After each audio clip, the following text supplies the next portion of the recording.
99% of gamblers throw in the towel before hitting the jackpot. This apocalypse is no exception. My brother's survival hinges completely on sheer luck. Spin that wheel and hope for the best, but to spin you first, gotta gather some crystals from those classic zombies. I slice through the trucker while my baby mama looks on impressed. The price is paid and the wheel starts turning. I'm just a low-key degenerate gambler, so come on luck, make my day. Trash as usual. But hey, that's just fine. We're stuck in the apocalypse, but I've got unlimited do-overs since all of humanity is now just farming material. Before this, though, you should know I was a top-tier survivor in my past life. Naturally, I was backstabbed by the very people I trusted most and left for dead. They used me all along, but the moment I needed them, they vanished. Bad luck for them, I regressed. Bad luck for me, I respawned right next to my mentally slow ex-girlfriend. I hate her guts. I just want to get out of here now, but this lab-made, self-operating freak starts yelling, asking where I'm going. I hit her with the truth. I know she's cheating on me with some guy named Chin Jun. Does she think I'm some Piers Morgan who enjoys being played? She's stunned, but acts like nothing happened and calls me a clown. But I remember everything. She'll ditch me and eventually get sold off by her new boyfriend for 3 cans of food rip-off alert. While she's yelling that she's the one breaking up with me, I'm already out the door. Hey, EO, good citizen, can you get me to the nearest hospital? Yes, sir. My bro straight up steals the hospital's important meds. That's true hustle. Got new kicks to crush zombies in style and a little machete to fuel his gambling habit. He offers the driver $3,000 if they can get to a spot in 5 minutes. Gotta rush because his hands are shaking like crazy. 5 hours without gambling. That's way too long, fam. We break through the barrier, and bam. Here's the spot where it all begins. Some guards try to block me. But just then, a weird spaceship shows up. Everyone's confused and snapping pics, but I know exactly where to head next. There's a mansion nearby. I buzz in pretending to be a delivery guy and slide right inside. High-trust societies are something else. That's when Shotty shows up yelling, she's calling the cops, then boom, explosion outside. The spaceship is dropping a bunch of capsules. These giant pill-shaped things smash everything they hit, releasing a strange green toxin that spreads fast. Right before their eyes, people start going through some mutations. The protagonist just stands frozen watching chaos unfold. Outside, people scream, bite each other, and plead for help. The woman next to him demands to know what's happening and says if he doesn't leave now, she'll call the cops. But he zones out, spots the kitchen, and bolts toward it. There it is, the first wheel of the apocalypse. She asks what it is, and he just says the exchange wheel appeared just like he expected. In the center, he spots a gray crystal, lowest level possible. She assumes he broke in just to see this, but she's still curious why it appeared in her house of all places. Meanwhile, he's staring wide-eyed at the wheel, amazed that one segment shows a Genesis medicine, one of the rarest items around, capable of boosting someone's strength multiple times over. He spots a note saying if you collect 5 crystals, you can claim the item directly, skipping all the luck drama. He starts spinning the wheel, mumbling to himself, scanning through potions, weapons, medicine, even a desert eagle. It's got everything. He also notices a clone card. Now the woman's intrigued, asking what that does. He says she wouldn't get it. It boosts special abilities.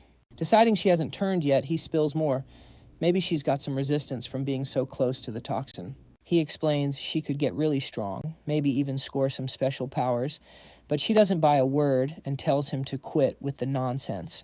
Saying he sounds like he's stuck in some video game, he snaps back, telling her to shut up and listen because the screaming outside just died down. She realizes he's right and rushes to check it out, but the protagonist knows if she steps outside now, she's toast. And sure enough, the second she reaches the door, the first zombie locks eyes with her. To top it off, she opens the door like a total rookie and ends up getting slammed to the floor, with the creature ready to chomp down, but she cleverly grabs it by the jaw. Nice move, I'll give her credit.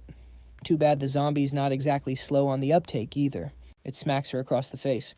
Right then, a flash of green light streaks by. Our hero scores his first kill. Zombie goo splatters all over her face, but he doesn't care. He just reaches up, pulls the crystal right out of its forehead.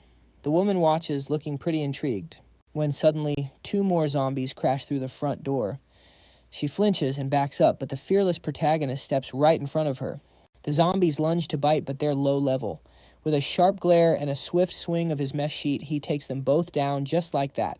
The blade drips with slime as she asks how he learned to fight like that. She also wants to know who he is and why he's even here. He simply says his name is Ni Zhongming.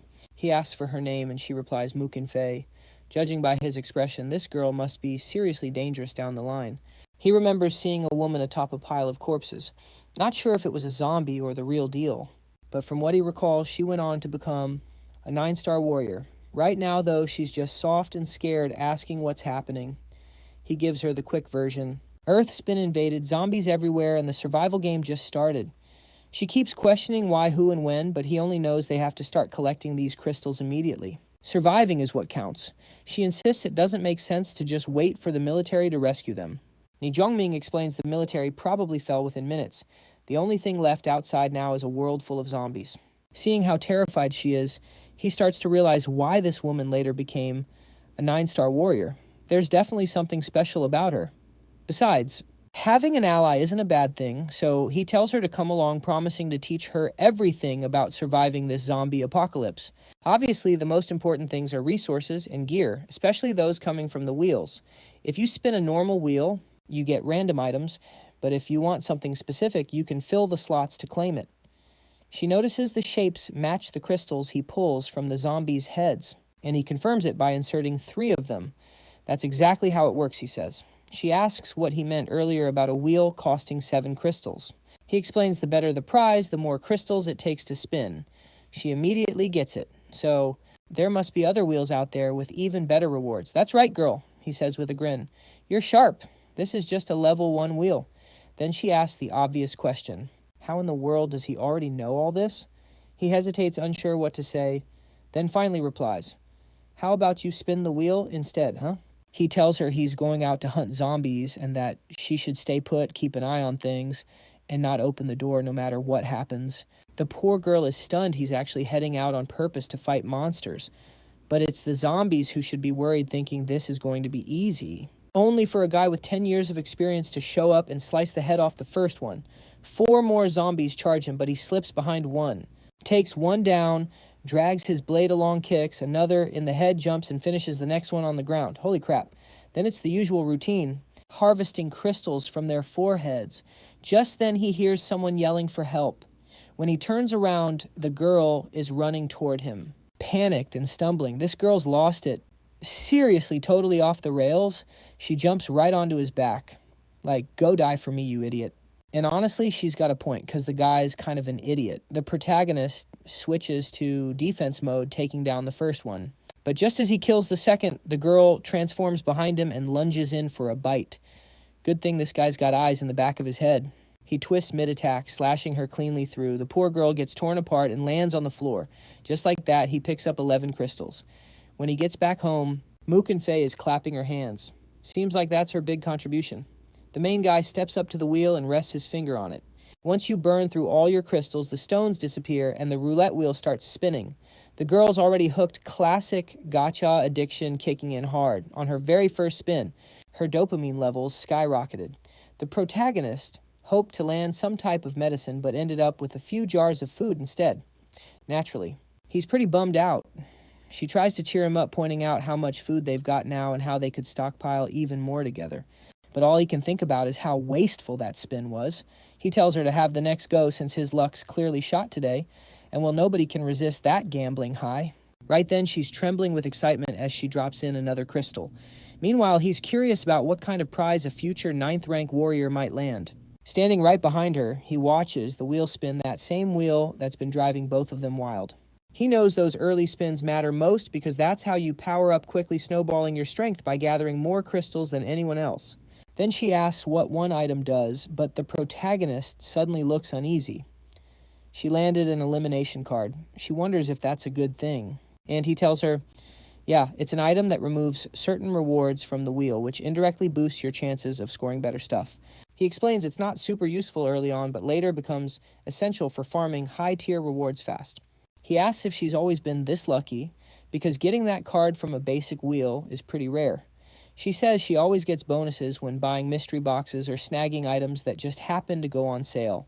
She even won a cow once in a raffle. The protagonist figures she's naturally lucky, wins for him. If she's blessed with that kind of luck, he'll definitely make the most of it. The next morning, he's already heading out to collect crystals while she complains it's way too early. He says today's target is 100 crystals. The quirky girl's all flustered, mumbling, wow, I can really count on this guy. He's so strong and manly. She's practically swooning. The author doesn't shy away from controversy because now she's in the kitchen claiming she's finally stepping into a woman's domain, trying to cook a meal worth 100 crystals. Then probably she gets roasted online and posts an apology. Anyway, when the scene picks up again, the protagonist's already back. Even she's surprised, saying he was quick. He acts like they're a couple, saying he's got both good news and bad news. She asks for the good news first. Sevi says the good news is there aren't many zombies left since he already took out most of them. She wants the bad news, and he shows her he only managed to collect a small batch of crystals. The airhead's still hyped, saying it's enough to spin the wheel a few times, but he explains he checked every house in the area, and that's all he could find. Then he says he's starving.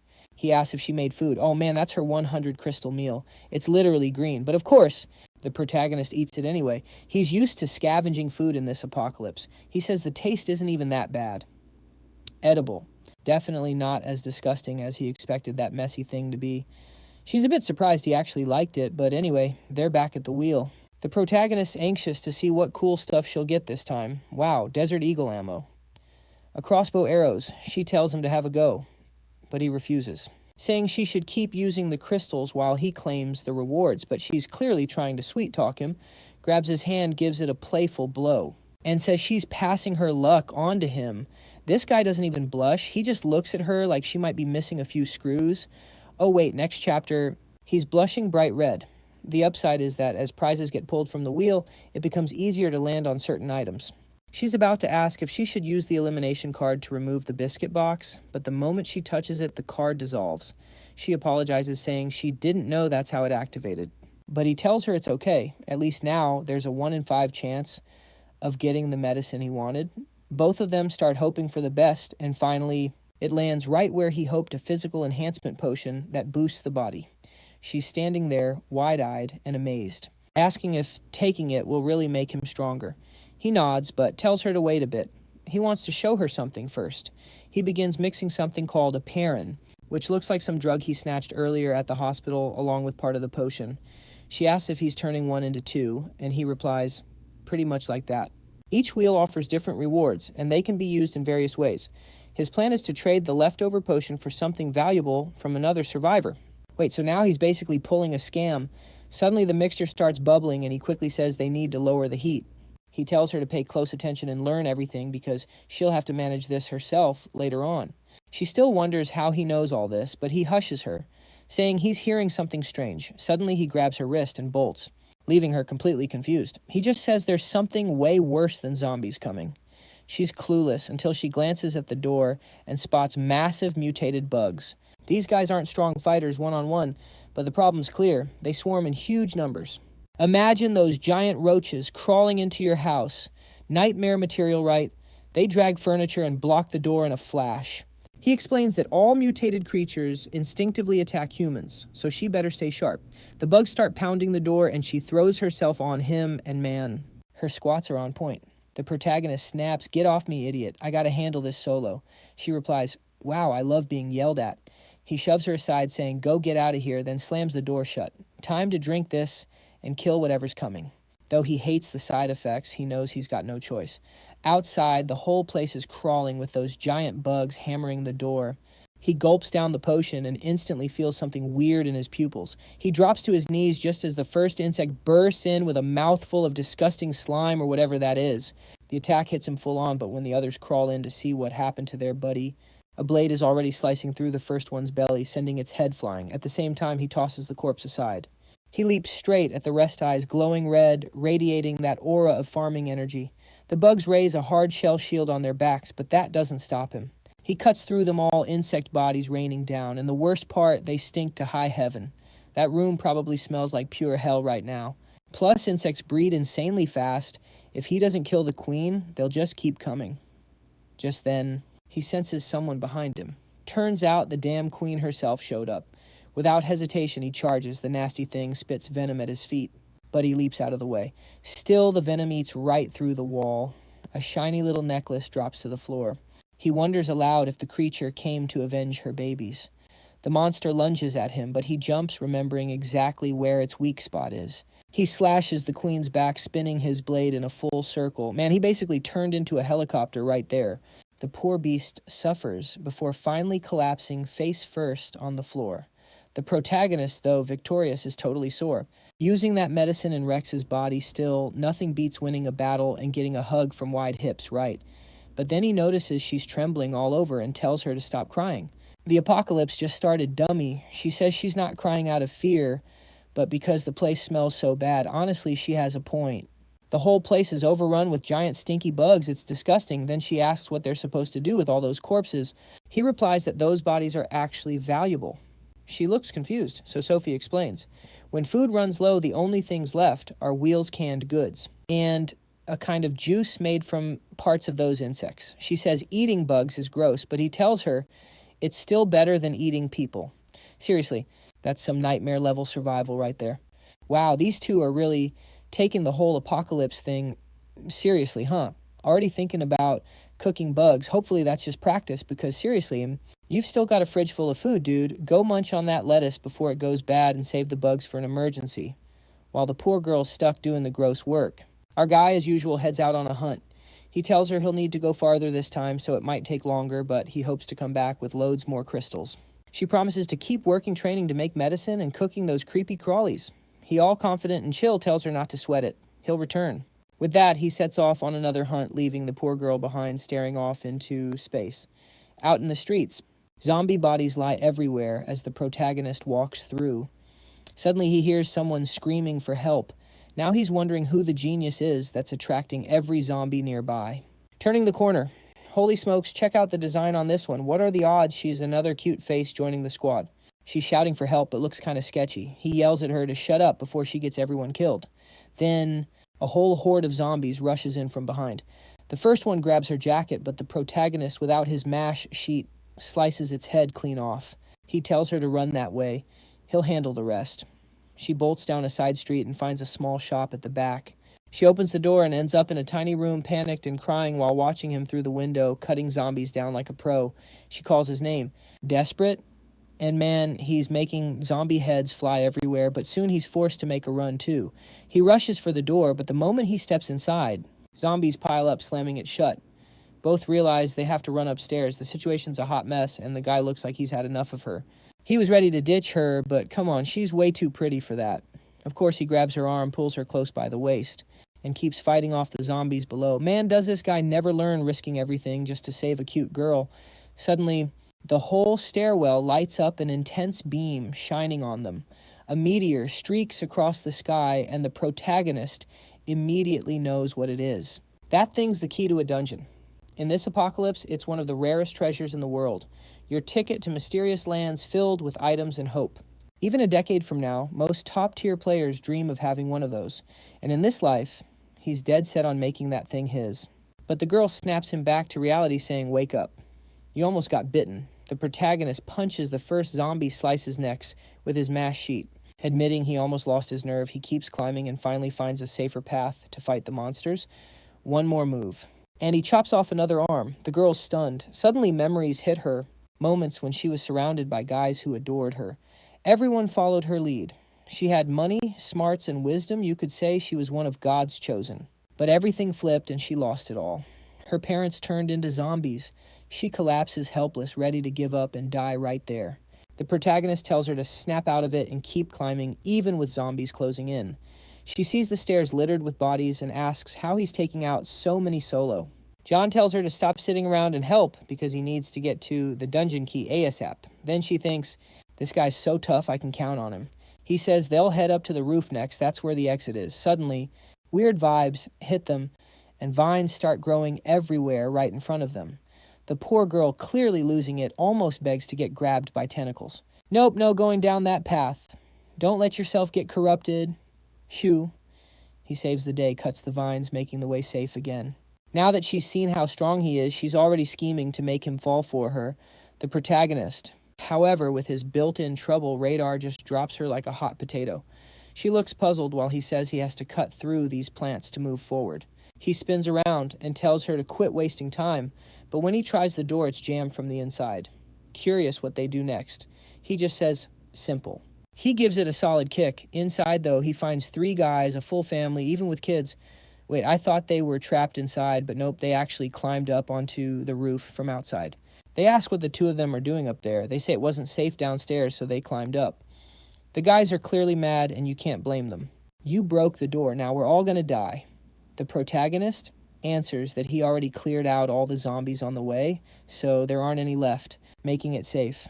But the blonde guy cuts him off, tells him to shut it, and orders them to fix the door or everyone's dead. He shoves a plank against the protagonist's chest and says if a zombie gets through, you're first to be thrown out. Then this guy with a red mohawk, straight up the villain type, says the kid is clueless.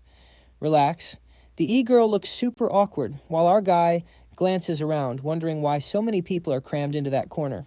The blonde explains those are their folks who escaped from downstairs. He apologizes to the protagonist, saying it was all a misunderstanding, and asks what their next move is. These guys seem way too friendly suspicious, honestly. The protagonist says he wants to head to Ning's school, probably where the dungeon key is. The blonde calls it insane to go there. The streets are swarming with zombies, but Yang tells the truth. He saw a weird light fall over that area and wants to check it out. The blonde guy says the protagonist got guts, while the protagonist just wants to know if he's heard of any easier way, any shortcut at all. The survivor mentions a platform between 2 buildings he could jump across, but warns it's seriously risky. If he misses, paralysis is guaranteed. The protagonist determined, saying he's doing it, but the e-girl grabs onto him, begging not to be left behind. He tells her it's cool, but she'll have to carry the backpack. The blonde guy calls him nuts. He seriously thinks he can pull that jump while carrying her. Both of them must be craving death. He suggests leaving the bag with him and tossing it over after they make it. Yeah, right. Like anyone's gonna buy that. The protagonist quickly tells her to shape up and sling the pack on her back. She does. He ties a rope around her waist, and she wraps her arms around his shoulders. Just as they're gearing up to jump, the blonde suddenly steps forward, grabs his arm, and says the backpack's stuffed with climbing gear. He warns him to hand it over, or he'll lose an arm. The protagonist just calls him a fool, and bam, he jumps straight off without a second thought. He lands safely on the other side, holding the girl, stunning everyone watching.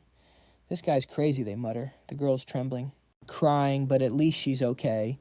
Meanwhile, this is the apocalypse, so there's always some creeps lurking around. A few perverts nearby are watching them, licking their lips, saying how interesting this looks. Their buddies are even worse, a total pack of degenerates, while they're all sitting there gawking. One of them asks for a cigarette. The blue-haired guy says, "No way, dude. I found this on some dead guy. It's all I got left." They start talking about raiding a school building, but the bald guy says it's locked up tight. "How are we going to get in?" The blue-haired guy says, "Easy. We'll lure a bunch of zombies over and have Fifth Brother smash it open." Just then, a 2-meter-tall beast of a guy walks in asking what's going on. The bald guy says, "Fifth Brother, there are zombies everywhere outside. Are we seriously stuck here forever?" The blue-haired guy says the world's gone nuts. Everything flipped overnight. This apocalypse is a total disaster. But Fifth Brother, the worst of them all, laughs and says they're missing the beauty of it all. Now they can do whatever they want, take whatever they want. The world's changed. Now the strong set the rules. To them, this isn't apocalypse, it's heaven. Later that night, under the faint glow of some back streets, the protagonist is sneaking through, scouting out zombies. He signals to the e-girl, who comes running. She's surprisingly graceful, even while running for her life. She looks around, keeps running, but begs him to slow down. She's not exactly built for speed. He looks at her and thinks maybe he's been tricked by that pretty face. Bringing her along was a dumb move. Still, he keeps picking up pace, telling her she better push herself, because she sure as heck doesn't want to get left behind. She's sweating buckets, doing everything she can to keep up. Then they reach a door. The protagonist knows this should be the school entrance, in theory, and there are probably people inside. But one thing's clear, it's also jam-packed with zombies. Inside one of the classrooms, a group of students is barricading the door while hordes of zombies bang on it. Everyone inside has already lost hope. They've accepted that all that's left is to wait for the end. Then a girl spots 2 people at the front entrance and starts yelling for help. The e-girl, whose name we still don't know, responds, saying there are survivors inside. The protagonist, however, says their top priority is protecting themselves, not rescuing others, but the teens inside keep screaming, crying out for help, tears streaming down their faces. While the protagonist stays cool and collected, he says those screams will only draw in more zombies, and they need to get out of there. The shouting keeps going as the e-girl spins around and apologizes, obviously upset that she can't save anyone. The protagonist tells her to quit being foolish. If those people are trapped in that room, it's because there are tons of zombies out front. If she really wants to save them that badly, then she can go do it herself. Damn, he snapped at her out of nowhere. The girl is totally caught off guard as she walks through the school courtyard littered with dead zombies. She wonders what exactly he's even doing here. Then she thanks him for saving her and asks his name. Jean just looks at her and says she's too much. If she thinks a simple thank you cuts it, she better understand what he actually plans to do with her. That's right. He's using her as bait to lure a swarm of zombies. The poor girl realizes she's seriously screwed. She'd almost prefer if he were some run-of-the-mill creep chasing her in another way. The protagonist tells her not to think she's special or that he saved her because she's cute. To him right now, she's more useless than a pack of instant noodles. Man, this guy's relentless. Just a nonstop machine gun of insults aimed at the poor girl. She finally introduces herself, saying her name is Lying Chuyin. The protagonist shares his name and she brightens up a little, smiling. Even though your breath smells like something died, she says, "You're not so bad." Oh man, protagonist, get yourself a toothbrush. You're getting roasted by the e-girl now. Just then, they see more students banging and crying for help at a window. One of them is already being eaten while the others sob helplessly. The protagonist knows this is exactly where the dungeon key fell. And so, out of nowhere, the guy goes full Spider-Man and starts climbing a drain pipe. Inside, someone's being devoured by a zombie when he crashes through the window, kicking the monster off. The creature hits the floor, and he immediately draws his mash sheet, taking it down. In a corner, a group huddles around a woman. The teacher, Miss Pooh, begging for help. She thanks the protagonist for saving her students while he wonders if these people saw where the dungeon key landed. The teacher kneels near the body and says it's a shame he died. She tells the rest of the students not to cry, assuring them they'll find a way out soon. Then she turns to the protagonist and asks why he's here.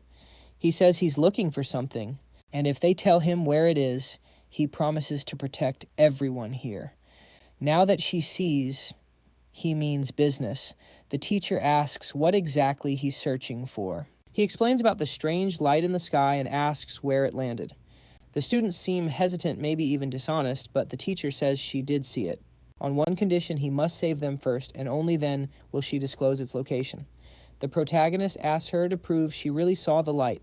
She admits she isn't certain, but if he means the glowing meteor-like thing that fell near the school, then yes, she saw it. The protagonist can tell she's probably telling the truth and asks where it landed. She insists, again, she'll only say if he saves everyone, but he's not here to haggle. He says staying inside this building is just waiting for death. If they tell him the location, he'll try to save them, nothing more. The teacher asks if he can guarantee everyone's safety. The guy's brutally honest. He says there's no way, there are way too many zombies, and with his current strength at best, he's got the ability to protect 2 people. But the students start acting like little rebels, saying if he can cover 2, then they can handle 3. Considering his power, they expect him to be a good guy and protect everyone. Honestly, these kids are basically asking for trouble. The protagonist pulls out his battle sheet saying that in this world, only the strong survive and the weak get wiped out. He tells them to hurry up and decide if they want to be saved or not. One boy clings tightly to the teacher's chest. Those lucky little suckers saying he's scared stiff. She reassures him not to worry because she'll keep him safe. Meanwhile, the protagonist just wants to know who's coming with him. The teacher doesn't hesitate. She says he should take the 2 students. He agrees, saying, "Fine, I'll tie them up." But where did the meteor land? She replies that once they're safe downstairs, she'll jot everything down and toss it up to him. The protagonist realizes she's no fool, especially since she's not making things easy for him. He responds coldly, hoping her sacrifice means something, then tells the kids to follow him. The students wave goodbye to their teacher as the protagonist heads for the door. Right away, he spots at least 3 zombies waiting outside. He tells the teacher that the moment he steps out, she should shut the door and stay completely silent. As soon as he turns the handle, the first zombie lunges. He kicks it square in the head, smashing it into the wall. Then he yells for the kids to move, slicing through another zombie's skull, while everyone bolts down the hallway. The teacher shuts the door, waving goodbye to her students. She's just given up her one chance to survive. But she chooses to protect them until the very end. On the staircase, the protagonist is sprinting with the 2 brats right behind him. The big issue is he has to be quick. If even one zombie catches them, they're toast, but suddenly he senses something off and tells them to back off now. The girl asks what's wrong, and he says some kind of danger is coming, even though he can't pinpoint it. She peeks around, saying maybe he's imagining things. The staircase looks empty, and for a moment he almost believes it too. But really, how likely is that? The moment he starts moving again, something above them is watching. Out of nowhere, a huge blue monster with a giant mouth and a long tongue creeps closer. The protagonist suddenly feels something behind him. The girl gets startled, bumping into the backpack, but apparently doesn't see anything. The creature hides again, and he whispers for them to keep quiet. His instincts are on high alert, but he can't spot it. The monster is lurking just above the next stair landing, waiting. The protagonist says they should keep moving, unaware that the creature is right behind the girl, and man, it's enormous. He's a few steps ahead, and it feels like those two kids are about to get eaten in one gulp. Tom brushes against her hair, and she looks confused before turning around. The creature's mouth opens wide, ready to gobble her up, when suddenly a blade cuts through the air out of nowhere. Our guy threw the knife, though he's shaking like a leaf, scared, stiff. The monster realizes he's now unarmed and charges at him. The protagonist ducks just in time and punches it in the mouth, but honestly, that hand is lucky it's not in bits right now. Worst of all, these creatures have metal-like skin, so his punch barely made a dent. He's baffled. How in the world did this thing evolve so fast? He tries a spinning kick, but that does nothing either. Worse, the creature grabs his leg and slams him to the ground so hard he nearly gets crushed. The girls upstairs freeze in terror, unable to move. The one in yellow tells Lily to go help, but it's too late. Lily's already running off. Meanwhile, the monster raises its massive arm like a hammer, ready to smash the protagonist to bits. He sees the attack coming and knows there's no way to dodge it, while the girls panic, realizing one of them will be next. But then, America's bird swoops in to save the day. That Desert Eagle he pulled out from the wheel wasn't just for show. It's got a power boost, and the bullet tears straight through the zombie with ease. He's stunned, thinking how close he was to biting the dust, then quickly shouts for the girls to get up. The downside is the sound of gunfire already echoing through the building, which draws every zombie nearby. They can hear the rumbling from below, and the girls know it's over. They won't be able to make it downstairs now. Just when it looks like all hope is lost, Chu-Yin suddenly bursts onto the scene, completely panicked. She throws herself at the protagonist, yelling that he's nuts for leaving her all alone like that. The kids breathe a sigh of relief, seeing a familiar face, while Chu-Yin keeps calling him a jerk for ditching her. She claims she thought she was a goner, but the protagonist cuts through her drama, pointing out that she must be pretty used to dying since she climbed up here on her own. She explains there was this weird flash, like a strange light coming from one direction, and all the zombies suddenly started moving toward it. The protagonist immediately realizes that kind of light can only mean one thing: another wheel has appeared. They begin heading down the stairs, and Chu-Yin's actually kind of touched. He saved two kids. What she doesn't realize is he's probably itching to be rid of them already. Meanwhile, the two girls start squabbling because the one in blue ditched the one in yellow earlier, and the yellow one's not in the mood to chat. Down below, the protagonist looks up and locks eyes with the teacher through the window. She's smiling softly, glad the kids made it out alive. But deep inside, she knows that now she hands over that note, he probably won't be coming back for her. She wants to ask for more help, but she knows it wouldn't be right since the kids are already with him. So she just drops the paper. Chu-Yin's surprised there's still someone alive up there. The protagonist praises her, saying she's truly an amazing teacher. The friend asks why he didn't save her too, but he completely ignores the question as he examines the markings on the paper. Now he understands he can either chase after the dungeon key or go for the wheel. Since he's surrounded by folks, he doesn't want knowing about the key. He decides the wheel takes priority for now. After all, getting stronger first will make tackling the dungeon a lot easier. He turns to the kids and says they're welcome to tag along if they want. They're headed somewhere else. Cut to them, standing in front of another building. The one Chu-Yin mentioned where most of the zombies had swarmed inside. The stubborn kids ask if he's lost his mind, going somewhere crawling with zombies. Now that he has the teacher's note, they're convinced he's using them as bait.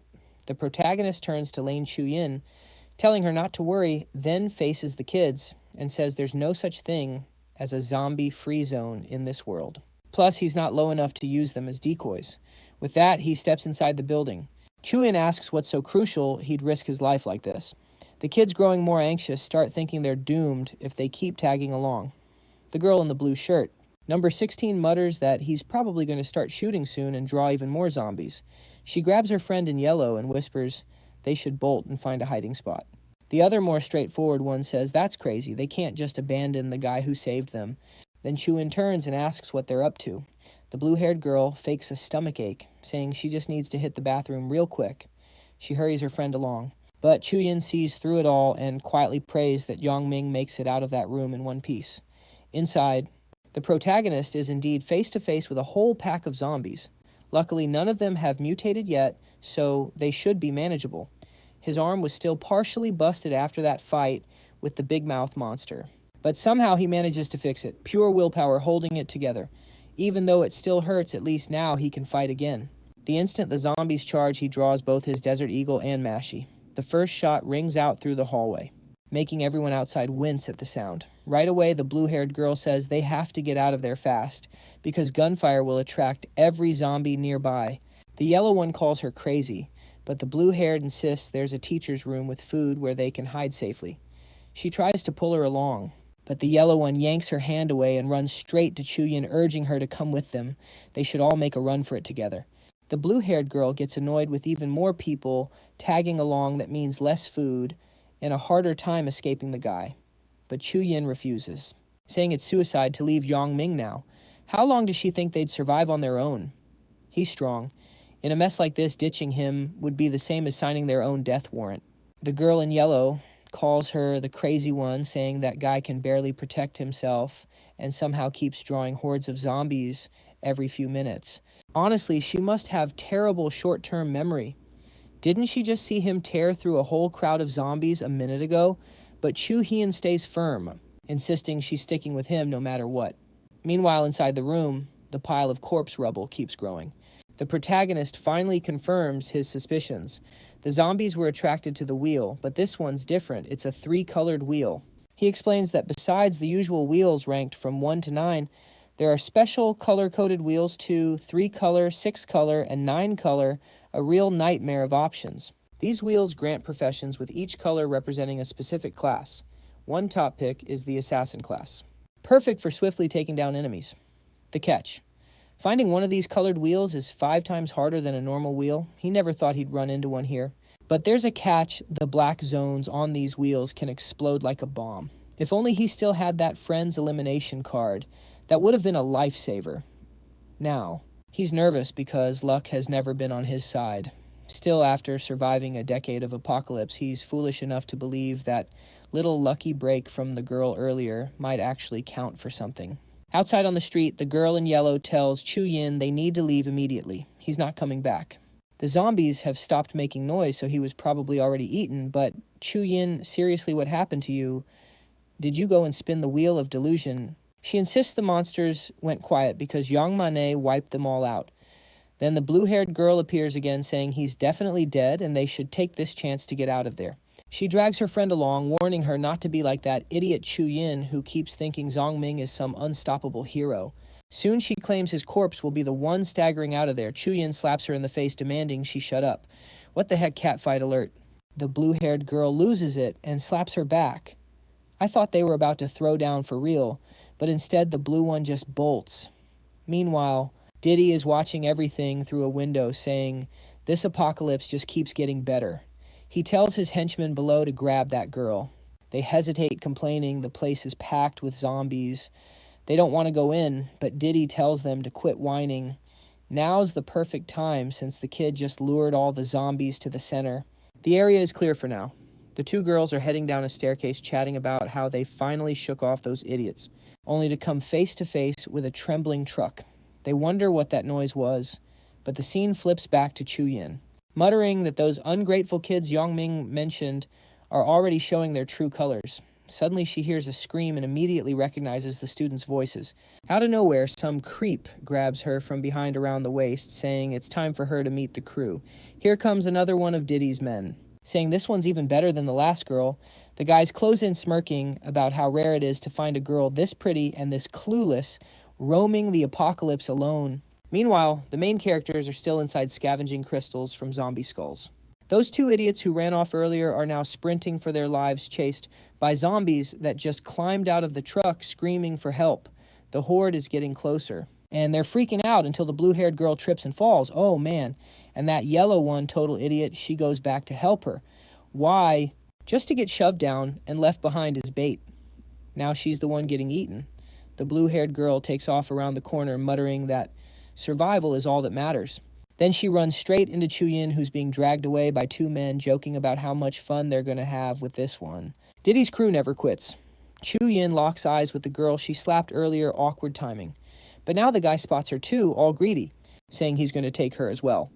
While he's distracted, Chuyin uses the fact that only one guy is holding her. She bites his hand and tries to break free. But the other man grabs her, yelling at her to stop. He knocks her out with a hit to the head and grabs her by the neck, saying he's about to finish this. Then out of nowhere, a knife pierces right through his hand. The protagonist quickly pulls Chuyin into his arms. She's overwhelmed, emotional, but soon settles down. Girl, the fight's far from over. The guy looks down, realizing the knife is still stuck in his hand, and there's not even a drop of blood. The jerk screams, yelling that fifth brother won't let the protagonist get away with this. But Zhongming doesn't blink. He charges forward, driving his blade straight into the guy's stomach, knocking him back. Then he boots him hard in the face with a spit-filled kick, knocking him out cold. He turns to Chuyin, telling her to stay put. He's got some unfinished business. He asks where the other girls went, and she says they ran off that way. He heads in that direction and finds the blue-haired fool collapsed, crying, shaking with fear. Judging by his face, he's already witnessed the other girl's body torn apart. Chuyin mutters that she's been saved twice already, but never listens. A total idiot. The surviving girl is sobbing, apologizing, saying she'll never do anything like that again. Chuyin asks what he plans to do with the jerks lying there. He tells her not to worry.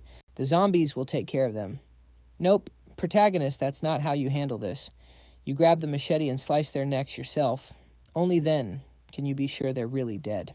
Then he tells the two girls to wait at the media center. It's already cleared out. And of course, the greedy little snake. The one I already wish had her throat slit is standing there celebrating. Now she's convinced Zhongming's actually tough. And maybe that other girl was right. It's safer sticking with him. The protagonist tells them to wait while he goes to bring someone back. Oh, right. The Moo can fight the girl he left behind at the house earlier. Or maybe not, because now we see the teacher trapped in a classroom surrounded by zombies pounding on the door. She's trembling, realizing it might finally be her time to go after all her students were slaughtered. Poor woman, censored or not, there's no hiding her strength. I've seen just how tough this teacher is. But she's made her choice. Better to end her pain herself than turn into one of them. And the saddest part, she's about to die, having never even had a boyfriend. But right then, the door bursts open, and of course, guess who it is? The protagonist complaining it took forever to get the door open, for heaven's sake. He asks if she's okay, and she drops the glass she was holding, breaking down in tears. He tells her it was obvious he'd come back to save her. Oh, you smooth talker. Anyone watching would think he's a hero, but we know better. He's got his reasons. Oh yeah, it's because she knows where the meteor landed. That's the real deal. And well, the airbags are definitely deployed now. And for the first time, the protagonist actually looks a bit flustered. Looks like we just found his weakness. She says she thought he was dead, but is glad to see he made it through. He tells her he's taking her somewhere safe. Meanwhile, the girls outside are collecting crystals from zombie heads, though Chuyin doesn't really get why Zhongming keeps making her do it. That annoying Lily, who I still hope gets her throat slit, is griping about how disgusting it is. Then Teacher Pew calls out for Lily. They hug, both emotional to see each other again. The tall teacher immediately asks, "Where's Sioxio Lily?" Vaguely explains a lot happened, basically implying Sioxio didn't make it. But the naive teacher assumes the girls are just traumatized and pats Lily's head gently. Chuyin jumps in, saying if they'd trusted Zhongming from the start, none of this would have happened. But of course, Lily, being the ungrateful brat she is, starts arguing that it's Zhongming's fault because back then he chose to save only 2 people instead of the teacher, too. Chuyin snaps back, saying they should be thankful he saved anyone at all. Lily refuses, saying she'll never thank someone who could have saved everyone but decided not to. The fight heats up. Insults fly until slap. The protagonist tells them both to shut up, saying just because he saved her once doesn't mean he won't toss her to zombies next time. And she better remember he's not obligated to protect her. Now that's some real talk from the protagonist. Should have been a knife instead of a slap, but I'll take it. Even the teacher is fed up with Lily scolding her for being ungrateful to the one who saved them both. Shuyan notices that at least the teacher understands just how serious the situation is. She then asks him why he's gathering all those crystals. He simply tells her to follow along and says he'll explain the reason soon. Sure enough, they end up standing before another wheel. Shuyan wonders if it's her turn, but he replies that he needs to explain how to use it first. He even takes the crystals from Dumb Lily and starts activating the wheel. The tricky thing about ability wheels is there's no set amount of crystals required. You just keep feeding them in until something happens. He's hoping that 26 crystals will be enough for one spin. Finally, the wheel begins to spin and he cheers, saying, "At least it worked." It lands on the red section and a strange block pops out. To him, that's good news. Red sections usually indicate combat classes, but when the result appears, it's called Glorious Craftsman. This class allows one to refine techniques, enhance skills, and craft certain items, basically a builder's class. He's clearly not all that excited. Turns out the red section isn't only for combat classes after all. In the next chapter, he finds out this craftsman is actually a support class. Classes are ranked trainee novice, intermediate, and advanced. And yeah, he's a bit let down. Lily, that little pest, keeps pestering him to show what he got. The protagonist isn't really interested and just tosses it over to the tall teacher instead. And when the artist doesn't censor her, we can actually see that the teachers have impressive stats. Anyway, he's puzzled because he also received a strange flag covered in weird symbols. The girls take a look and realize it kind of reminds them of something from a video game. Chuyin explains that the craftsman can apparently create up to 5 different techniques. That grabs Ming's attention and he asks to see it again. Now it makes sense why that little mill had 5 colors. Each one stands for a different skill. That sounds promising. They even wonder if he's genuinely lucky this time around. He tells them to start collecting more crystals immediately. They need as many as they can get to gain an advantage. The teacher and the other girl perk up while Lily stays off to the side, giving them a side eye. Meanwhile, Diddy is watching everything and realizes this guy's insanely strong. How is he killing so many zombies all by himself? What catches Diddy's eye even more is that the bodies are being dragged inside, and the survivors seem to be pulling something from the monsters' foreheads. The bald guy asks Diddy what information he's uncovered, and Diddy orders all his comrades to be called in. They've got some work to do. He just uncovered the little secret those scumbags were hiding beneath the surface. Chuyin says this stash might just be enough. She flashes a cute little belly and says she's hungry. The protagonist gives her some food and she thanks him. He says he scouted the area and the school's water tank might still be usable. Maybe they can grab a drink. Then he starts taking off his pack and tells her there's enough food inside to last 3 days plus medicine and supplies. And he wants her to take care of it. Shuyan looks confused and nervous. She's reluctant to hold something so valuable, but he says he has to trust her for now. This place will be their shelter until they finish collecting crystals. Of course, Lily shows up again to do what she does best, nagging. She asks if he plans to abandon everyone. He answers yes, at least for now. He's leaving to gather resources because everyone else will just slow him down. He activates the craftsman's skill and turns a piece of wood into a spear, telling them he's made it clear he doesn't owe anyone protection. If they want to survive, they should use it to defend themselves. Otherwise, death is waiting for them. Lily's furious, but the teacher says she gets it. In this world, everyone needs to learn to fend for themselves. She pulls Lily by the arm and tells her to accept how life has changed. Her parents can't protect her anymore. The protagonist tells Lily to grab the wooden shaft and learn how to wield it. Just as he's about to leave, Chuyin yells for him to come back safe. He simply says his goodbyes and steps outside off to find the dungeon key, which is the top priority, exactly why he can't risk bringing anyone along. He finally locates the construction site of the school annex, the place where the light supposedly fell. While he's daydreaming for a moment, something suddenly drops right into his hands. He's shocked, so he thinks, if you send me to that world right now, I'll catch it. The woman nearby looks confused too. Wait, she's spinning like a Beyblade. She bumps into his back, grabs his arm, and pins him down. She wants to know what he's doing there, but the kid's no fool. He slips underneath, wraps a big hand around her throat, and slams her against the wall. She screams, questioning if he's crazy for attacking a cop. He fires back, "You're the one who started it, aren't you?" Soon after she cracks her neck, admitting he's got pretty sharp reflexes, he replies that he's been trained for 10 years. And she's impressed. She says, "That's longer than I've had training." Before she can say more, an American-made bullet zips past, and they both dive for cover. The protagonist looks confused, wondering why they're suddenly under fire. She explains it's because she's being hunted. He thinks that's strange. Who'd want to take out a police officer? She tells him exactly that they're trying to kill her. A bunch of prisoners have broken loose. The protagonist recalls how in his past life, freed prisoners ran wild, killing like ants. That's why he doesn't show mercy anymore. The hitch is these guys are firing nonstop and he has no clue where they got all those guns. She says they stormed a precinct and grabbed every weapon inside. Right after she checks if one of the shooters is still alive, buddy, that guy's been riddled like Swiss cheese. No pulse check needed. I went back to the previous chapter to make sure I didn't miss anything, and it looks like the protagonist was the one who took down that guy. That's why he's full of holes. She's stunned and asks why he'd do that. He says the shooter was a prisoner who attacked others and deserved to die.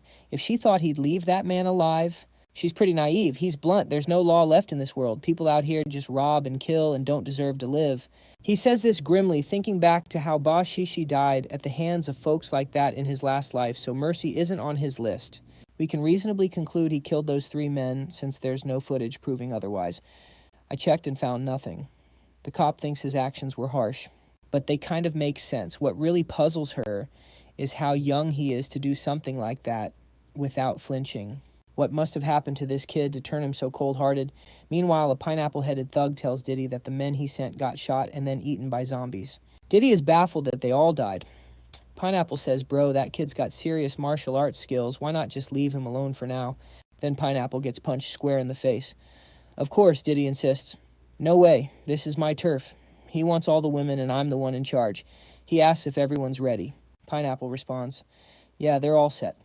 Diddy throws open the door and tells everyone to make some noise. They're heading out to hunt today. They're going to finish off that cocky kid who dared mess with their territory and took out their brothers. Pineapple sent those brothers, but he takes another hit to the face. Diddy says he doesn't care why they died. The point is, the kid's in their zone and can't be allowed to run free. Anyone who stirs them up has to be taken out. The goons cheer the boss's call, and Diddy declares, that kid dies today. Pineapple asks how he can help. He's obviously going to be bait. Outside, the protagonist is picking something off the ground. The cop asks what he's looking for, and he says it's an important key. She asks what the key looks like, and he admits he actually has no clue. He explains its design is unique, so when she sees it, she'll instantly recognize it. But the truth is he's really just waiting for nightfall because the key emits a faint glow that helps him spot it. Suddenly, the woman beside him says she found something and asks if it's the key. When he turns, it's actually a keychain with a cute anime character on it. The protagonist tries to explain the design is supposed to be unique, but yeah, that's definitely not it. She just tosses it into a corner, where it lands close to something moving through the smoke. The cop stiffens and says a dog is coming. When the protagonist looks closer, it doesn't look like a dog at all. It looks undead. She explains it's probably one of those trained dogs from the base, but as it steps through the haze, they both see horns growing from its head. The creature opens its mouth, revealing rows of strange tiny orbs inside. And in the blink of an eye, it lunges straight at Zongming. The main guy jumps back startled. That big snub-nosed critter is coming right at him. He immediately recognizes it as a level 2 mutated dog. Whoa, that thing's quick. Its attacks are all over the place and missing by a mile.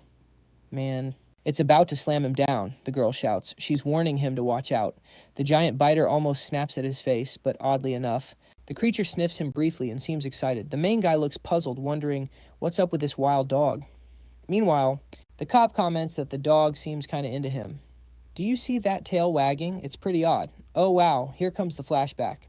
Don't tell me he saved this dog at some point. Yep, there's our young hero strolling down the street when a scrappy dog appears and some guy tries to stomp it. But the little mutt is fast. It snatches a piece of bread and bolts. The chubby dude swears he's going to kill it. Throws a bottle.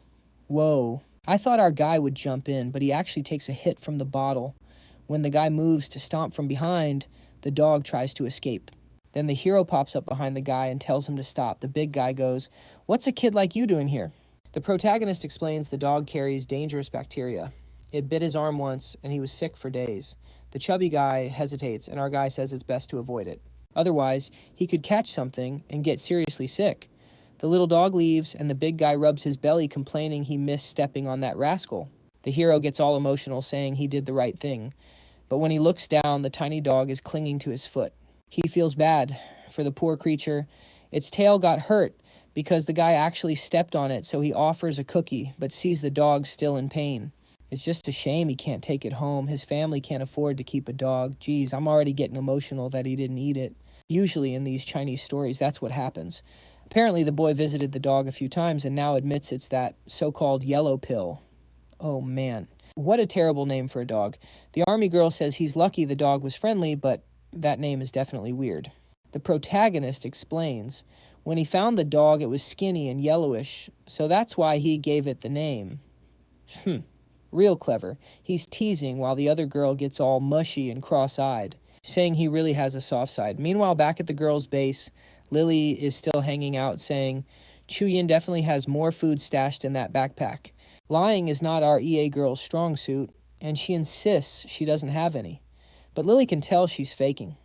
The bag is packed with food boxes and cans, and she's refusing to share. Chuyin tells her to hush and be grateful.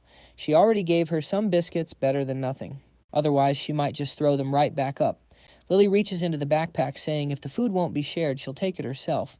But Xian pulls her close and says Zhongming asked her to watch over it, so no one is allowed to touch it. Lily keeps pushing. Don't use Zhongming to scare her off. He's not even here. A teacher steps in and tells them to calm down. Says the girl might have a point and saving food makes sense. Now that you mention it, everyone here seems a little cross-eyed. There's Lily saying she's basically a dog who works for others. It's the only thing she's good at. Hu Yin's patience snaps. To her, Lily is way too arrogant. That's it. She's never sharing her food. The teacher tells the brat that the food isn't theirs and they should appreciate what's already been shared. But Lily groans loudly, complaining the teacher's way too nice. BJ Zhongming keeps risking his neck all the time. Who knows if he'll even make it back. From a distance, the protagonist coughs so far. It's the same old story hunting down that dang dungeon key. But now something else is lurking in the smoke. And this time, it doesn't seem like a friendly dog. Then the protagonist spots a golden glimmer among the rocks. Wow, there's the key. Hope this dungeon is worth it because this was one tough hunt. He cheers for finally finding it, and she's about to praise him when suddenly a long tongue lashes out next to her. A scrappy frog lizard with 4 huge eyes lunges to bite. But Zhongming charges ahead and slices off that long tongue. Damn. He activates the craftsman's boost and adds another point of power to his dagger. He knows that without his class abilities, he couldn't have pulled off that cut. His raw strength alone wouldn't stand a chance against this thing. The monster lunges again, but the protagonist ducks, while the pill targets its big foot and bites down hard. The monster looks totally baffled being attacked by another creature. The protagonist appears beside it and stabs straight through its first eye. Yeah, good luck aiming when it's got 8 eyes. What, 16 eyes? That's not going to change much. And the kid's cardio garbage. He dodged one jump and already sounds wiped out. Complaining his stamina is running low. He ducks behind some rocks and lures the beast in. Just as it lunges, the pill jumps right in front. Our protagonist yells for him to dodge, but the creature just lets loose a massive roar. Well, if this were a dog, I'd say it's more of a bark. Weirdly, the lizard kind of backs off a bit, dodging while the pill keeps barking at it. Then the monster slams down, smashing the ground, but the pill rolls away and snaps at its shell.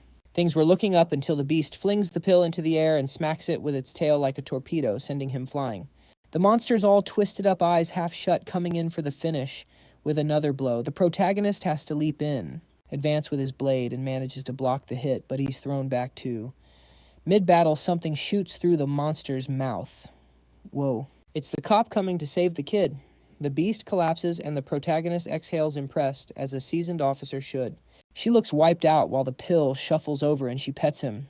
The damn thing's barking and licking, and it's clear more people are coming out of that smoke. Wow. Get out of here. The protagonist's already poking around the creature's skull and calls the cop to check it out. He shows her the crystal, one of the apocalypse's rarest treasures. Dang, it's kind of grayish too. I thought it'd be some shiny little gem. What a pain to take down that monster. She asks if the thing really has magic. And he explains it's something like magic, but even more unbelievable. She wants to know what it's for, and he says if she's that curious, she has to agree to one little condition. She gets pissed off, saying she's not about that life. No way a cop like her is going to take orders from some civilian like him. She tells him to go investigate the crystal's power herself. That's when the protagonist realizes not every woman's like the first 2 he showed off to. Everything was all senpai the moment he flexed. Crazy, she says. Now that he's found the key, he can take a hike. The protagonist is caught off guard. Wait, our friendship's over just like that, buddy. Then his face softens with a sly smile. Actually, he's got something to ask. Look, this world's a mess full of jerks. Why not make a little team to watch each other's backs? I know what you're thinking, sudden care out of nowhere. This cop's pretty intimidating. Even the protagonist feels he has to keep it humble. She stares him down like a laser, then says, okay, even if your methods are a bit extreme, you're not a bad person. The protagonist extends his hand, introduces himself, and finally we get his damn name, Moy. The next chapter kicks off with a body on the ground. A guy grabs a pistol and gets pumped until another with a scar on his nose tells him to zip it or they'll get caught. He points and says, we'll head over there and don't make a peep. Obviously, they've been tailing the protagonist from way back. The guy told him to stay quiet, then suddenly yells, hey, you bastard, stay put. The scarred one calls him crazy, but the other snaps back, we're here to kill. Diddy told us to spare no one, then he's pointing a machete. Moy has no clue who these guys are, and the protagonist says, well, duh, these freaks are criminals. The guy tries to shoot, but weirdly the gun won't fire. His buddy shouts, hey, you psycho, you gotta turn off that safety. But the guy's clueless, asking what kind of safety that even is. While they bicker, the pill sneaks up and leaps, sinking its teeth into the guy's hand. Whoa, that was savage. The guy instantly screams for help from his friend. But he's already freaking out. There's no way he can handle that kind of zombie. Meanwhile, Mo Yi sneaks up behind him and delivers a solid elbow right to his mouth. She grabs him by the shoulder and slams him down hard. Wow, she's seriously strong. The main guy's stunned, realizing it's probably a bad idea to mess with her later. The guy on the ground gasps, all right, I'll tell you who the fifth brother is, but you gotta stop the bleeding in my arm first. The protagonist fires back that he's the one putting his neck on the line, so he better spill it fast. Meanwhile, over at Diddy's base, the pineapple-headed boss suggests they get back to eating. The guy tells him to carry on, and the pineapple asks, hey bro, why are we collecting this stuff off the zombies' foreheads? Cross-seriously, Diddy asks if he even knows what loot means. The blonde kid replies, yeah, loot's equipment, but this definitely doesn't count. Bam, he gets smacked on the head and goes all cross-eyed. That pineapple guy really takes a beating. I'm starting to think he might be the one to take out Diddy eventually, who's over there celebrating clueless about what those crystals do. But if that kid risked himself for them, there's got to be something special about those crystals. Yikes. Back at the protagonist's base, guess who's staring at Chu Yin asleep? Creepy much, get out of here. You should have been toast a long time ago. She stands up, steps in front of her with that creepy little smirk, holding a big jar dripping with blood, thinking that damn Chu Yin always uses Zhongming's name to threaten people and acts so smug. She's got all the resources to survive, but now she's about to meet her end by my hands. Then the teacher stands up and asks what Lily's up to. Lily quickly hides the jar and says she felt sick going to the bathroom. Totally normal, right? Yeah, right. Lily's even angrier, asking why that teacher has to be so innocent and dumb. This is the apocalypse, people. Resources are everything. Why doesn't she help snag those things from the others? Not to mention Zhong Ming and Chu Yin were already causing trouble with her. Honestly, she can only count on herself to survive. Of course, since you're the one most likely to bite it in this apocalypse. Right, suddenly there's a huge banging sound outside. The three tense up, trying to figure out what's going on. Chu Yin says someone's pounding on the door. The teacher's scared, but Chu Yin reassures her, saying zombies can't break in here. The problem is, whoever's pounding is nearly smashing the place apart, desperate to find out who's inside. Then there's a brief silence, followed by another massive bang. Immediately, Lily screams that this place is about to get wrecked, when suddenly the door bursts open and a bunch of guys pour in. Oh man, and the crazy one spots them right away, A follower of Diddy. The first thing he says is he's found some beautiful ladies here. The teacher asks what they're doing, and in the blink of an eye, one guy snatches the stick from Chu Yin's hand, while another, holding a weird portable weapon, gets right in her face, complimenting her. Perverts are everywhere in this apocalypse. No joke. Then a white-haired guy says another short-haired girl ran off and they need to catch her. The guy says the fifth brother never told them to kill the girls, just to take out that boy. But Dongshi, the white-haired guy, insists the boss isn't here, so he's running the show. Plus, those girls are his buddies, so they're taking everyone alive. Big Mac says he'll go catch her. But dude, you're barely in any shape to run. Meanwhile, a guy with a Tom and Shelby haircut grabs the teacher, asking her name and if she recognizes him. Oh, great, looks like he was a creepy old student who got handsy. Get away, you psycho. Ugh, here we go again. The bald guy's hanging on Chu Yin's jacket, saying she looks familiar. They recognize her as an online celebrity on some social platform. If he's right, her name's Lang Chu Yin. Protagonist, I see you've got those two guys hanging upside down, but maybe it's time to head back to the base as fast as you can. Mo Yi asks what the next step is, and he says, since there are folks out to kill him, he's got to kill them first and pay them a visit. Mo Yi thinks they should gather weapons and get ready first. But he says she's dreaming. This world's a mess, and hiding isn't his style. They're going to face it head on by hitting those guys' base. She agrees, saying it's fine, but asks what the key is for. He explains it's a dungeon key, something that'll unlock a dungeon in the future. She's totally baffled. A dungeon opening, later on magic stuff. What's going on here? He tells her to brace herself because more and more unbelievable things are about to pop up. She wants to know when they should use the key. He says only when they're powerful enough. Meanwhile, back at base, Lily's running away from Big Mac and she's hauling like crazy. Who said Ronald McDonald doesn't have stamina? Big Mac complains that if she keeps dodging him, he's going to break her arms and legs. Lily ends up slamming face first into a door.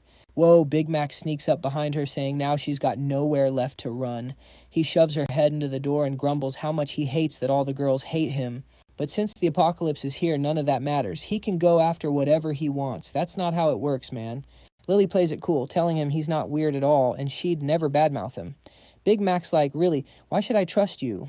She grabs his hand and says, unlike the other girls, she's just a student. She even admits she's come to see that he's actually pretty strong, not disgusting at all. If he's comfortable with it, she'd do whatever he wants. I'm not sure what she's up to, but she's definitely got a plan. You get the drift. And then she gets turned down by Big Mac, who says her looks are just okay, and that's enough reason to betray his brother. He tells her to come meet the group. She begs him not to, saying if she goes, she'll just end up dead. He assures her she's with him now, and there's no way he'll let her die. He says it himself, but Lily is already ready. She's hiding something behind her back, ready to strike. Then the door opens, and Lily freezes in terror. I know we see the teacher all beat up, but from what I understand, and what I read later, she just got roughed up, kind of like a rough USC-style scuffle. Don't assume anything worse. Hopefully not. The chubby guy is freaking out while Dongs warns him to be careful, because the teacher's fierce and even bit one of the guys. The wounded guy is bleeding and crying, saying he's going to take her down. What a surprise. I thought Lily wouldn't care, but it turns out she actually felt some sympathy for the teacher. The bald guy points out this new girl followed them and wants to join their group. Dong Zi looks surprised. At least this girl seems sharp and knows how to switch sides when needed. Then the big guy calls her over and introduces her, telling her to say hi to brother Dong Zi. She gives a crooked little wave and a hi. He asks if she really wants to join. She says yes, she'll obey any order. Right away, he agrees. But first she has to beat up another girl. Ouch. Shu Yin isn't happy about that at all. The new girl thanks him and immediately slaps Shu Yin. Shu Yin spins around and calls her a monster. Danzi gets excited, saying he heard Shu Yin is some kind of internet celeb. Should be fun watching her get knocked around. Lily thanks Dong Zi for being kind, saying she's always wanted to hit that girl. Poor Shu. Ian realizes there's not much she can do. Hey, protagonist, how about going back to your base? Yeah, seriously, he just leaves all the women behind. Remember, the story began with him and a woman in a house. He told her to wait for him, but he still hasn't gone back to check on her. Lily's grabbing Shu Yin by the hair, saying her pretty face only makes her matter. Just then, Dongzai says that's enough. The girl's qualified to join. He tells the big bald guy Men Gun that this girl is now his woman, and he better keep her from causing trouble. She's wrapped in Big Mac's arms, but she looks kind of thrilled about it. Right then, Dongzai starts talking revolution. Apparently, they used to be an independent gang, but now they're supposed to obey Diddy. Their plan: break free and take back their freedom. Screw taking orders from some trash. Why stay obedient like dogs when the apocalypse has hit, and they can build their own power? The guys cheer, saying they'll follow Dong forever. One even yells, "Today is the day Lou dies." At least they didn't decide to kill the girls or do anything worse. Honestly, I'm still unsure exactly what happened to the teacher, if I'm honest. The next morning, we're back with the protagonist group. Some guys peeking through a door into the chaos, checking out the old base's mess hall. Dongzi walks in and says it's perfect since it's empty, ideal for setting up an ambush. Then out of nowhere, a bone hits him right in the face. The guy looks confused, wondering who pulled that off. The main guy's fuming, saying, "Those jerks really took their sweet time." Dongs is mad they had been saving that chicken to celebrate. He asks what the kids are doing, hanging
He asks what the kids are doing hanging around there. The protagonist stands up and says, "Weren't you the ones hunting for me?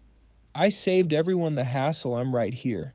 Dongs realizes if this kid is standing calmly, the rest of his team failed big time. The protagonist warns that the last folks who tried to kill him met their end immediately. Now it's his turn. Dongs commands, "Bring the girl." Then naturally he orders the kid to look at who they've dragged in. His ally had been captured.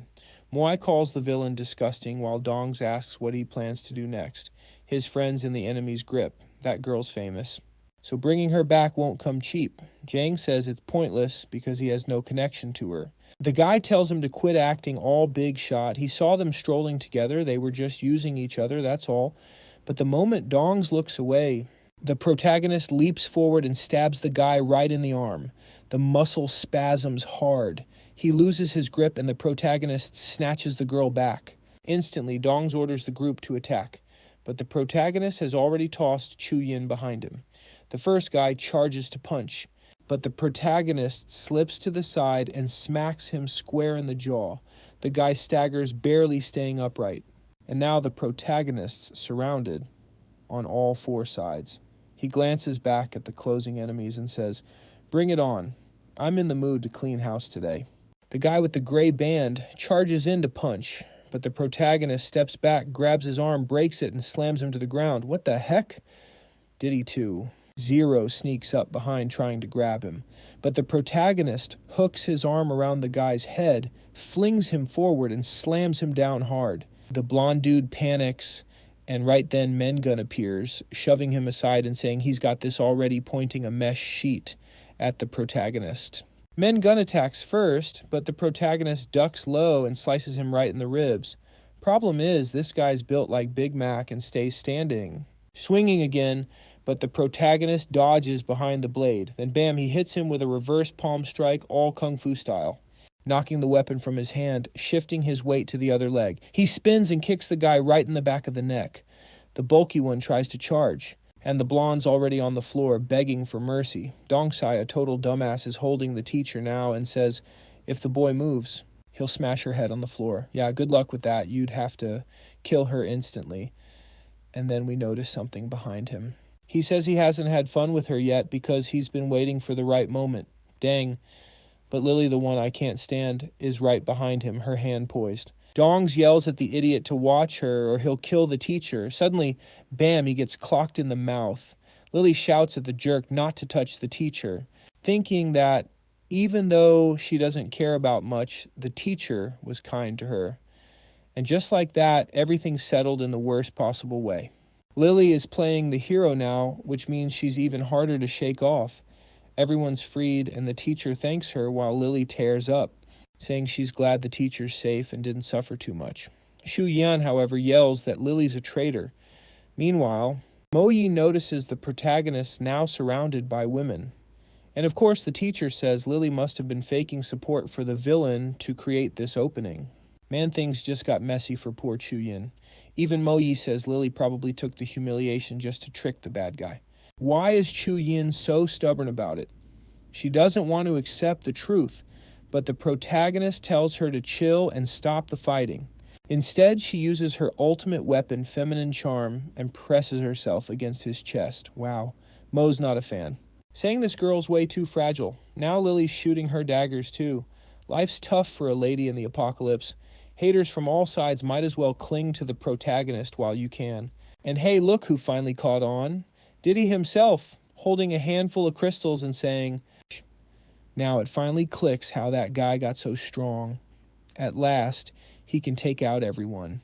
Pineapple Head wants to jump in on the action too, but Diddy gives him a smack on the head. Tells him to zip it, and the two start celebrating together. Oh boy, they're in big trouble. They hit the explosive one, expected something epic. Saying it looked like the best prize so far, suddenly an old man pops out of the scroll. I thought the black ones blew up, but I figured the red ones were just for fighting stuff, right? That roulette seems so random, even the writers lost track by now. Then the old man declares he's unlocked the alchemist profession. Obviously, he's not thrilled. Doesn't seem like a fighting class. He orders the blonde kid to gather everything scattered around the base, and They come across some interesting items. He's thinking he got shafted, collected all those crystals just to end up with some useless job. Then he realizes the number of crystals he put into the wheel was more than enough, leaving a few extras still lying around. Pineapple says he found the backpack of whoever was here before. When the guy checks inside, he finds a potion for strengthening the body. Diddy cheers, saying it looks promising, while Pineapple asks how he even knows what it is. That's when Diddy notices he's the only one who can see the item descriptions. Probably thanks to the alchemist class, he can now see what every item does. He looks closer and spots a warning. The potion might kill anyone who can't handle the boost. Without hesitation, he says, "Risky to waste this chance," and chugs a big gulp. Suddenly he starts twitching, his eyes glowing purple smoke pouring out. Pineapple panics and says he's going to get help, but as he opens the door, a giant hand slams into the wall. He glances to the side. It's a jacked mutant. Just as the monster's about to punch the princess, the prince steps in to protect her, saying he's feeling stronger than ever. The monster's arrived at the perfect moment to test his full power. Meanwhile, back to the protagonist. Going back to that same house from the start, just because I mentioned it, he says it'll be their temporary base and tells the girls to hang tight while he looks for Mook and Faye. He's in good spirits since they gathered plenty of resources. Walking up the stairs, he calls out, "I'm back. Moon Faye, where you at, girl?" But then someone calls him over to check something. The kitchen floor is completely trashed. Right in front of the fridge, there's a bloodied handprint on a note. It says there's a new roulette at the supermarket. He wonders if Mooks and Fee left the message and what might have happened here. Meanwhile, back with Diddy, he just finished off the monster. The princess says he's amazing and he's totally hyped up on his newfound strength. Pineapple celebrates, saying they don't have to be scared anymore. Diddy agrees, saying from now on, zombies are on their menu. But when Diddy and his buddy get back to their base, ready to link up with their friends, they find everyone tied up. Oh, come on, they're still alive. Shan Ming, why didn't you just put a bullet in any of them? I get it. He was surrounded by women, and headshots might freak them out, but still leaving everyone alive. Not a smart move. That's when he realizes the protagonist took all his supplies. Of course, he vows to personally take him down. Back at home, our guy suddenly has some kind of episode. The girls ask if he's okay, and he says he feels weird, though. Well, honestly, life's not looking all that bad. Chu Yin's giving him a massage. The teacher's sitting nearby, and Moy's right beside him bringing toast. Man, kid, you're living the good life. The protagonist says they have to rescue Mookinfi because she's probably in danger, but she escaped and left some clues behind. Chu Yin asks if that's his girlfriend, and he says no, she's just a solid partner. Now she's all pumped, saying if that's the case, she'll help find her. The protagonist, though, tells her not to get in the way. Every ally needs to serve a purpose. Shu Yin's loyal and easy to manage. Mo Yun's powerful, but clearly doesn't trust him much. And then there's Teacher Puing. He still hasn't figured out how to use her. She asks if she can tag along. Being a teacher, she's gone through some basic first aid training. The main guy says, all right, just don't slow him down since protecting everyone uses extra energy. Then he asks if Moy is tagging along, and she replies, absolutely, comrade. Well, the backpacks are loaded up. Off they head. He knows they need to find Mook and Fee, but also track down that new roulette wheel since their supplies are running low. Just then, Moy tells him to hold up. She knows where they can grab a vehicle. They spot a truck parked outside the military base, and she mentions the commander spent a fortune getting it here. It's not missile-proof, but it can stop bullets and hit speeds up to 87 kilometers per hour. The protagonist gives thanks, saying that old guy really knew his stuff. Meanwhile, Did's roaming the city clutching a pineapple. Dead set on hunting down that kid's base and ending him. He never saw useless dong-sized betrayal coming. Clearly, the blonde kid spilled everything. No chance he'd die for that juiced-up lunatic. Now Diddy swears he's the only true predator fit to hunt zombies. Sure thing, buddy. Hunt all you want, no one's stopping you. Meanwhile, the protagonist races through the city full throttle, blasting through hordes of zombies. Mo Yi says, this way they'll get there without a hitch. The teacher praises her, saying it's always nice to have someone so capable around, but Chu Yan's turning green with jealousy since this new girl's hogging all the spotlight. Man, the women in this story seriously stand out. The protagonist says, unfortunately, Kinfu didn't say which supermarket, so I'll have to check a few. The problem is more zombies keep showing up. Then Chu Yan mentions something odd approaching. Far off in the distance, a giant creature's hopping around looks like a mutated ape with a red crystal on its forehead. What in the world? The monsters are snatching up zombies and eating them. Dear God protagonist Run Yong instantly recognizes it as a vicious white ape, one of the apocalypse's deadliest beasts. At his current 1-star level, he's got 0 chance of winning. At least he's encountered this species before in his past life, so he knows its vulnerabilities. He tells the girls to hold tight, slams the truck in reverse, and crashes straight into a pole. What a goof. Right then, the ape leaps on top of the truck, drags it along the ground, and stares him down through the smashed windshield as he spins the wheel, trying to shake the beast off. When it won't budge, he tells Mo Yi to take the wheel jumps out the side door and boots the monster right in the face. Bold move, kid. But even after knocking the ape back, it lashes its long tail around his leg and pulls them both down. The protagonist hits the ground hard, half buried in dirt. Are the girls going to bail on him, leave him behind? The monster steps closer, grinning down at him. Then it roars and raises its arm for the killing blow, but suddenly a burst of bullets hits it. Looking over, we see Moy firing shots. But the beast dodges, moves to the door, and slams it so hard she barely escapes out the back. That girl's basically pulling off Matrix moves. Inside, the useless crew's freaking out. Oh man, we're all gonna die. Ever thought of actually doing something? Moy keeps shooting straight at its chest, even though it's not doing much damage. The ape slams down for another hit, and she dives to the ground, rolling right under the truck. But the monster doesn't stop. It grabs the sides and starts trying to flip the whole truck over. The girls inside are tumbling all over, screaming while the beast stomps around. Who even knows what it's up to now? Then the teacher jumps out of the truck, and when it swings at her, she ducks, but ouch. It catches her with a blow to the back. She's done for. Chuyin shouts at the beast to stop when suddenly someone whistles. The protagonist stands up and the yellow mutt charges forward. The monster swings a huge arm, but our guy moves like Captain Levi, hopping onto its arm, climbing up as his dog bites the creature's shoulder. The beast twists to shake the dog off, spinning around him. Zhongming tells Mo Yi to toss him the gun. She throws it, and he catches it midair, activating his craftsman skill that boosts penetration and stability by 20% each. The ape keeps roaring, while the yellow pup leaps aside and tries to bite his hand, but gets swatted and knocked away. The beast charges again, aiming to crush him with both arms. Just then, the main character aims from the side, saying he knows exactly where it's vulnerable, and fires right into the gap beneath its exposed ribs. Somehow. It really is the weak spot. The part collapses, completely immobilized. The main character lets out a sigh of relief and says he's pretty lucky. That monster literally had its spine exposed and breaking. The first vertebra made it fall apart. He's thankful for the craftsman's upgrade and that pistol he snagged from the roulette. Turns out it was way more useful than he thought. A little later, they're tending to the teacher's wounds.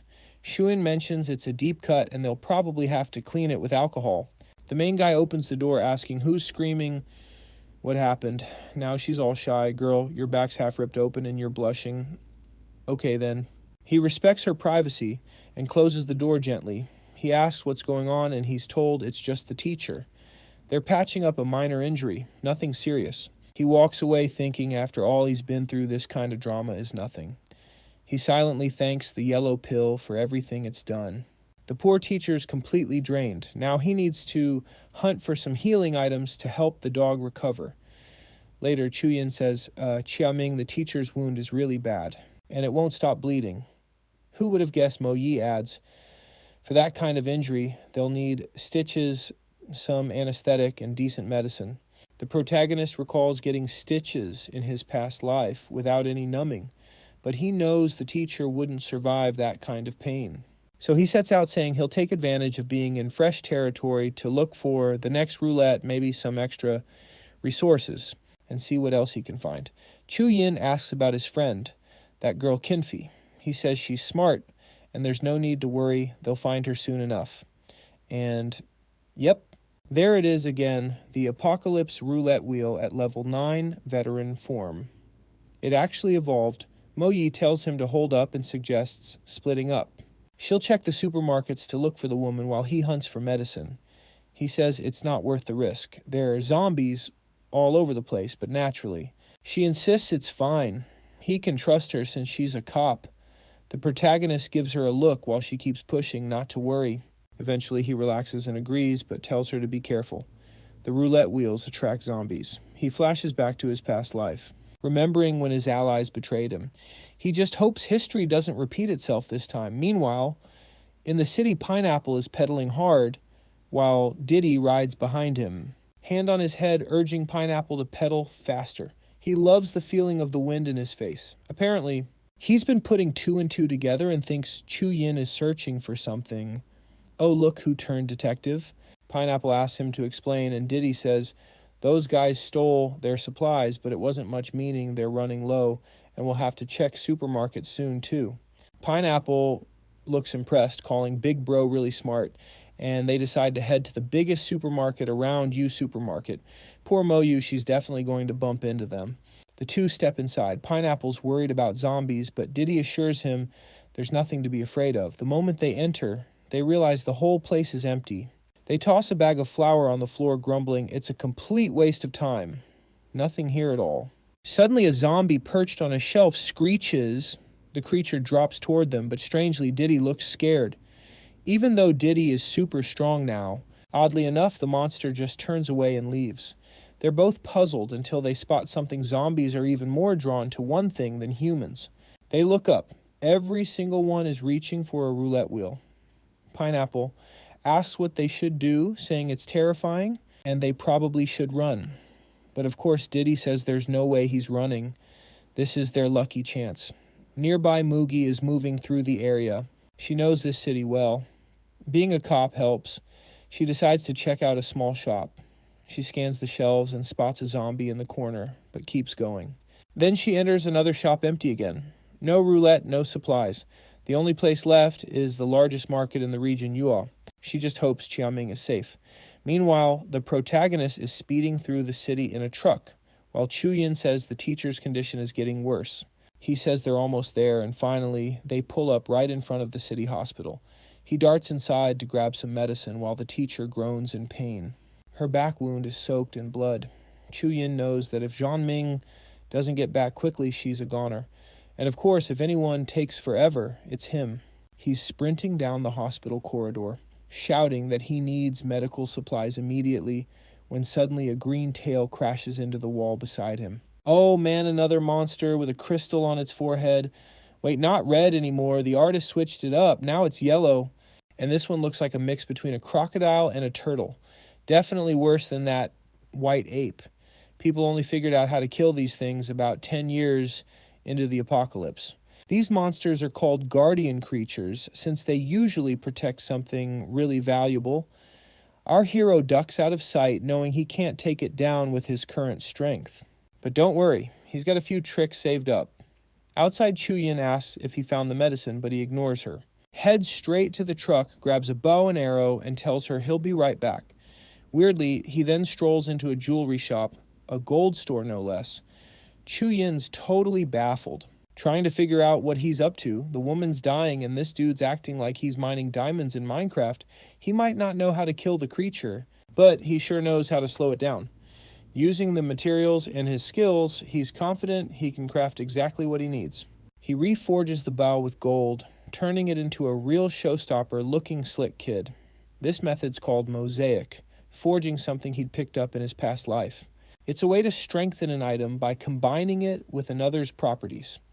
Once everything's prepped, he steps out from behind, cover pulls 3 arrows, and fires at the turtle-like beast. One arrow lands just ahead, another by its leg, and the third sticks into its tail.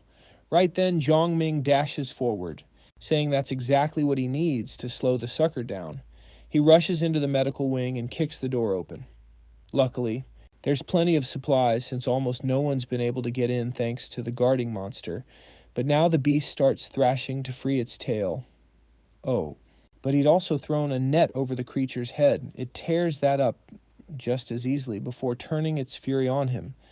Meanwhile, at U Supermarket, Diddy just finished knocking out a bunch of zombies and celebrating, saying he finally got his hands on the roulette. Pineapple's freaking out, asking what's going on. When Diddy pulls off the cover, there it is, a roulette packed with all sorts of goodies. He kicks the blonde goof and tells him to start gathering crystals. Pineapple's getting angrier by the second as Diddy inspects the wheel.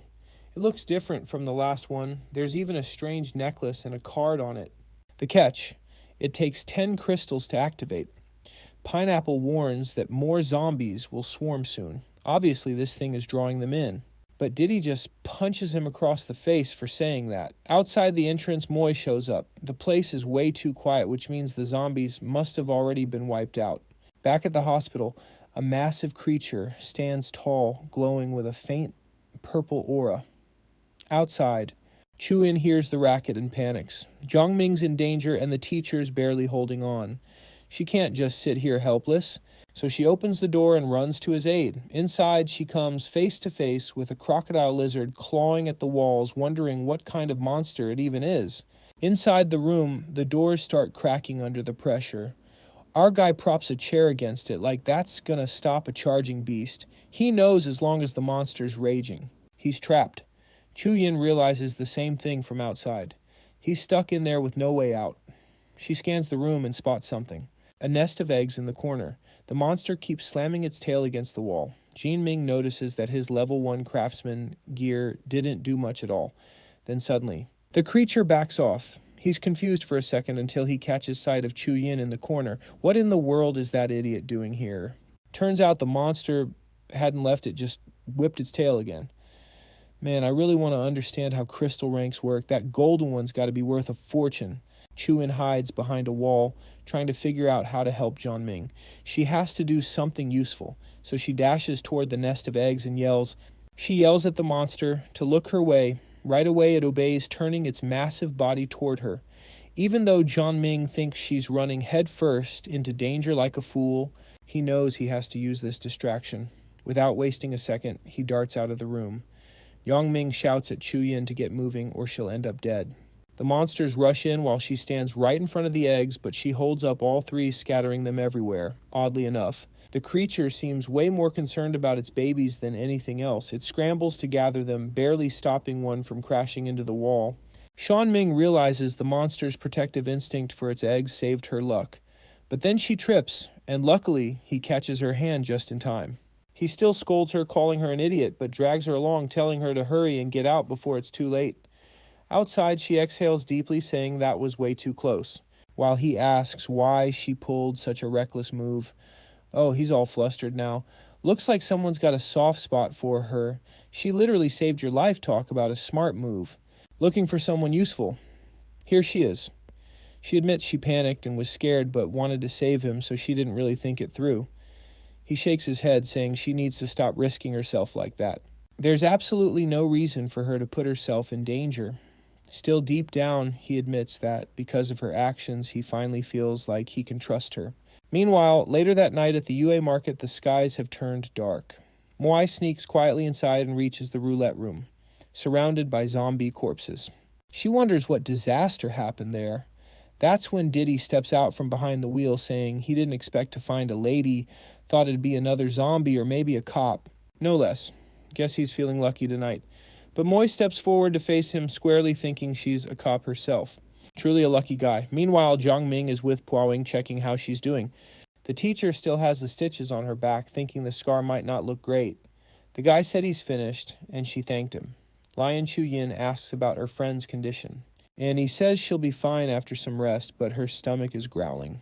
Lion Chu-In explains that's just because she hasn't eaten yet. Then he tells his partner to grab some food while he goes to meet up with Moy. Back to Diddy, he tries to punch the officer, landing a blow she blocks.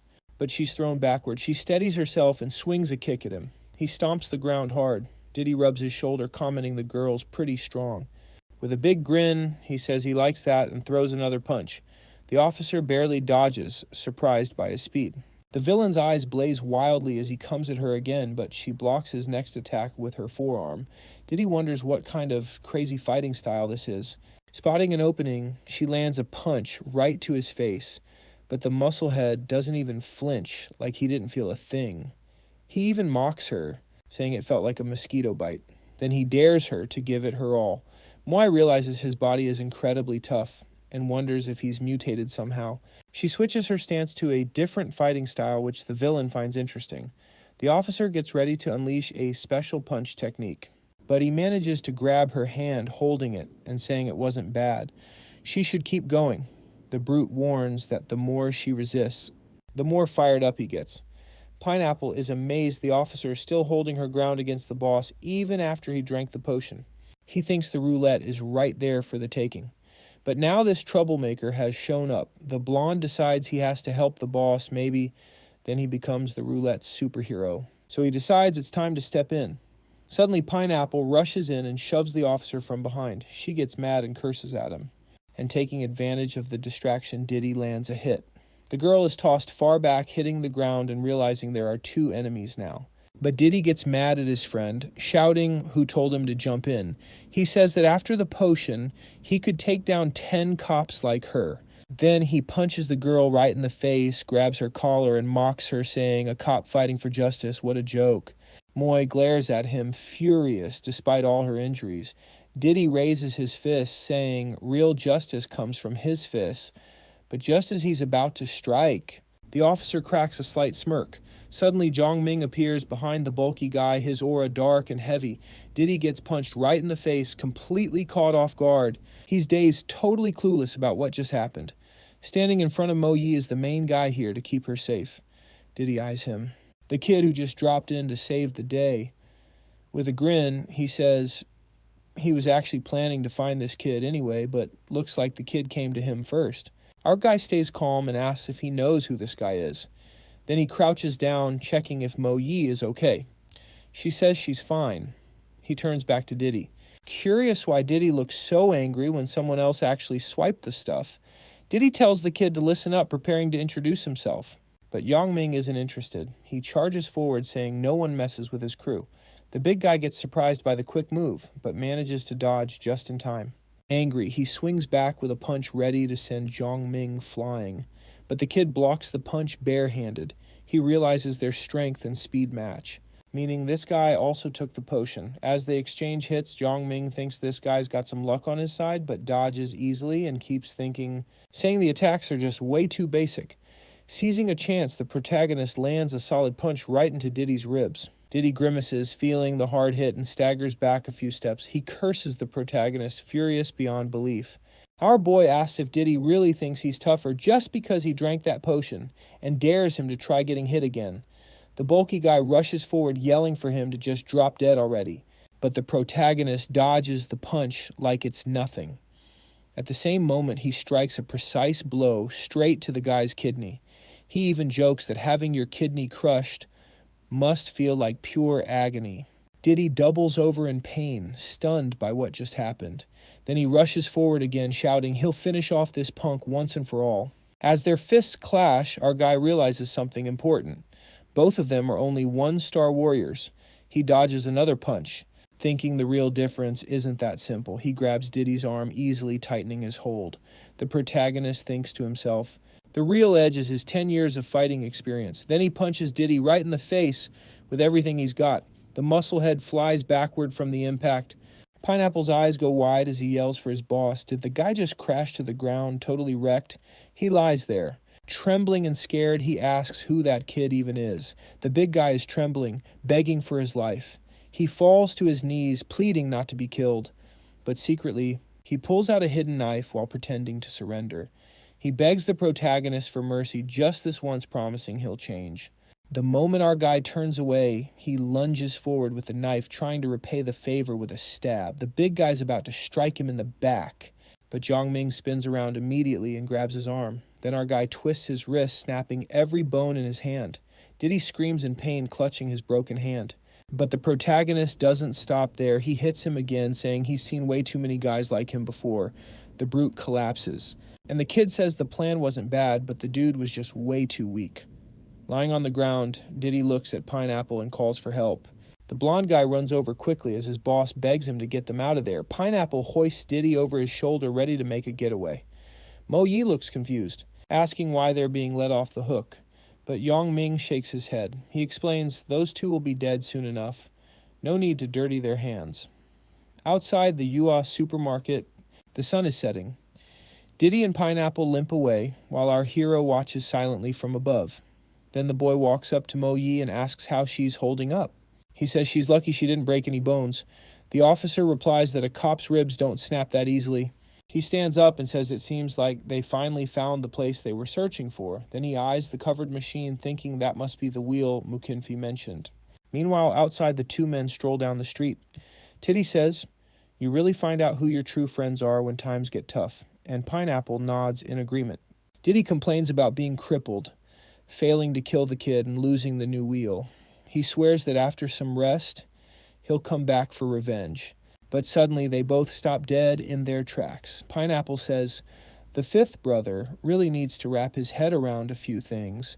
He asks what good he's gotten from tagging along with the boss, just running away from zombies all the time. He wonders why the boss always gets all the perks while the rest barely scrape by. Pineapple grumbles that the honest folks are always the ones getting pushed around, while Diddy pleads with him not to do anything reckless. Grabbing onto Diddy's arm, Pineapple says, since the boss is out of commission, now maybe it's better if he holds onto the crystals for a bit. With a mischievous grin, he promises to keep them safe while Diddy gets back on his feet. Just then, Diddy's face twists in horror as a swarm of zombies bursts into the alley. The creatures charge straight for them. Panicked and ready to fight, Diddy reaches out, begging his buddy to hand over the crystals and take him along while they make a break for it.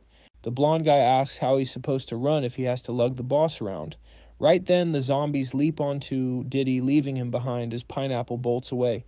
Diddy screams his friend's name in despair, feeling totally betrayed. Outside the supermarket, the truck is already waiting for them. Lian Chuyin hears the screams and worries something bad happened to Jiangming and the others. Panic lights up her face immediately. Our protagonist arrives with Mo Yi, saying she's hurt and they need to find a safe spot fast. The girl asks if those two guys who escaped from the supermarket caused all this chaos.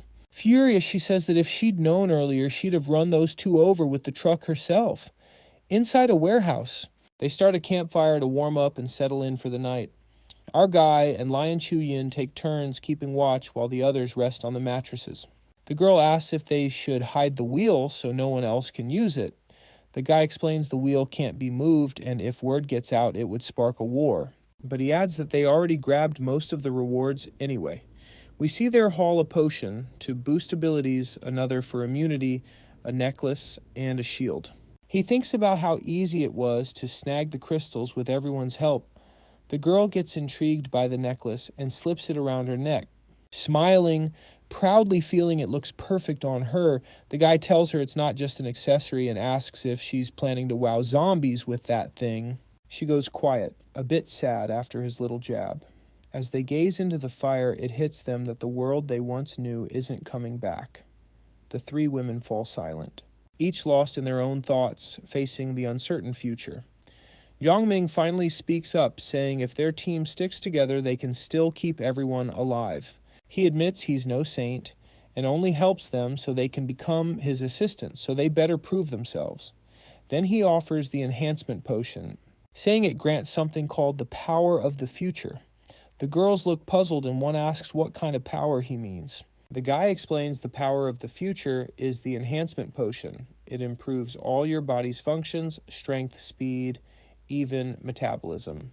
Basically, it floods your body with a burst of green energy. One girl gets excited thinking it's like a superpower, but he clarifies it just boosts physical abilities by 20 to 30%. A regular person who takes it becomes strong enough to tear through zombies. Long Chuyin seems discouraged, saying a 20% boost won't help her much. But the guy tells her the potion unlocks your body's potential and she shouldn't sell herself short like that. Mo Yi asks if that's why he's so strong, and he admits his build isn't on par with a trained cop. She realizes the potion only boosts the body and wonders how he knows so much about the apocalypse and why he's already so powerful. Lian Chuyin agrees, thinking since she first met him. He seems strangely well suited for this crazy new world. Everyone lulls into silence for a moment, each pondering the mystery behind him. Then Mo Yi gets straight to the point and asks if he knows what caused the apocalypse. He smirks faintly and blames Mukinfi, thinking to himself he can't let on he's been reincarnated. The girl concludes that Mukinfi must be no ordinary person, and the protagonist breathes easy, knowing they bought the story so quickly. She asks about any side effects, and he explains it causes unbearable pain. Many don't survive because they can't handle it. Lion Chuyin panics and asks if taking it could actually kill her. The guy replies that every perk comes with a risk and he's not going to force anyone into it. The girls exchange unsure looks, deep in thought about what to do next. Suddenly, Mo Yi stands up and confidently extends her hand, saying she'll take the potion without a second thought. The protagonist smiles faintly, saying that was exactly the response he expected from her. He hands her the vial, warning her about the painful process of evolution and telling her to drink it the next day. Inspired by her friend's bravery, Lang Chuyin decides to try it as well. She doesn't want to hold anyone back. The guy nods in approval of her choice. He announces they'll take it tomorrow, then straightens her loose clothing, saying it'll be tough to move around in. She blushes embarrassed and says she got the point. As she lies down, Mo watches him walk off, wondering why he's always so straightforward. She then turns over, muttering that she wishes she had a softer place to crash. Holding her gently, he asks if he needs to ask again. Liang Chuyin's face is streaked with makeup and tears. He tells her that having power doesn't mean luck's on your side, and he won't let her off that easily. Then he asks if, after everything, she's still willing to join him. She assures him she understands perfectly, especially since he saved her life. With a soft smile, she says that if given the chance, she'll stick by his side forever. The protagonist turns his head and asks, "What about you?" Meanwhile, Officer Mo Yi leans against the truck, curious about his next move. He explains that if all goes well, he'll return to the hospital, then head to a nearby lake. Mo Yi mentions she might have to leave soon, which surprises the other girl. He says it's a shame, but promises to make her stronger no matter what. The officer tells him not to worry. She'll be back soon, and if all works out, she'll beat him at the lake. Our guy hands her some bullets handy for the road. Taking her hand with a smile, he says, even if she hadn't taken the first step, he would have. He tells everyone to get some rest, because tomorrow is going to be a long day. Though one of them grumbles she's just not sleepy.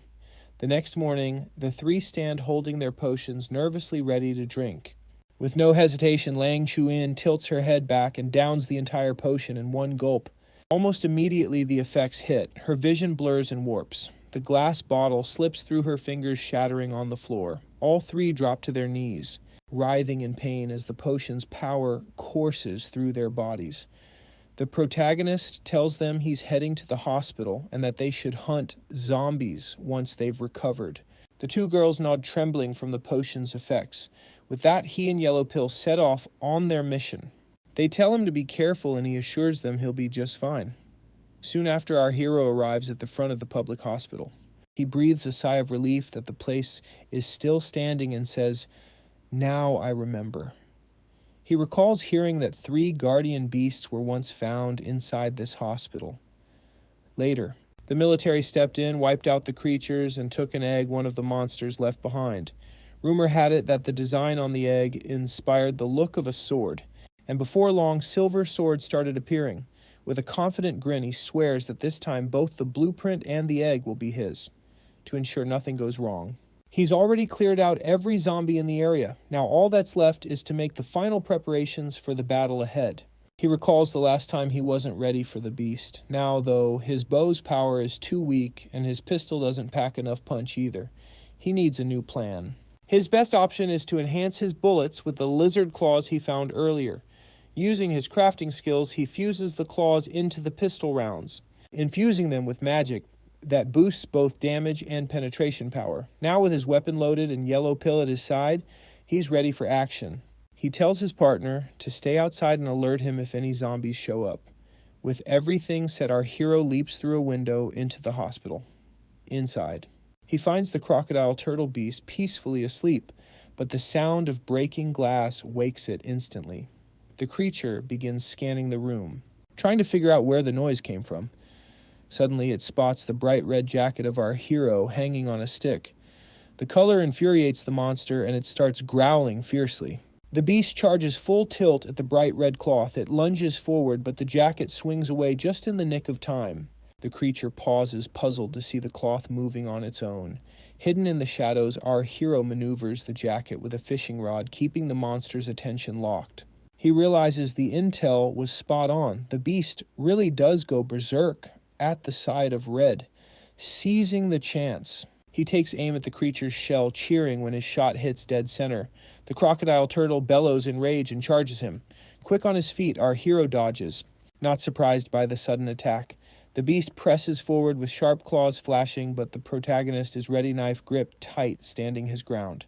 He uses the blade to block every strike. Still, one of the spikes on the tail slashes clean across Yongming's face. He leaps over the tail to avoid the next blow. Taking advantage, Yongming sprints along the tail like a ramp, climbing up the monster's back. The beast roars fiercer when it senses him above. Yongming then leaps at its head knife, held high, diving straight into its open mouth. But instead of stabbing, he wedges the blade between its teeth, prying them apart and stopping the jaws from snapping shut. With the beast's mouth locked open, Yongming pulls out his pistol, aims deep down its throat, and with a single shot ends the crocodile turtle's reign. The creature crashes to the ground, lifeless. Finally, the fight is done. Wiping blood from his face, Yongming puts his jacket back on and heads to the eggs. Near the eggs, he spots a glowing scroll. Grinning with satisfaction, he knows he's found exactly what he came for. The scroll reveals blueprints for 3 swords, rank 1, 2, and 3. He notices the last is a rare purple rank blade with both passive and active powers. It's so powerful its worth nearly matches that of a legendary weapons. But to craft this masterpiece, he'd need 1,000 rank 5 magic crystals. So for now, he chooses to start with the rank 1 sword.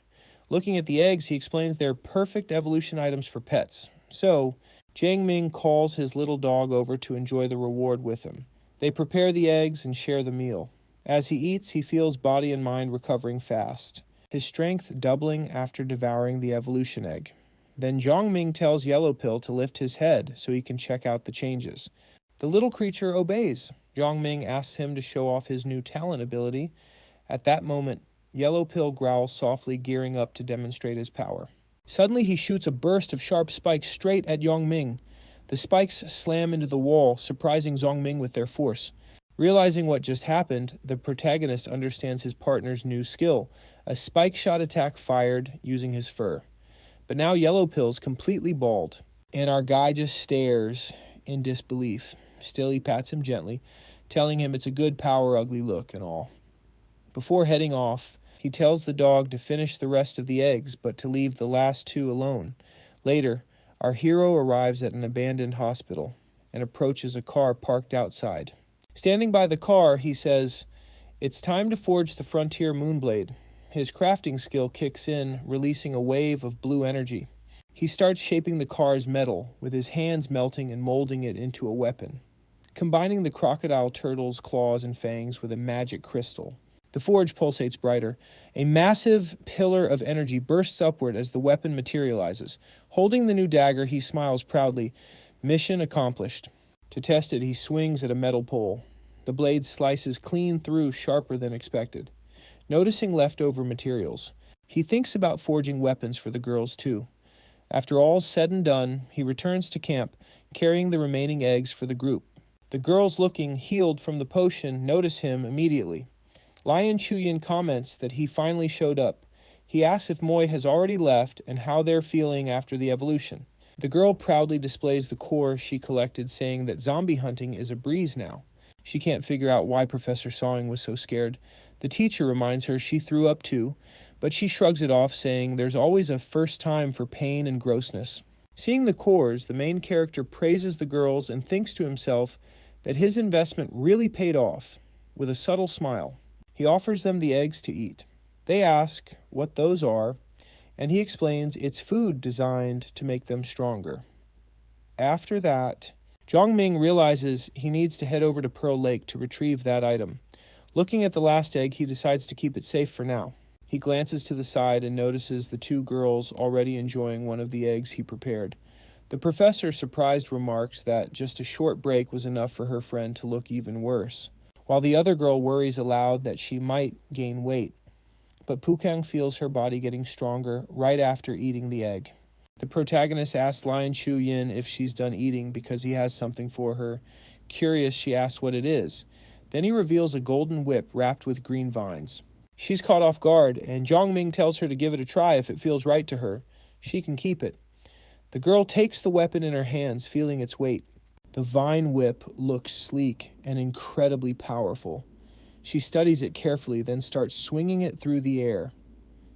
with just one swing. She rips open the ground beneath her feet from the sheer force. Gripping it firmly, she says it feels like it was made just for her. She mentions she's learned some stretching moves and that this new weapon will definitely come in handy. Meanwhile, the professor watches her petting a pill. The protagonist then asks the professor which weapon she wants, and she's surprised she's getting one too. Still petting the dog, she looks uncertain, saying she doesn't really know what to pick. With a calm smile, he tells her there's no rush and she should take her time. He reminds her that back in peaceful times, nobody really used weapons except for maybe kitchen knives. Liang Chuyin asks if they're heading to Pearl Lake, and the protagonist nods. He warns that it might be dangerous and asks if they're willing to come along with him. Excited, Liang Chuyin pumps her fist and says yes, but the professor says she'll only go if she won't be a burden. The protagonist encourages her to join, but warns again about the risks, adding that he hasn't even mentioned the rewards for succeeding yet.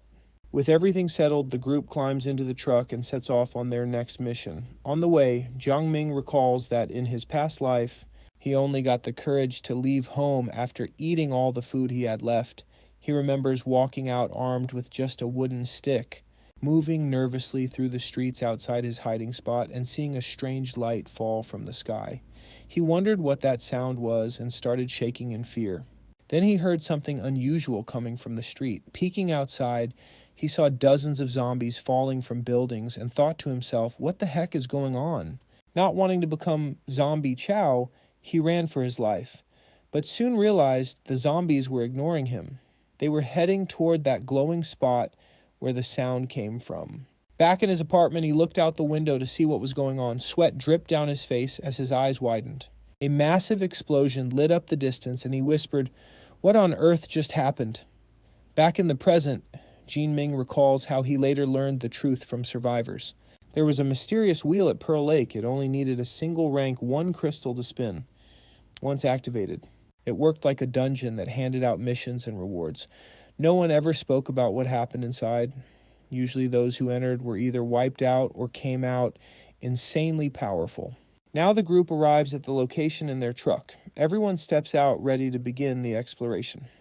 Stepping off the truck, the protagonist points toward the lake and says that's where they'll find countless powerful items. With those items, he promises they'll become the strongest group in the entire city. 10 hours earlier, a few zombies stood in front of a building. Inside a large complex, a group of men in suits was surrounded by heavily armed soldiers. One soldier with a scar over his eye asked the leader of the suited men what his decision was. The man in the suit asked if they'd be killed right then if they refused the proposal. He thought that even with 3 one-star evolves and 11 weapons, they didn't stand a chance. Anger clenched his jaw. Running into the military now was the worst timing possible. A young soldier was casually twirling knives and pointed out that their leader Ye had a 2-star evolved right beside him. Leader Ye snapped back that if they didn't cooperate, he wouldn't let them mess with their plans. CEO Li stayed serious, quietly considering the offer. One of his guys whispered, wondering if they should fight the soldiers. But Officer Ye warned they weren't working for free. They expected their cut of the prize. He tapped his uniform, saying even if they doubted him, they should at least trust the badge he wore. The young soldier grinned, adding that Sito Li could be just as strong if he took the deal. Finally, CEO Lu extended his hand, saying he got it and they'd cooperate. The soldier shook it, introducing himself as Wang Ding and saying they'd get along just fine. Afterward, CEO Lei asked Ye about the operation they kept mentioning. Leader Ye explained they got vital intel about the lake. At Pearl Lake, there was a rare beast one everyone wanted to catch, and they had spies keeping watch. Over the radio, a man named Qin Shelbo reported it was go time, but Leader Ye said he was almost there and ordered others to secure the wheel. From a distance, the protagonist watched everything through binoculars. Sitting on top of a truck, he said most folks were already gathered. He jumped down, asking the girls if they were ready. He handed a walkie-talkie to Lane Chuyin and told her that once the operation began, she should hide and report immediately if she spotted the monster. Professor Pugh also got a radio with orders to monitor the battle and track the smaller creature's moves. The protagonist pointed toward a nearby building, saying he'd wait there to set up an ambush. He explained that if the professor confirmed any monster action, they'd regroup with her. He also told her to find a high vantage point to report battle updates and monster positions. but if things got risky, she had to pull back right away. He pointed at one of the buildings, asking if that spot was safe. Jia Ming nodded, saying it was, and that she could wait there for him and Lane Chuyin. Holding a dagger, he asked her to report as soon as she saw the target. He warned that while the monster wasn't exactly powerful, it was crafty and could call in reinforcements. Suddenly, a beam of light shot down from the sky, bathing the forest in bright energy. He said the wheel had been activated. The monster finally showed up. As the beam crashed into the lake, a huge explosion followed. Kid and Shabo's team flinched at the blast, looking confused and alarmed. He squinted at the lake and froze. Shocked by what he saw, a weird one-eyed creature was perched on the wheel. As the soldiers raised their weapons, the monster reached into its waist. It brought something to its mouth like a horn and blew with insane force. The sound echoed across the area, making Qin Shelbo's blood run cold. That eerie call summoned a horde of zombies rushing toward the lake. But the soldiers were already in position, ready to fight. Leader Ye watched the scene through his binoculars. Then a soldier came up and called him over. The captain asked for a status update and was told all platoons had hit their spots. But Qin and Shabos' signals suddenly cut out. His team lost contact, and a massive zombie horde was speeding toward them. With a serious look, the leader asked what else was going on. The scared soldier said they were surrounded by the undead. Yet the captain smiled calmly, saying they were already in the city's central district, meaning they'd been trapped from the start. Then he shouted, calling out to all his comrades, standing on a tank. He told everyone to pay attention. He joked that maybe he just marched them straight into a graveyard, pointing to the wrecked vehicles and monsters all around. Then he warned that if they didn't pull back now, they'd all die right there. But he reminded them why they were still standing, why they wore those uniforms. He said that just like them, he had a family, and he didn't even know if they were safe. Then he shouted, asking if that was any reason to give up on their beliefs. He roared that they were soldiers born for war, and that they needed to be tougher than monsters, tougher than anything in this world. Even if he faced death, he wanted to go out wearing that uniform with pride. With a fierce battle cry, he declared that glory belonged to them. The soldiers echoed back in unison, shouting, "Glory belongs to us." From the window above, our protagonist watched the entire scene unfold. He realized that while their pride united them, it was something unimaginable during the end days of the apocalypse. He couldn't help but feel a bit envious. He kept his gaze fixed below. Tanks rumbled forward, crushing zombies beneath their treads. The protagonist guessed their adrenaline must be running wild. Witnessing the soldiers' fierce determination, he wondered what was happening beyond their front. Suddenly, blue lightning crackled deep within the forest. He immediately understood what was going on. The dimensional gate was opening. The monster had used its horn to rip open a portal. That horn didn't just summon mutants, it called forth powerful beasts from another dimension. Moments later, a horned monster with glowing blue eyes stepped out of the portal. It was a crimson steel beast, a level 2 creature with 2 heads and razor-sharp claws. Without a second thought, the beast charged directly at Qin Shao. He screamed in pain as the creature grabbed him. The monster roared, ready to feast. Then another figure emerged from the rift. Black-armored, goat-like hooves hit the ground. It was a terror war goat, another level 2 beast. Seeing things spiral out of control, the protagonist dashed up the stairs to the rooftop. With a strong kick, he busted open the door for a clear view. From up there, the glowing gate pulsed ominously. From it, swarms of purple cloud war ants began pouring out all level 1 monsters. He frowned. Despite their low level, there were far too many. Watching the chaos spread, he wondered what kind of world this gate connected to and why so many powerful monsters were flooding through. Since the apocalypse began, strange wheels had fallen from the sky, and golden lights rained down. Striking the ground, those spots became infested with otherworldly creatures, plunging humanity into despair. But they also brought strange flowers, rare minerals, and mysterious treasures. From the rooftop, the protagonist spotted yet another being stepping through the portal, a zombie ape, with white fur and glowing red eyes. A rank 3 zombie. The sight left him stunned. He couldn't believe a rank 3 zombie showed up this early in the apocalypse. He remembered that in his former life, the fastest anyone reached 3 stars was 3 weeks. Meanwhile, the zombie ape charged at CEO Li and his team, who were approaching from the side.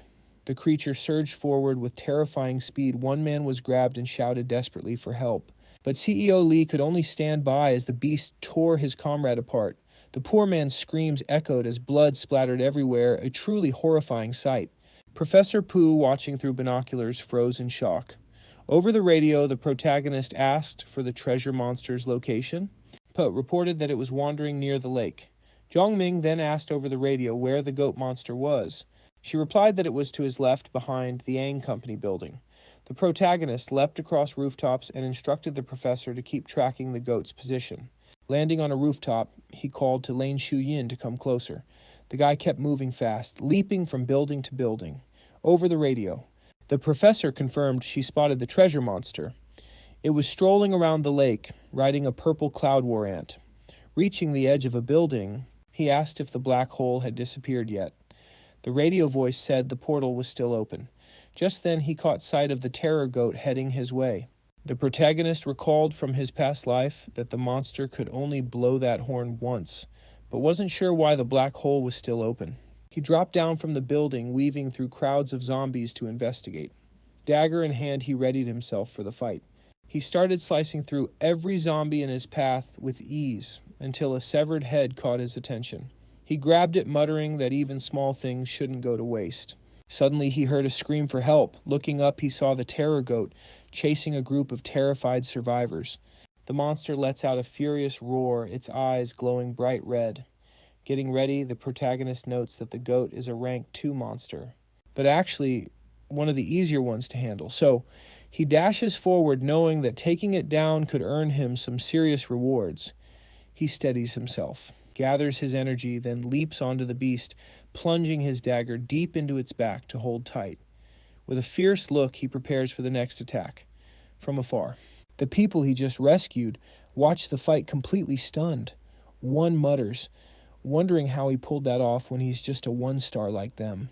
The goat howls in pain and starts bucking wildly, trying to shake him off, but the protagonist drives the dagger in even deeper, yelling that it's not going to be that easy to toss him off. The creature screams in pain as the blade sinks further.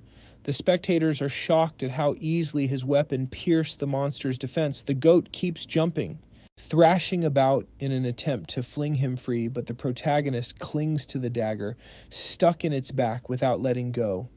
Then the creature crashes into a wall, trying to squash him. The impact shakes Yongming's body. He grits his teeth, realizing this beast is smarter than it looks. The goat keeps slamming itself against walls at full speed. But with one final strike, the protagonist finally brings it down. Even as it falls, the monster keeps roaring at him. Wearing a confident grin, he tells the creature he'll grant its last wish and hops off its back. He pulls the dagger from its flesh and jumps aside, ready for one last strike. The monster swings its hooves, aiming to crush him, but our guy twists midair and dodges. He summons his energy again, his eyes glowing red. Pointing the dagger at the goat, he raises his arm high and slashes down. Then he keeps going, unleashing a rapid flurry of precise hits. But that only makes the creature angrier. He braces himself for a counterattack, blocking the goat's charging horns with his dagger. Even wounded, the protagonist tells the beast to quit fighting. It's over. The creature falters, weakened from its injuries, and finally collapses to the ground. With the goat finally defeated, the protagonist steps closer to its body. He hears someone whisper, wondering if he really killed that thing. Blood streaks down his face as he turns to see who's speaking. It's the people he saved earlier, watching from a distance. One asks if he actually killed the monster, while another demands to know how he managed to beat something that big. The protagonist replies that since they ran away, they shouldn't have come back. With a dismissive wave, he tells them to get lost, but one of the men argues they deserve half the credit because they fought the monster first. The protagonist scoffs, asking if getting slaughtered without leaving a scratch counts as credit. A man yells at him to stop acting so cocky. They're just trying to survive. Furious, the protagonist yells back, telling them to get the hell out of here for good. He glares at them with absolute disgust. The three men glance at each other, putting on fake confidence. One of them threatens, telling him to drop whatever he's got and leave. Another says there's 3 of them and only one of him. He'd better think carefully before making a bad move. Xiao Ming's arm is weak from fighting the monster, and they mock him for it, saying he can't even move his hand, and that they'll kill him if he doesn't walk away. The blonde guy adds that in this new world, the strong write the rules. Killing's no longer a crime. Suddenly, the protagonist's radio starts buzzing. He picks up and hears a report that a large group of zombies is heading his way. The messenger says the monster with the golden pouch is moving toward a candy store, and another survivor team is also on their way there. The protagonist immediately thinks about the pouch monster he's after, and he can't let anyone beat him to it.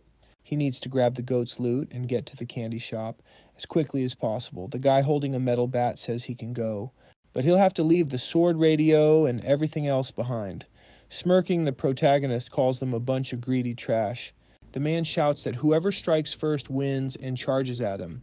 In that moment, the protagonist thinks about how everything's changed since the apocalypse started.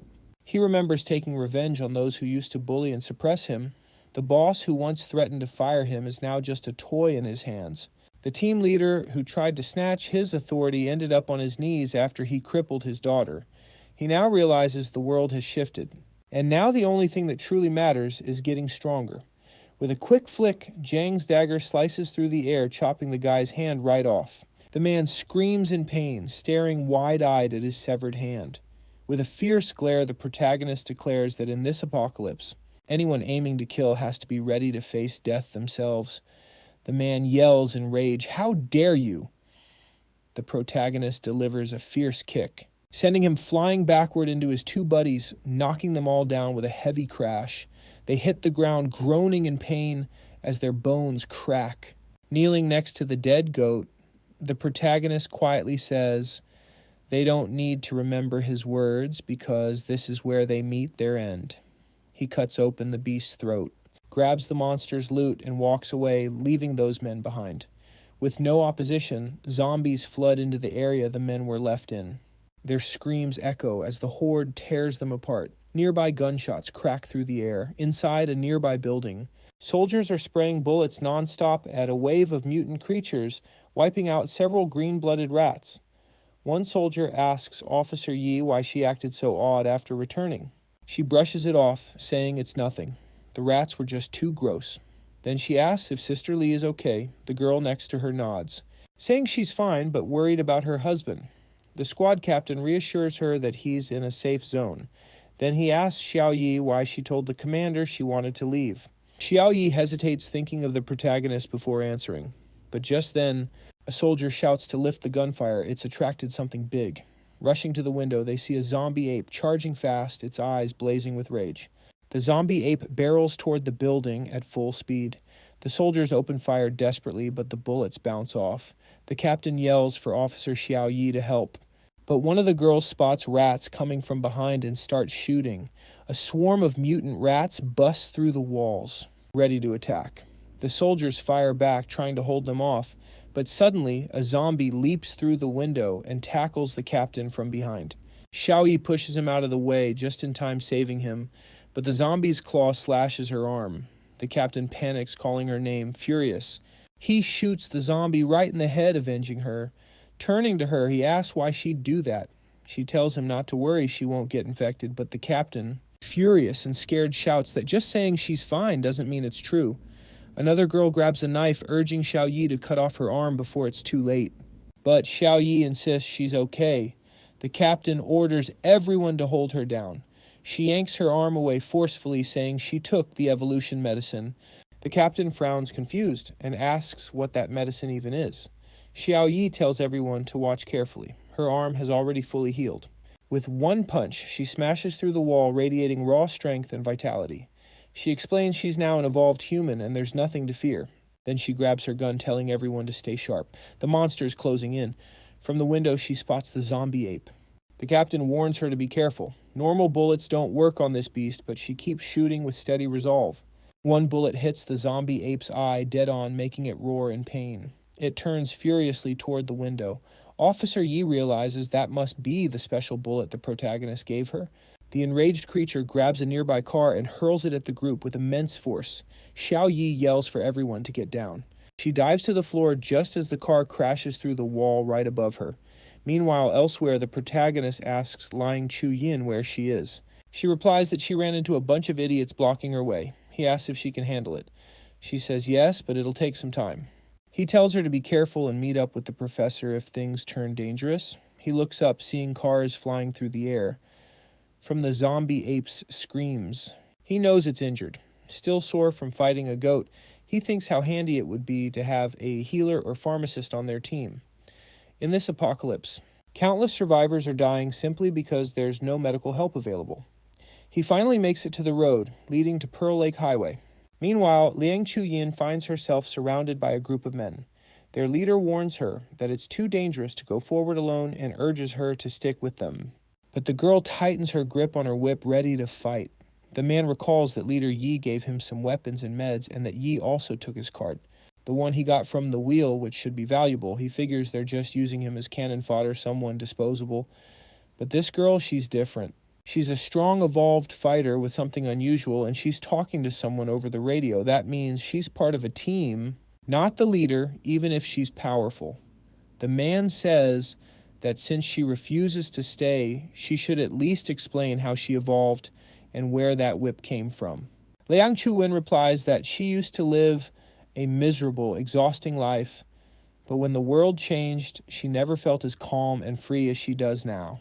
The man stares, confused by her words.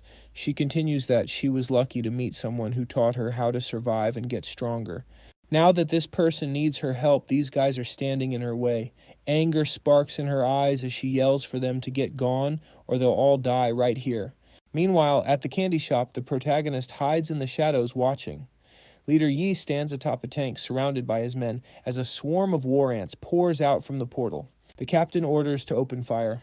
Tanks roar, launching shells that tear through the insect horde.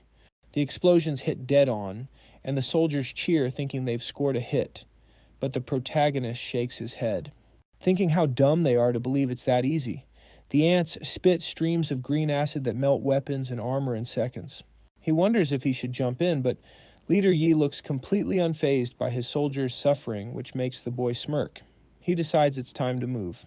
He bolts forward, passing right by Leader Yi, who doesn't even acknowledge him. The protagonist flashes a slight grin as he runs. He realizes there's nowhere else to go that way. He wonders where the candy shop and the treasure monster might be hiding. Then he spots a cluster of ants around a small shack. It seems the monster managed to blow the horn twice. That shocks the protagonist, making him wonder what's coming next. From the portal, a new threat steps out. He can feel something terrifying approaching. A massive foot wrapped in chains steps through the gate, followed by a huge four-armed body shrouded in the same restraints. A single glowing horn on its head pulses with blinding light. The creature is a gigantic muscular monster bound in heavy chains. The protagonist recognizes it instantly, the chain prisoner, one of the strongest monsters ever. A glowing green crystal glimmers on its forehead, proof it's a Rank 4 evolved beast. He knows that in just 1 year, this monster will be among the first to hit Rank 9. In his previous life, the prisoner was unstoppable, destroying over 10 survivor bases. Humanity only managed to defeat it when 3 9-star hunters teamed up. That battle also earned Mukinfi her title, the Rose of Massacre. The protagonist knows that even though he's only a 1-star hunter, the evolution medicine has made him much stronger than most. With his profession and knowledge, he can handle Rank 2 monsters, but going up against a Rank 4, that's pure suicide, so he focuses on killing the ants and decides to leave the chain prisoner alone for now. He pulls the energy cores from the ants' heads and stuffs a few parts into his backpack. What matters most right now is capturing the treasure monster. With a strong kick, he smashes through the candy shop's door. Inside, several soldiers lie dead on the floor. He grabs his radio and reports to the professor that he's reached the candy shop, but the monster isn't there. No response. None of his teammates answer, and worry creeps in. Suddenly, gunfire erupts from the back door. He looks over and sees CEO Lee and his men firing their weapons. Through the radio, Lee calls for backup, shouting that the golden pouch monster threw a vial of evolution medicine at them. The soldiers open fire on the creature riding a giant ant. One bullet hits it, and CEO Lai yells for his men to chase after the wounded beast. The main character sprints toward the rear to intercept it. As soon as he arrives, the soldiers raise their rifles and demand he stop, asking who he is. He doesn't have time for this. He punches one guard, grabs his dagger, and slices another soldier's weapon clean in half. CEO Lai points his gun at him, but the main character elbows him hard in the chest before he can pull the trigger. He disarms Lai and catches the pistol, midair. A quick glance reveals it's a military-grade sidearm. Weapon in hand, he bolts out of the shop. He thinks to himself he needs to get that pouch before anyone realizes the monster's hurt. Behind him, CEO Lee groans, coughing up blood as he grabs his radio. He calls Leader Yi, reporting the treasure monster is here, warning if Yi doesn't hurry, someone else will snatch it first. Then Lai stumbles out of the candy store, scanning the street, wondering where the creature ran off to. That's when the protagonist hears a strange noise, following it. He finally spots the golden pouch monster collapsed among the rubble, still nibbling away. He rushes over and is shocked to see how quickly the creature's wounds are healing. The monster looks up confused by the sudden approach. When it recognizes him, it points and lets out a furious roar. Suddenly, the giant ant next to it lunges at the boy. He quickly realizes it's a general ant, a rank 2 variant. Usually ants are rank 1, but some rare ones evolve to higher ranks. The ant spits a jet of acid his way, forcing him to dodge. He barely avoids the searing spray. Amazed by how unexpectedly aggressive this thing is, the ant then spreads its wings and takes flight. Dagger in hand, the protagonist mutters, "Who said you could fly?" and prepares to strike. With one clean swing, he slices through its wings, sending the creature crashing down. It's almost defeated. He jumps on its back and drives his dagger straight into its head. He twists the blade to ensure a fatal strike, then smoothly pulls it free and extracts the crystal inside. With the ant down, he shifts focus to the treasure monster. The creature freezes, stunned at seeing its mount killed. It looks around desperately searching for an escape, but the protagonist already knows the plan. All he has to do is take its head and claim the pouch. The monster fumbles inside its bag and tosses something toward him. The protagonist catches it.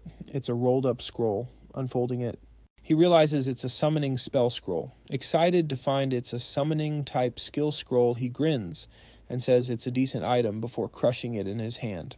Panicked, the monster throws another scroll at him, but he easily catches it midair. To his surprise, it's a profession-level upgrade scroll. His expression darkens as he says he wants more items or he'll finish the creature off right now. Terrified, the monster throws even more items at him, begging for mercy. He picks up a 1-star evolution potion, unimpressed. Then he notices another item, a profession certificate. Opening it, he's shocked to discover his new profession, gardener. Meanwhile, back on the battlefield, Officer Exelier fires at the monster. One soldier asks what kind of weapon she's using that actually hurts the creature. She thinks to herself, this is kind of fun. The captain asks if that's why she wanted to leave earlier. She reflects that the rewards she's gotten are way beyond what she deserves and that some things in this world are unimaginable. The monster charges at them. She shouts she'll explain everything later if they survive. Her gun fires again, the bullet slamming into the zombie ape's leg. The monster snarls, glaring at the injury. Drool drips down its mouth as it locks eyes with her in pure rage. Seeing its damaged knee, the soldiers keep shooting, realizing it can't move as fast anymore. Then a man in a suit approaches Xia Yiti, demanding to know who fired and ordering her to follow him. He tells her General Lo has invited her to join his unit. Xiao Yi ignores him and yells for everyone to aim at the monster's right knee instead. The soldiers rush to obey her command. The man repeats himself, saying it was an order, and waits for her answer. She raises her gun and he steps closer, scrutinizing the weapon, noting how it's nothing like the others.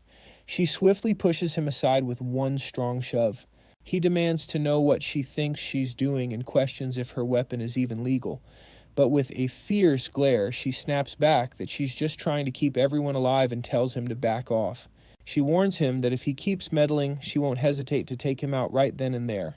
She insists she's staying put and refuses to join General Lu's squad. The man snaps back that she's blatantly ignoring a direct order and will face serious consequences. Xia Yi fires a shot just inches from his head, making her point perfectly clear. Still holding her gun steady, her message couldn't be clearer. She's not bluffing. Everyone around stops dead in their tracks, stunned. Anger twists the man's face as he yells, demanding how she had the nerve to shoot at him. Shai screams back louder, telling him to scram or she'll take his head off next. Terrified, he stumbles backward. The captain, visibly worried, calls her reckless and asks what will happen to her now. But Shai just smiles calmly and says she doesn't care. She was never planning to stick around. She's got no ties to this place anymore. Captain Chang stares at her, shocked that she can say that so casually. Then Shai turns to him and asks if he even knows why they're fighting or what's really at stake. Outraged, Shangzi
Outraged, Shangzi demands to know what kind of conversation she had with the commander. She reveals she overheard their secret radio chatter. They're nothing more than cannon fodder for Yi's crew. She explains that their sacrifice is only so the commander's family can snatch up the evolution medicine. One soldier asks if that's really true. Yi answers that if they survive, they'll only live to see the commander's family become the awakened ones. Meanwhile, the protagonist is still reeling from a major reveal he's gained a second profession. The gardener class comes with 2 skills: cultivate and activate. He explains that cultivate allows him to grow a plant from seed, while activate lets him manipulate it in different ways. In his last life, he once spotted a giant evolved sycamore called the Heaven Tree, but was too scared to get close. Now he's pumped by the thought that even growing simple veggies could be a serious edge during the apocalypse. Then he yells at the treasure monster again, demanding more loot and threatening to take it down. The monster shivers with fear. With a confident grin, the protagonist braces for impact as the creature suddenly hurls something straight at him in one last desperate attack. Zhongming tries to block the strike with his hand, but is shocked by the raw power behind it.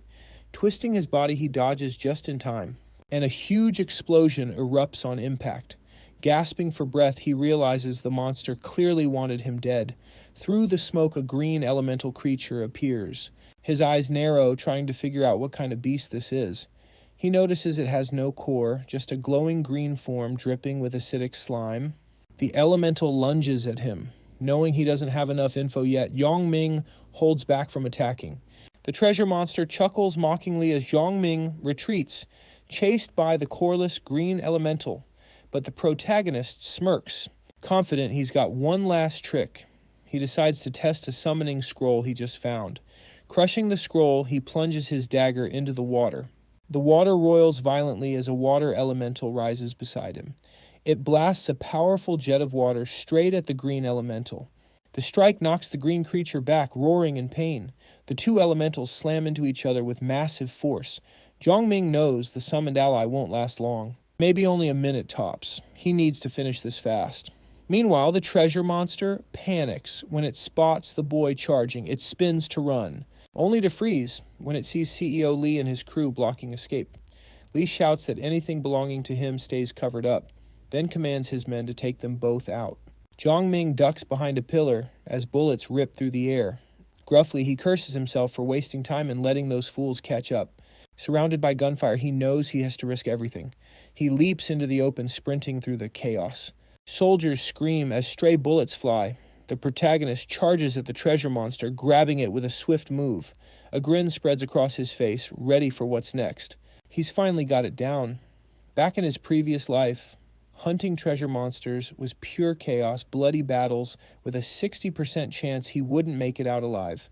He wonders if today's the day he actually comes out on top. Then out of nowhere, a swift slash cuts the air. Startled, he drops the creature caught off guard by the surprise attack. The blow hits the treasure monster instead, slicing off its hand clean.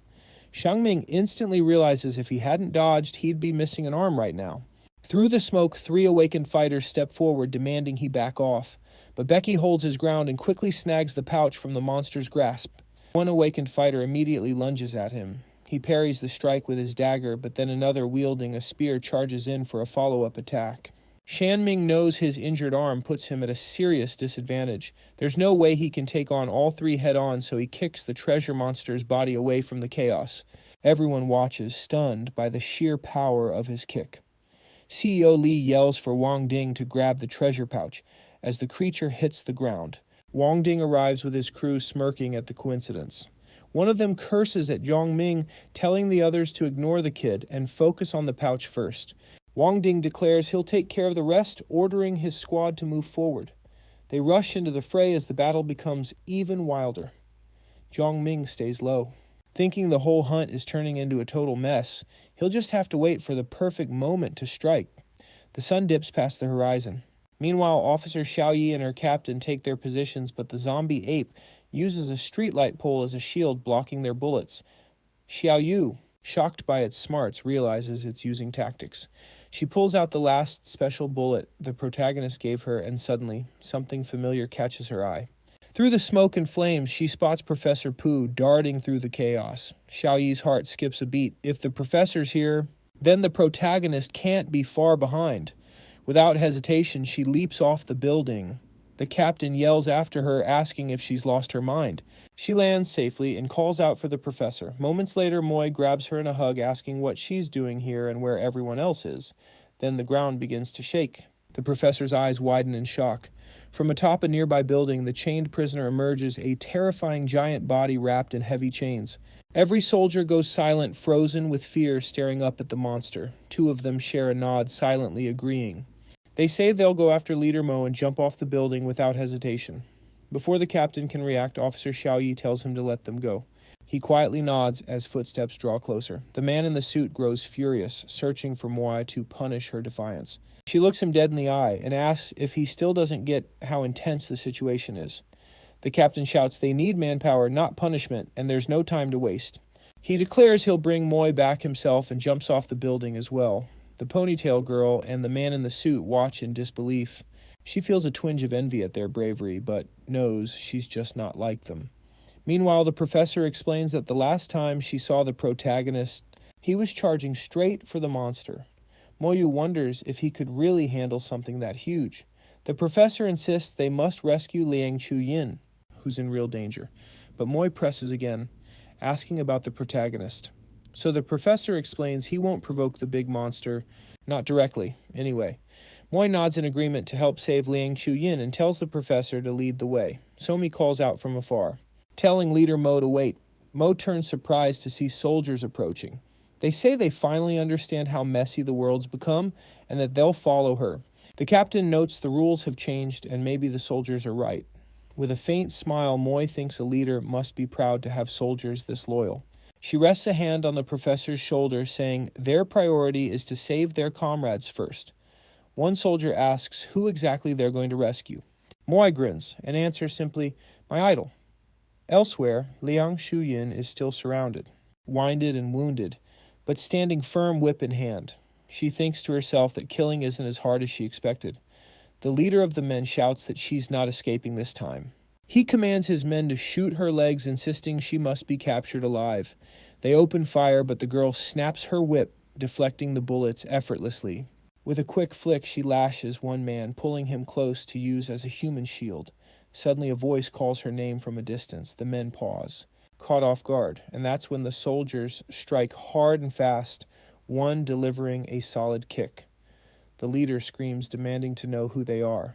But before he can respond, Officer Moyi appears, landing a punch square on his face that knocks out his teeth with a single hit. From afar, the protagonist watches the fight between the awakened fighters and soldiers. He notices the muscular man has a strong, unique profession. Glancing at another, the man with the spirits clearly has a profession too. Looks like they got lucky and found a 3-color wheel, making them stronger than any level 1 evolved. The muscular man and a soldier are locked in a fierce battle. The protagonist reflects that it's not unusual for someone to gain a profession after evolving as long as they're brave enough to figure out how the wheel works. As the fight picks up, he can tell the soldier is a 2-star evolved. He sighs, realizing he's only a 1-star himself and without luck might never have gotten his profession. The awakened fighters wonder if the soldier spun a rank 2 wheel, while the soldier himself wonders if he can survive against all 3 of them. The spearman charges forward as the woman unleashes an energy skill. The soldier immediately recognizes and dodges the blast, but the spear still grazes him, causing a painful but non-lethal hit. The spearman's eyes widen in surprise when the soldier counters with a powerful punch, sending him crashing backward. The muscular man stands stunned. Holding his spear, Wang Ding declares the treasure is his, and that the others came to die here. He hurls the spearhead at the group. The muscular man shouts for the girl to dodge, but it's too late. The spear hits her square. Wang Ding sneers, ready to mock this worthless bunch, not deserving of the pouch. Then something grabs his attention, twisting his expression into rage. Standing there calm and confident, the protagonist appears holding the treasure pouch. He smirks slightly, thanking them for keeping the 3 awakened fighters busy. Seeing this, Wang Ding yells for the boy to stop and come back. He breaks into a sprint, desperate to retrieve the pouch. As he runs, the protagonist wonders how he'll escape now. He keeps moving until a thunderous crash makes him freeze. He turns anxiously as the chained prisoner smashes through buildings like they're made of paper. Debris rains down, destroying everything in her path. Somehow the protagonist just smiles. Behind him, the soldier is still chasing, emerging from a thick cloud of dust. The man lands a punch right on the protagonist's face. Jia Ming tries to retaliate with his dagger but misses. He bolts, clutching the treasure pouch tightly, slipping back into the smoke. But that moment gives Wang Ding enough time to catch up.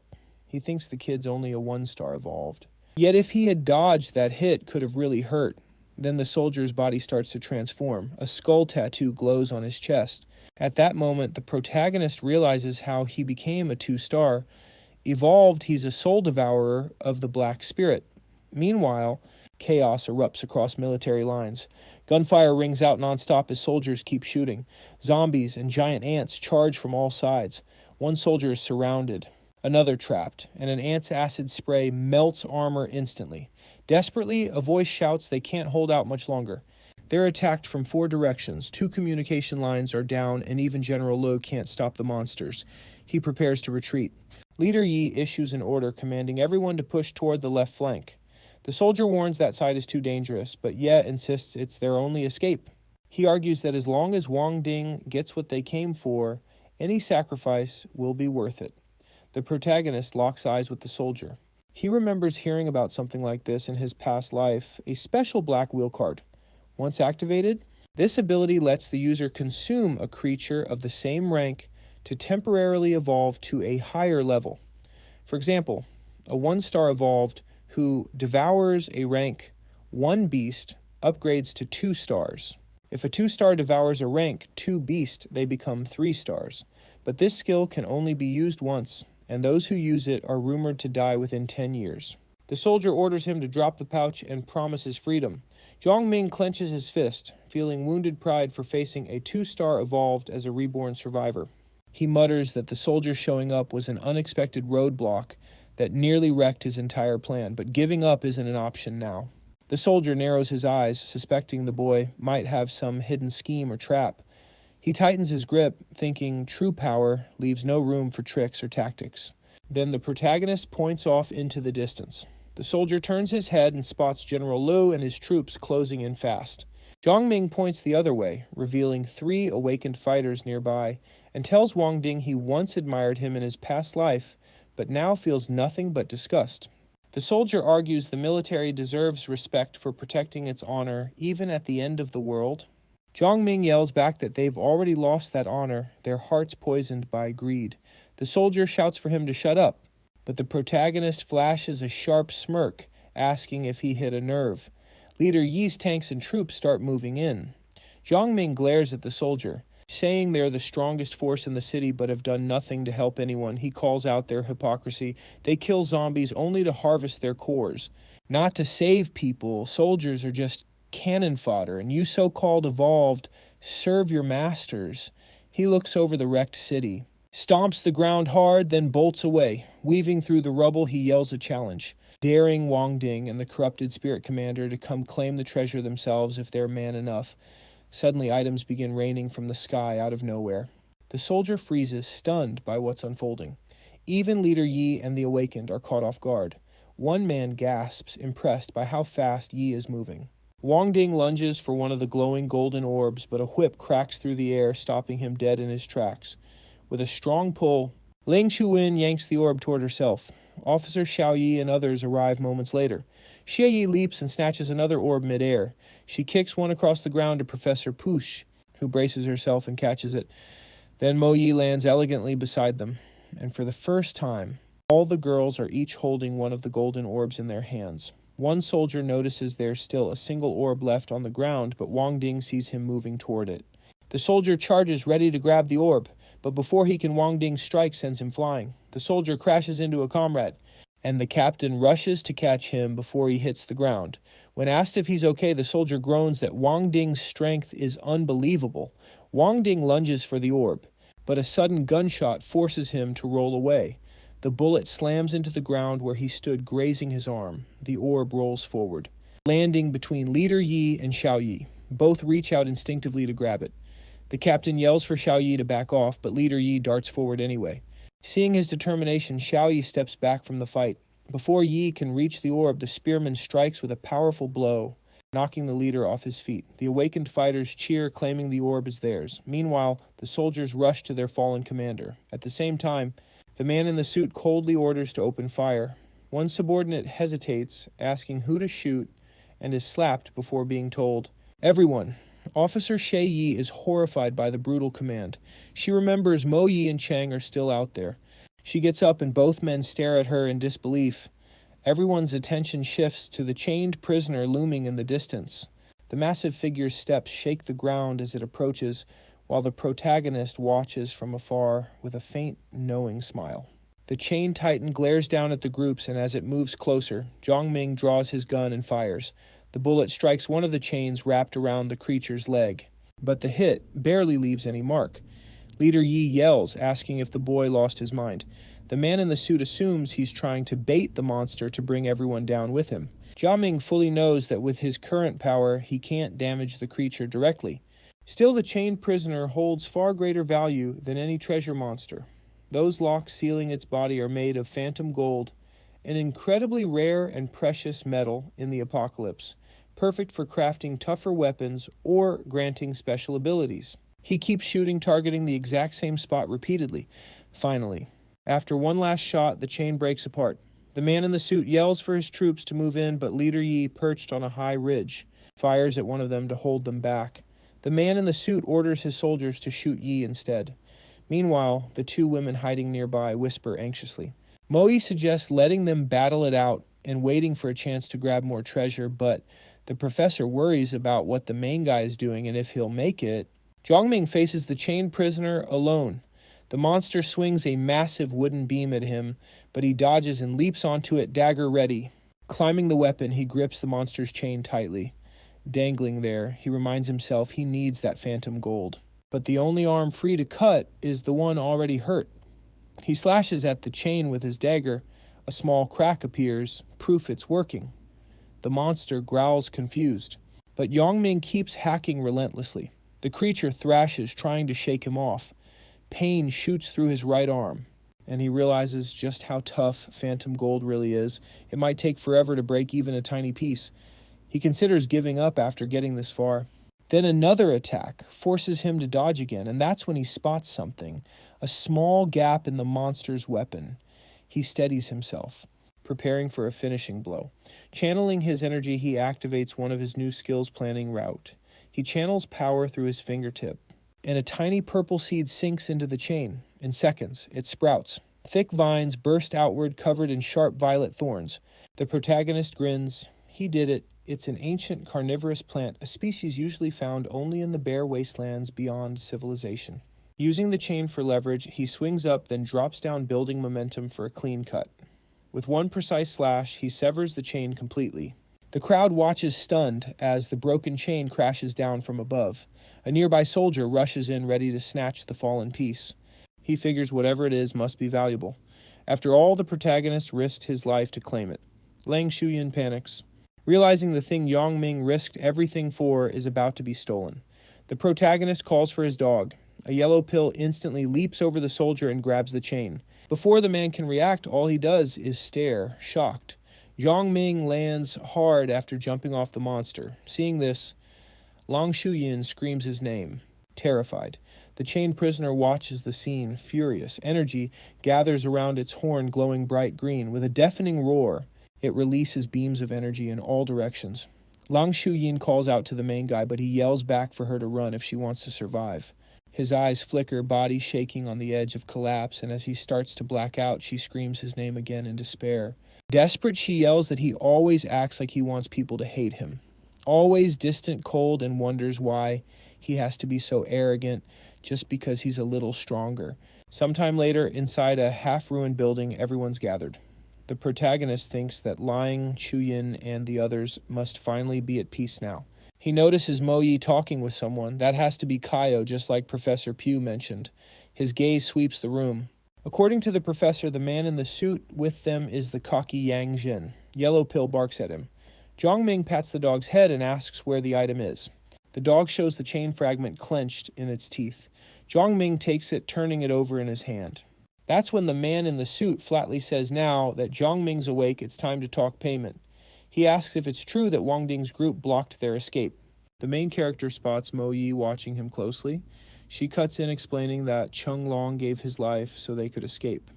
The man sneers, saying his crew didn't back down when they went searching for food and water. They even put up a fight against Ding Lao Yi. Liang Chuyin snaps back, pointing out that maybe they didn't run away, but they also didn't do anything heroic or selfless. The man yells for her to be quiet, adding that the only reason she's alive now is thanks to Mo Yi. Anger flashes in her eyes as she lifts her whip, but the protagonist steps forward and stops her. The man says since they rescued Zhang Ming, it's only fair they claim some compensation. Zhang Ming nods a little and calmly replies they can negotiate. He suggests offering the items from Pearl Lake as payment for saving them. He asks where the items are. Mo Yi says they secured 3 treasures in total. When handed a scroll and a crystal, Zhang Ming asks where the third is. She stays quiet. Then the captain reveals the third, a card. Xing tells them to check the first 2. The first is an alchemist's recipe, a potion that boosts stamina and the user's alchemy level. The other is a spatial crystal, a rare, high-level item capable of storing other things. He hands the items to Professor Pooh, thinking she should keep them. The crystal is perfect for quietly storing other crystals without drawing attention. Then he asks about the card, and the captain explains it's a summoning card. Mo Yi says the captain is her teacher and that she entrusted the items to him, though it's clear he's reluctant to hand over the card. Zhang Ming bluntly says those items aren't theirs to just give away. The man in the suit scowls, accusing him of trying to pull a fast one, and his men raise their weapons. Zhang Ming says he's grateful for their help, but those treasures were obtained long before. He asks if they'd be open to trading something else instead. The man smirks and tells him to show what he's got. Zhang Ming signals Chuyin to bring his bag. He offers a potion of immunity, explaining it prevents infections. The man says, not bad, but still not enough. Then Zhang Ming pulls out a 1-star evolution potion. The man's eyes gleam with greed, yet he says, still not enough. Zhang Ming's face darkens. His voice turns icy as he asks, not enough, huh? Liang Chuyin explodes with anger, yelling at the man to stop being so shameless. She reminds everyone that just yesterday, they watched people die over a single evolution potion. Mohei adds that people risk their lives just to get those potions, but the man in the suit shows no respect, saying their lives aren't worth nearly that much. So the protagonist calmly pulls out another item, a rank 2 crocodile turbo egg. He explains while it won't evolve the user, it greatly strengthens the body. A treasure for anyone desperate to survive the apocalypse. The man asks if it works on evolved humans. The protagonist nods, saying it does, though its effectiveness fades for anyone ranked 2 stars or above. The man smirks, saying he wants it, but still it's not enough. He pulls a gun from his coat, saying he knows the kid's strong and lucky to be surrounded by women. Since Zhang Ming managed to piss off Wang Ding and cause him to fail, that just adds to his value. Pointing the gun directly at him, the man asks if he really thinks he can just recover and get everything back that easily. Zhang Ming calmly says he can take the card. Everyone falls silent. Even the captain raises his own gun, ready to use the card if necessary. The man chuckles softly, saying, don't worry. He's not foolish. He points the gun again and demands the black metal and everything in the bag or he'll shoot. Zhang Ming sighs, saying he's finally revealing his true colors. He explains that from the start the man wanted everything, but held back because he didn't know what kind of power they had. Now that he's seen Zhang Ming weakened, and Officer Chang switched sides, his fear vanished. Maybe he thought the 3 evolved women were too soft to fight back, giving him false confidence. But greed got the best of him. He wanted it all. Yang Ming points at him and says he's right on one thing. The apocalypse rewards greed, but only when you've got the strength to back it up. The man freezes in shock. Before he can react, a gunshot rings out. He's hit. One of the girls fired from behind. He screams, ordering his men to shoot her down, but then the yellow pill launches at them. Cutting right through the soldiers' line, Shang Ming stands tall and calls the fight finished. He tells them to hand over the card. Thinking back, he recalls that in his old life, he would have wiped out anyone who dared to cross him without a second thought, but now he's determined to live differently and build something fresh. A little while later, 2 officers stand beside a broken window. Jiang Ming tells Moy that the injured guy couldn't have gone far. He asks her to get some meat and an immunity potion for him. He thinks about how easy it would be to just take Chang out, but killing him would only push Moy away. He reasons that even if the soldier messed up, he's still her teacher, and the food and medicine could help save him. Moa gives him a soft thank you, her eyes shining. She calls for Kyo, and together they leave. Nearby, another woman mutters that he's a fake, always pushing people away. Jiang Ming tosses her a potion and asks why she keeps acting that way and throwing out useless questions. She snorts, asking if that's supposed to make up for killing her friend, but he shakes his head, saying it's an advance payment. He keeps his word. Once Chang recovers, they'll personally escort her to find her husband. Sitting on a bed, the protagonist studies the stuff he's collected. Despite the losses, he figures it was worth it. He holds a golden card, the summoning card for the Hellhound Cerberus. He carefully tucks it inside the spatial crystal. He mutters that the most valuable piece he found is the crystal itself. With just a touch, it pulls everything into its glowing core. He packs the rest into his backpack and freezes when he finds a piece of cloth. It looks just like the golden pouch. He remembers tearing that pouch apart to make everyone scramble for the treasures, buying himself time to cut a piece of the chain. But this fabric is whole, soft, and smooth. Not silk, not leather, something unlike anything he's ever seen. He pulls out his dagger to test it. To his surprise, the blade can't slice through. He tries again, watching as the cut seals itself, the fabric healing right up. Staring in amazement, he sees the cloth mend itself. He tosses it over the crocodile turtle egg. Curious what it truly is. A faint glow spreads across the fabric and his eyes widen. When he lifts it, the egg's life force is completely gone. The cloth absorbed it. That's when he realizes the fabric heals by feeding off life energy. That's how the treasure monster recovers so fast. But he still can't figure out how to control or use it. He decides to seal the cloth away inside the crystal. Finally, he picks up a bluish orb, saying this is the only treasure he found that actually boosts his fighting power. He eats it, swallowing it whole. A surge of fierce energy rushes through him, making him take a deep breath as it spreads. He's shocked that his injured arm no longer hurts. He jumps up, thrilled that every wound has healed completely. His body and strength have multiplied nearly 9 times over. He's now way stronger than any normal human. He can also sense his spiritual power has grown massively. With it, he can summon the water elemental with much more force and last longer. His mental and spiritual sharpness have also improved. Letting him use his craftsman's skill on the ghost gold, he starts pulling metal from it, breaking it down into smaller pieces, collecting them. He melts the fragments down into crystal bars of ghost gold, each 100 grams. Curious, he decides to test their effect. Holding his new dagger, Jiang Ming gets ready for his next task. He walks toward an old car, thinking about melting it for parts. Focusing his craftsman ability kicks in, unleashing a burst of power. Fully absorbed, he begins forging a new weapon. Under his control, the metal melts like melted butter. Inside the liquid steel are 10 grams of ghost gold. Rank 2 crystals and crocodile turtle claws. A bright blue flash fills the workshop as the blade takes shape. Moments later, a brand new machete shines in his hands. Fresh from the forge, this one has its own skill, a strike that extends a third beyond the blade's edge. He grins, realizing his old weapon already packed a punch, but the ghost gold gave it a real combat skill. Testing it, he finds it's like a masterclass close combat sword technique. It's the kind of move only advanced pros can pull off, something most survivors couldn't even dream of using. Above that rank are the master and specialist tiers called semi-divine levels. With this beauty, he feels confident enough to face even the chained prisoner, but he forces himself to stay calm. He's still just an apprentice craftsman without the proper materials, so blowing more ghost gold now would be pretty reckless. Focused on getting stronger, he decides to gather up more supplies and resources first. Back at the hideout, the girls are all hanging out in the living room while one soldier sits at the table. When Jiang Ming walks in, a guy with a quirky haircut spots him.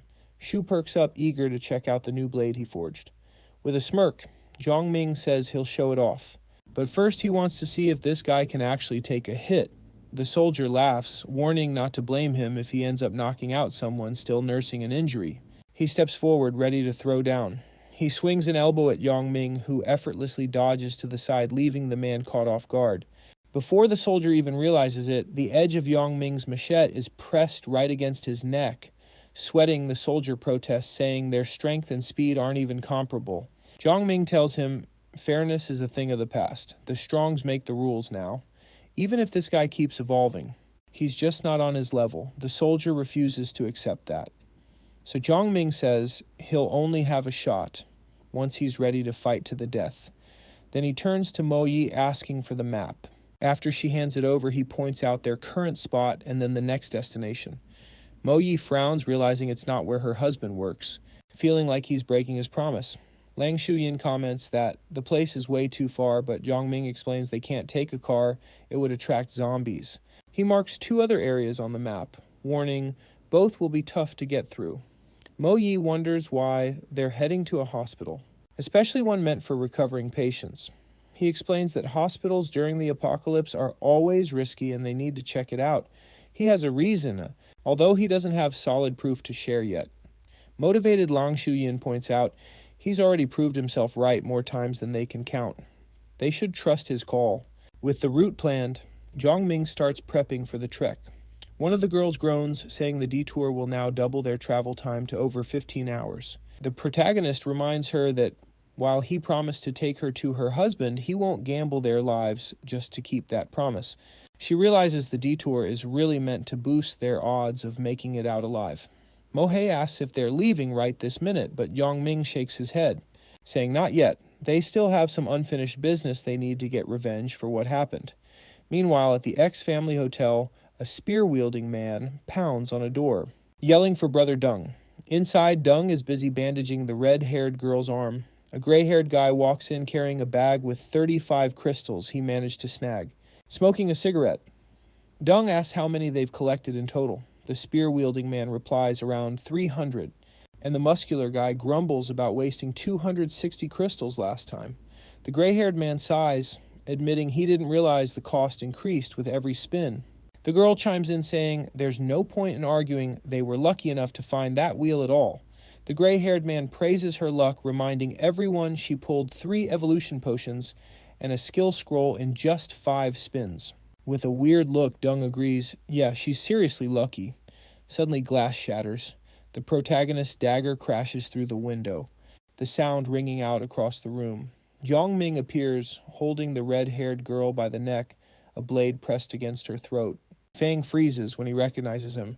With a cocky grin, Yongming confirms it's him. Right then, Mo Yi and the others storm in, shouting for everyone to give up. Smirking Shu reminds them that just a few days ago they were trying to take out his group, daring them to try it again. The protagonist thinks to himself that surprise attacks like this only worked at the very start of the apocalypse. The hostage girl yells that they can kill her if they want, but they'll never surrender. Yongming calmly says he doesn't need to go that far to finish them. He adds that if they answer one question, maybe he'll let them live. Deng tells him to ask.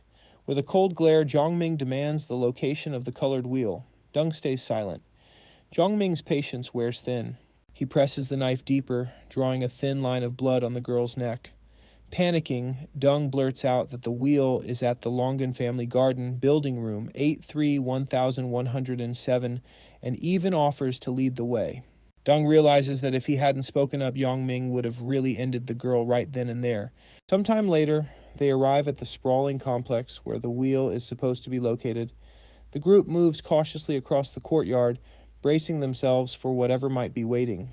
Apparently, one of the soldiers got stuck carrying Yongming's spare dagger and hasn't stopped bragging about it. He keeps going on claiming it's no ordinary blade. He boasts that this dagger's the ultimate zombie slicer. Yongming quickly tells him to zip it and stay quiet unless he wants to attract unwanted attention. Xiao notices the dagger looks exactly like the one Yongming wields and asks if it's just a coincidence. Yongming replies that he forged both himself, it's part of his craft. That lights Xiao up with excitement. He eagerly asks when he'll get a profession too. Yongming tells him to cut it out with all the questions. He promises assignments will come soon enough for those who stay strong and stick by him.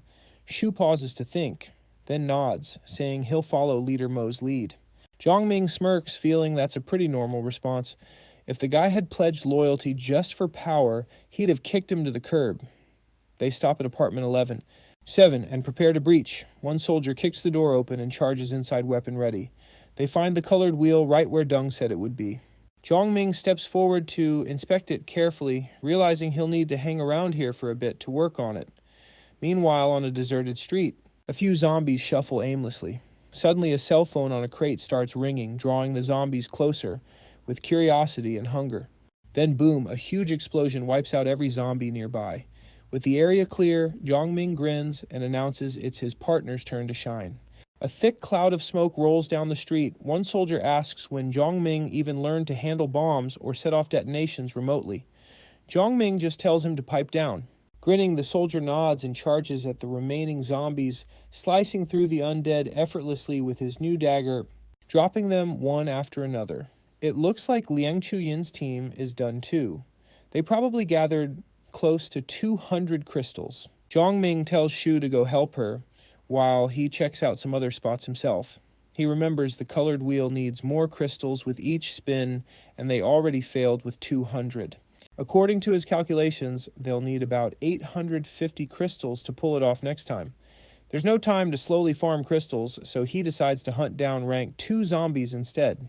That's why he heads to a supermarket, that kind of place, where zombies have feasted on humans and evolved faster. The chances of finding mutant rank 2 zombies there are way higher. Inside the supermarket, a zombie suddenly lunges out of the shadows. Zhongming cuts it down with a quick strike, then pushes deeper inside the building. After clearing the first floor, he realizes the mutant zombie isn't around. As he moves through the aisles, something sticky drips on his shoulder. When he looks up, he freezes. Above him crouches a massive mutant spider in its web. He tightens his grip on the dagger, ready for a fight. The spider shoots a stream of web straight at him. With no room to dodge, he decides it's time to test his new weapon. One sharp swing and the blade slices through the web like paper. The spider recoils, stunned that its silk tore so easily. Zhongming wastes no time. He rushes in and lands a crushing blow. The monster screeches as its body splits apart, crashing down in 2 pieces. Zhongming prees a crystal from its head, then breaks off its legs. Holding the crystal, he smiles, satisfied. The fight was definitely worth it. Suddenly, something slashes at him from behind. He ducks just in time to avoid the attack. Turning around, his eyes widen. Standing there is Yupo, a female evolved zombie, accompanied by a sleek, menacing black cat. Just seeing her brings memories from his past life. Back then, Yupo was infamous, leaving bloody trails wherever she went. People whispered she lured men in only to kill and devour them without mercy. Eventually, the rumors proved true. She had become a special evolved zombie with a terrifying power called Seed of the Essence God, letting her control and evolve other mutant beasts. Zhongming can hardly believe it. 2 rank. 2 monsters in one spot.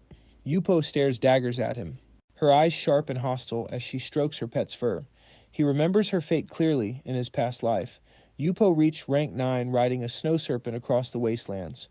Her face was almost human and her movements were incredibly graceful. She was one of the rare monsters who could actually speak human language. Over time, she stopped killing and even started trading with survivors. Some people believe she recovered her memories and decided to live among humans once more. But before she reached rank 9, she was the most merciless creature around. Suddenly, the cat leech leaps from her arms. It starts shredding the spider's corks as if they're nothing. Zhongming realizes they're totally ignoring him, more focused on draining the spider's last bits of life energy. That attitude makes his blood boil. He mutters that this apocalypse isn't the one he lived through before, and he's not the same person either, in a flash. He rushes forward and unleashes his extended slash move. The surprise attack catches Yupo off guard. Even the cat barely dodges, but not completely, as it jumps back into her arms. One of Zhongming's follow-up strikes grazes its side. Yupo instantly channels her own energy into the cat, healing its wounds. Zhongming narrows his eyes. He realizes her special skill is energy transfer, a power that lets her share her life force to heal or boost others at higher levels. It can even transfer life itself, something only rank 9 zombies can do. But Yupo right in front of him is only rank 2, meaning if she pulls off healing that cat, things are about to get seriously dangerous. With a powerful blow, he charges straight at her, but Yupo leaps aside and disappears in an instant. A worried look flashes across Yongming's face. She's fast, too fast. If he doesn't go after her now, he might never catch up. But he's wounded, surrounded by zombies, and bleeding badly. The smell alone will attract more. He grits his teeth, then makes a decision. With one swift jump, he smashes through a window and escapes the supermarket. Still, something gnaws at him. This isn't over. She won't vanish that easily. Suddenly, a loud crash echoes from above. Flocks of blackbirds burst through windows all around him, swarming through the air. They dive at him in a chaotic wave, but with a sweeping sword slash, he cuts them down mid-flight. Then he realizes these birds aren't the real threat. From a drain behind him, a flood of mutant rats pours out with one clean swing. He slices through the first wave. Now he understands Yupo can only control one pet at a time, but she can still communicate with other creatures. He smirks. So she's giving orders. That won't be enough to kill me. He launches another slash, cutting down the rats charging him. But a few manage to latch onto his arm, sinking their teeth into his flesh. He spins wildly, unleashing a wide arc strike that sends the vermin flying. Within seconds, the ground is littered with dead rats. He steadies his breath, ready for another attack, only to see the remaining ones scatter and run. Raising his dagger, he points it at Yupo, who's watching him from the rooftop. She stays silent, those glowing red eyes locked on him, then without another word. She turns her back and walks away like none of this matters. Her crimson gaze lingers a moment, cold, distant, and terrifying. Zhongming glares up at her. Next time we meet, you're finished. Back at the hideout, a few captured prisoners lie on the floor while the girls keep watch. Moments later, Zhongming bursts into the room covered in cuts, gasping for breath. Teacher Pugh gasps the instant she sees the blood. He waves her off, asking for alcohol and gauze. While lying down, Chu tends to his wounds. He asks where Moy and Shou went. They went out to look for supplies, she says, surprised at how badly hurt he is. One of the women steps forward, offering to help. She examines the wounds, curious what kind of monster he fought to end up like this. Zhongming tells her to hurry. The smell of blood's going to bring zombies. The woman blushes lightly, but moves faster. From the corner, one of the prisoners sneers, "What happened? Did something bite you? Shame you didn't die out there." Before Zhongming can answer, Moy and Shou walk in carrying bags of food. He tells them to eat first, then heads toward the colored wheel. He drops the crystals he collected onto it. The wheel starts to spin, humming with bright energy. His eyes widen. The crystal count needed has gone up again. Everyone crowds around, waiting anxiously to see what it lands on this time. The wheel slows and stops on a shining emblem. A profession book appears floating in midair. Zhongming's eyes sharpen as he reaches for it. When he reads the cover, even he is caught off guard. The Apostle of Light, he explains, is a support-type role, a mix between a healer and a light mage. Everyone leans in closer to get a better look. They're taken aback. This role can heal, protect, and provide support during battles. But there's one catch. Once you accept it, you can't pick any other professions. Grinning, he asks, "So who's interested?" Shuhu instantly shoots up his hand, bursting with excitement. The girls shoot him glares, and he awkwardly pulls his hand back. Quietly, he lowers it, realizing he's not even an evolver, so it'd be pointless. Zhongming turns to Mo Yi. "You sure you don't want it? It's a 1 in a million opportunity." She shakes her head. "No, I don't want just one profession." She wants to be like him, someone who can master multiple paths. Lang Shuyin refuses too, saying the role doesn't match her personality. Everyone shifts their gaze to Teacher Pu, feeling the weight of their attention. Lang Shuyin snaps, "Stop overthinking it. Teacher, that position suits you." Puh hesitates a moment, torn between doubt and determination. Then, taking a deep breath and steadying her gaze, she says with conviction, "I'll take it." The protagonist tells her he'll assign her the profession and asks if she understands what that means for the group. Lang Chuyin hands the scroll to Pooh. With a slight smile, she mentions the man who once threatened her isn't as bad as he seems. Maybe he's not such a bad person after all. Teacher Pooh grabs the scroll and a soft, glowing blue light wraps around her. A burst of energy washes over her, transforming her into the new Apostle of Light. Her eyes shine with newfound strength. She immediately tries out her healing ability on the protagonist. A gentle blue glow surrounds him and all his wounds close instantly. Thrilled, he asks how many times she can use that skill. She answers, 8 or 9 times. He's amazed at how strong such a basic skill already is, but then Pooh reveals a second ability, one that catches him completely off guard, especially since she's just starting out as an apprentice. She explains the ranks of her profession from apprentice all the way up to Goddess of Light. The realization leaves him speechless. The Apostle of Light is way more powerful than he imagined. Puh shows off her second skill, the Diamond Spatial Shield. He asks if the shield only protects her. She clarifies it can guard others too, and even automatically activates to absorb damage. The other girls cluster around, amazed, reaching out to touch the shimmering shield. Jiangming glances at the wheel. Only the black and yellow slots are left. Tossing a rank 2, crystalline, he spins the wheel again, eager to see Puh level up even further. The prisoners watch quietly as the wheel hums with power. Dang can hardly believe what he's seeing. Jiangming actually took down 4 rank 2 zombies all by himself. The wheel slows and stops on a new symbol. Another reward appears, a profession scroll. This time it's the Wind Dancer roll. Chongming tosses the scroll to Lang Chu-yin. This one's yours. She stares, stunned. It's a rare profession only for evolvers who wield whips. As an apprentice, she'll gain the ability to strike in 4 directions while midair. But it requires solid dancing skills to master. Moi congratulates her but admits she's never been great at dancing. Pooh smiles and points out that this profession suits Lang Chu-yin perfectly, since she already uses a whip. Holding the scroll, Lang Chu-yin accepts her new path. Xiao, bursting with energy, pleads with Yongming to spin the wheel again, but Yongming shakes his head. No more crystals. We're done here. Frustrated, Xiao demands to know why they're giving up so easily. Moi snaps, telling him to quit whining. He hangs his head sulking while one of the other girls looks completely lost. Jiangming breaks the tension, ordering everyone to prepare to move out. But Deng suddenly drops to his knees, begging for his life. He swears on his parents' lives that he has useful information, something valuable for the group. He claims he knows where Jiangming can find his swordsman profession. Jiangming narrows his eyes and speaks. Deng explains there's a nearby supermarket with a group who holds a profession certificate and will trade it for evolution medicine. Hearing this, the team heads toward the supermarket to check it out. Lang Shuyin hands something to Jiangming. He tells the girls to fight and collect crystals while getting familiar with their new professions. Shuhu compliments him for sparing the 3 prisoners instead of taking their crystals. Jiangming explains that leaving the crystals behind was meant as a lesson. The black section on the wheel means death. If the pointer lands there, it's done. Everyone freezes, shocked by the hidden threat behind the colored wheel. Then Moi asks what happened to the 3 prisoners. Before anyone can answer, a loud explosion shakes the area.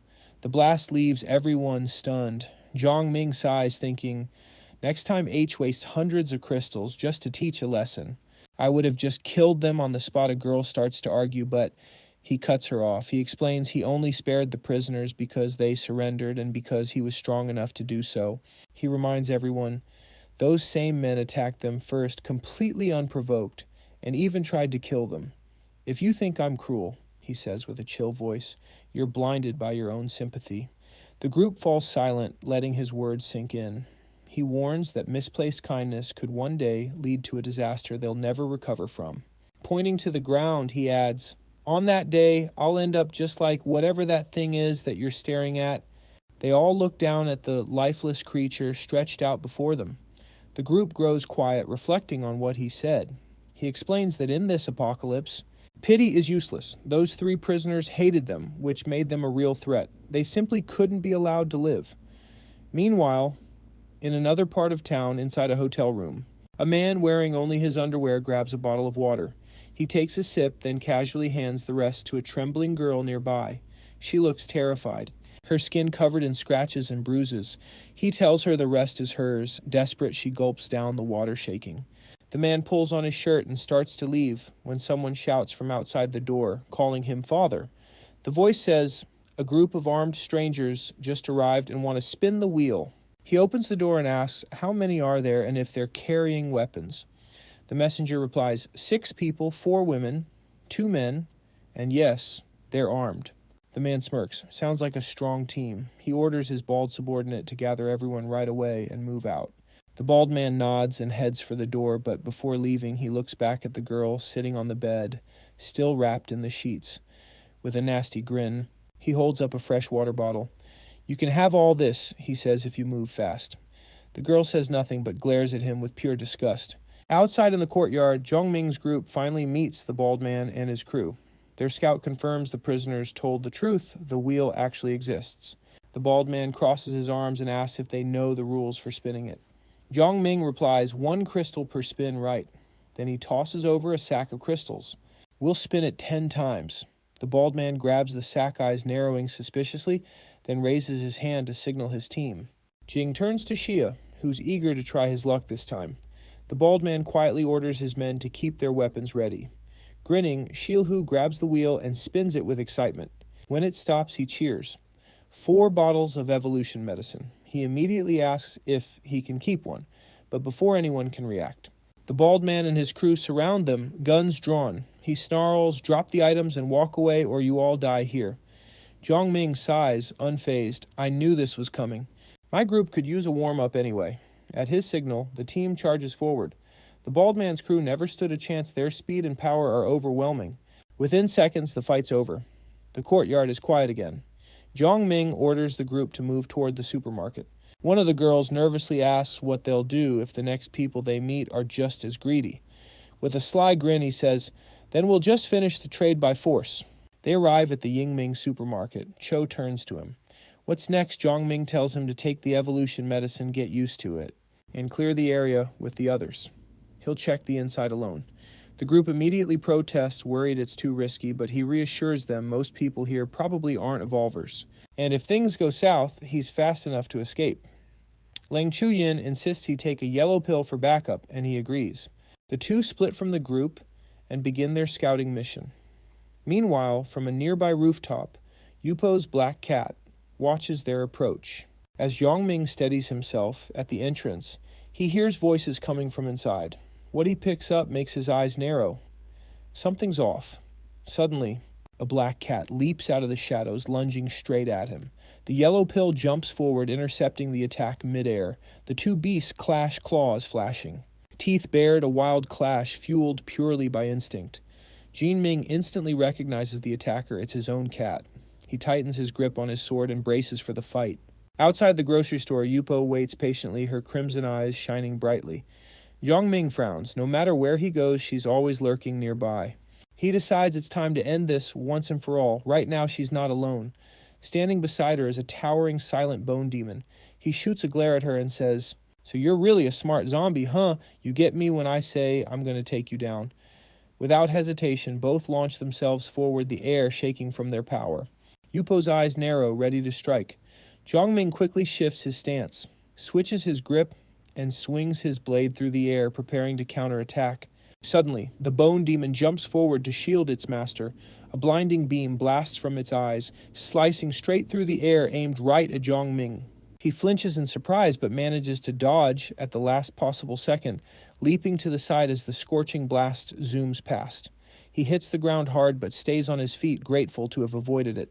This creature is a mutated zombie, a mental-type spirit, ranked at level 2 with the power to create bone illusions.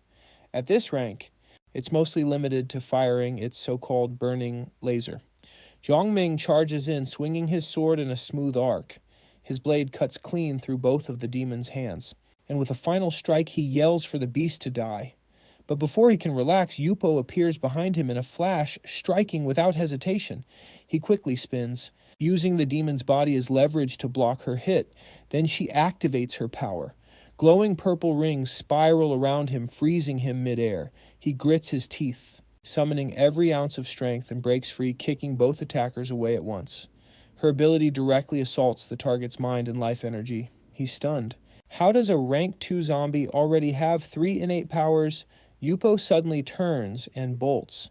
He knows letting her escape would be a mistake. Warning bells ring as he dashes after her, but the bone demon jumps up again, lunging from behind. He spins and slices it down with one precise move. "She'll be a nightmare later if she lives," he mutters through clenched teeth. Frustration flashes in his eyes. He needs to keep those crystals ready. The sooner he gets out of here, the better. Nearby, he catches voices wondering if their second uncle fled the building and whether they should leave. He steadies his breathing. That's not his concern. His main goal remains the profession certificate. With the bone demon defeated, he and Yellow Pill move on after grabbing its crystal. He knocks on the supermarket door. "I know you're in there," he calls out. "I'm here to trade evolution medicine." He gently pats Yellow Pill's head, whispering for the dog to head back to the group and wait. "I'll be back after the deal." Once his companion's safe, a voice speaks from inside the store. "Where'd you even hear about this trade?" From brother Deng Jianming replies. The man asks if he came alone and if there are many zombies outside. As the metal gate clanks open, he's ordered to enter slowly with hands raised. Inside, the man waits, crossbow aimed right at his chest. Jianming's eyes scan the area carefully. Two other men linger near the back, watching his every move. "Where's the evolution medicine?" the crossbow wielder demands. Jiangming pulls a vial from his pack. "I've got plenty, but first I want to see your product." One of the men turns, grabs something from a shelf, and holds up a small document, the profession certificate. Jiangming inspects it and nods. "It's real. So what's your trade offer?" he asks. "Step back." The leader orders. 6 vials for the certificate. Jiangming frowns. "That's steep." Another man laughs. "It's pricey because you don't know its true value."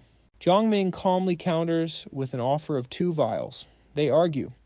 He knows how rare evolution medicine is. He remembers how, when the apocalypse began, those potions were everything. 3 vials, he says firmly. "That's fair. Take it or leave it." The leader scowls. "Then leave if you won't pay more." One of his men tries to reason. "Boss 3 is the best deal we've had so far." The leader knows that's true. Jiangming narrows his eyes. "Then why push for 4? The man hesitates before admitting, 2 of my family members are seriously ill. They need the medicine." Jianming understands but shakes his head. That potion won't cure them. He opens his bag thinking it's time to change tactics. He pulls out a mutant creature egg that faintly glows with rank 2 energy. He explains it works like the medicine and can be used multiple times. The men stare in shock. One stammers, "Does this work for evolvers too?" He nods. "Yeah, it does. This is my final offer," he states firmly. "Take it with me wherever I go." With this new deal, the man finally agrees. As the trade finishes, night settles over the city.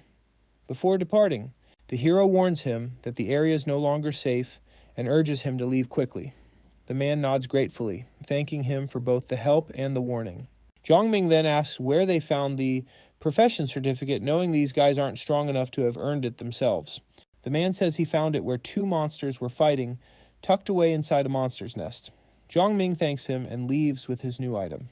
While checking it out, he realizes it's the profession Glorious Seal Swordsman, another prefix-type class. After confirming it's a primary profession, which fits perfectly with his craftsman sub-profession, he activates it.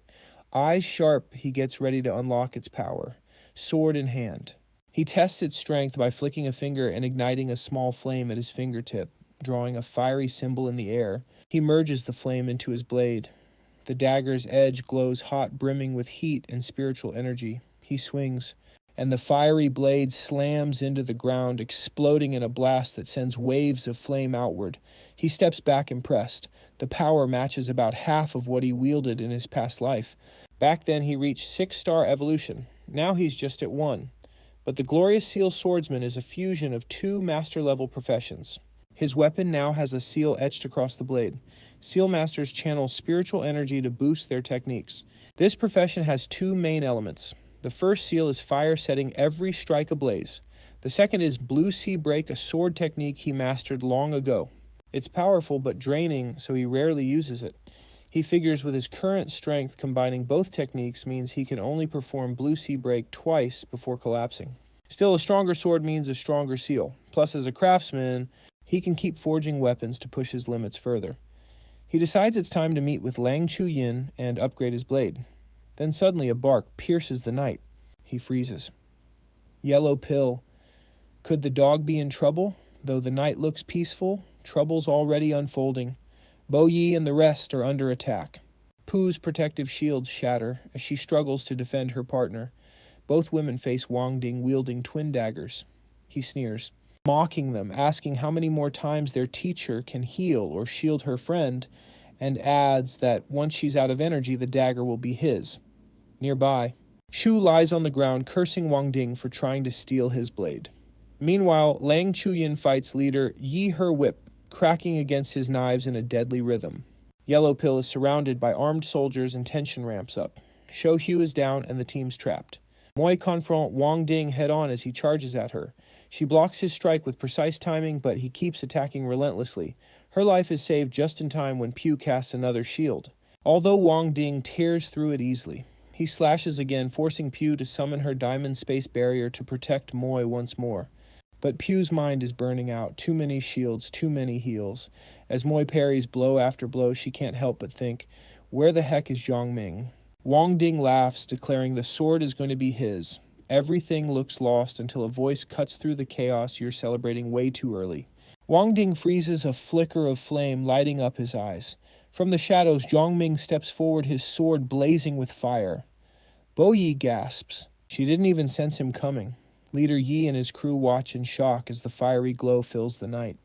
With one strike, Zhongming's blade slices through the air, cutting Wang Ding's arm clean off. The group cheers in relief and victory while their enemy screams in defeat. With control restored, the defeated man tries to flee. As he runs, Zhongming watches coldly with an empty stare. The enemy leader and his soldiers retreat. As they vanish into the distance, Lang Chuyin shouts that they won't be escaping that easily. She's furious about their getaway.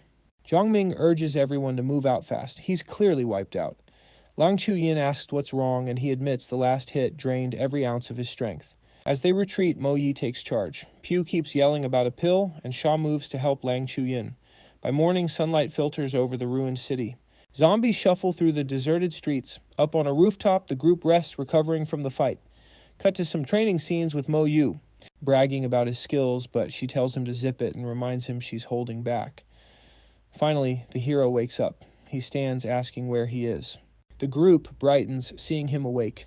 He reassures them he's fine, just needed a good night's sleep. Then he sighs, regretting not finishing off Wang Ding. Overusing that new move drained him completely. Lang Chuyin calls out that breakfast is ready and everyone gathers around. Shou Hu bragging about lasting longer in training and asking to borrow Moi's sword, but she tells him to quit dreaming. With a half grin, Zhongming asks if it's really that special a sword. Shu insists he saw actual fear in Wang Ding's eyes facing that blade. Zhongming chuckles, promising to forge one for him later. He steps to the roof's edge, focusing his crafting technique. Heat radiates from his hands as the wall's surface melts like wax. He expertly manipulates the molten metal through the air. A flash of bright blue energy sparks as the new weapon takes shape. He hands the fresh sword to Shu. It's yours now. Shou Hu stares in amazement, speechless. The others watch, equally awed by Zhongming's craftsmanship. He explains that his craft skills as a sub-profession make this possible. Then, in a serious tone, he adds, "That sword cost me a rank 2 crystal. I had to take down another rank 2 zombie for it." Lang Chuyin snaps at Shou Hu to wash the dishes. Mo Yi then asks where they're headed next. Zhongming points to a tall building in the distance. There. We need to find someone called Musician, a highly respected figure in this city. Meanwhile, in an abandoned factory, a group of survivors hides starving and trapped. Suddenly, the door swings open. A bulky man walks in, chewing on a chicken leg, gritting his teeth mockingly as his henchmen trail behind. He demands why no one's answering. A man with glasses glares silently at him, eyes full of disgust. The brute announces their food is nearly gone and they'll need to go out for more. Anyone who helps find food will earn a full meal plus 3 days' supplies. The group exchanges uneasy looks. Going outside terrifies them. 2 finally step up, but the man with glasses stays quiet. Then the shaved head thug leans in, whispering something to their leader. The brute approaches the man with glasses, smirking darkly. Outside, Zhongming's group arrives at the factory. Shou Hu asks if this is the right spot. All he sees are zombies everywhere. Zhongming frowns, recalling clearly that in his past life, this was where Musician lived. Lang Chuyin warns someone's using people as bait to lure zombies across the street. They watch a man being torn apart by a horde. Inside, the brute threatens 2 others. Saying it's their turn next, they protest, shouting their friend just died. One tries to resist, but the leader stabs him, then orders his men to toss the victim outside. The terrified man is dragged to the door and thrown toward the feeding horde, a knife pressed to his back. As screams echo, The brutes and their thugs calmly raid the nearby supermarket. One guy reports most of the food is already gone. The leader slaps him furious, yelling he wasted 2 bait victims for hardly any supplies. Another says there are still 5 or 6 zombies outside. The brute curses under his breath, frustrated. He couldn't kill at least 2 to grab their crystals. Then one thug suggests using musician as bait. The brute stalks to the man with glasses, sneering he'll chop off his arm but leave his leg so he can run that way. The zombies will chase him instead. Screams fill the room as they slice the man's arm. They warn him that if he survives, he's going to grab some food. With one more swing, the knife slices into the musician's arm and his screams echo through the hall. Then the brute shoves him out the door, bleeding and terrified. The man stumbles onto the street, sprinting for his life. Memories of his past flood his mind. A successful engineer, a beautiful wife, all lost when the world fell to the undead. He recalls the first time he lost a fight, how something inside him died that day. Maybe that sinking feeling now is just the calm before death. But suddenly, a blue glow surrounds him, sealing his wounds. Next thing he knows, Zhong Ming appears, catching him before he collapses. The musician stares in disbelief at his sudden savior. Zhong Ming tells him to stay calm and come along. A faint smile forms, realizing he's finally found the future inventor of crystal weapons. In his past life, humanity survived the apocalypse in many ways. Some relied on skills and trades, others on luck. But wheel-based weapons were rare and artisans even rarer. The real key to survival, he recalls, was the invention of crystal-powered weapons by Li Yuan, the genius who unlocked crystal energy for powerful attacks. Back in the present, the group gathers inside a small motel room. Moi asks who the man Zhong Ming rescued is while Professor Pu tends to his wounds. The musician looks down quietly, asking why they even saved him. He mutters, he's useless, can't kill zombies, can't even find food. Zhong Ming's eyes light up. He knows this man's talent will one day wipe out thousands of zombies. He tells him he already knows who he is, but the musician doesn't recognize the name. Zhong Ming explains he once saw the design of an instrument the musician built, something brilliant he admired. But the man just shakes his head, saying that was another lifetime. Zhong Ming asks Mo Yi and the others to step outside so they can talk privately. The door closes and silence fills the room. Zhong Ming hands the musician a piece of bread. Then he sets down a bottle of red wine he found earlier. The man drinks straight from the bottle, letting out a deep sigh. That's when Zhong pulls out a glowing crystal and asks if he recognizes it. He pitches a bold idea to extract and harness the energy inside the crystal for humans. The musician's eyes widen with fascination. He takes the crystal, examining it closely, his expression sharp and focused. Zhong Ming offers him a place in the group, promising that he'll never go hungry again. All he has to do is help with the crystals. After a pause, the musician agrees, but says his life will belong to Zhong Ming once he fulfills one request. Zhong Ming narrows his eyes and asks what the favor is. The musician's tone hardens revenge. By the next morning, sunlight returns to the broken city. Inside another motel, the brutes group lounges around, resting. Their leader wonders aloud why the strong newcomers would go out of their way to save a useless guy like that musician. One of his men brings over a can of fruit and offers it to him. The brute smirks, recalling that the same man once claimed the musician's wife as his own. Suddenly, the door slams open with a loud crash. Everyone jumps. Chaos erupts in the room. The brute freezes when Zhong Ming and his team step inside. They're here for him.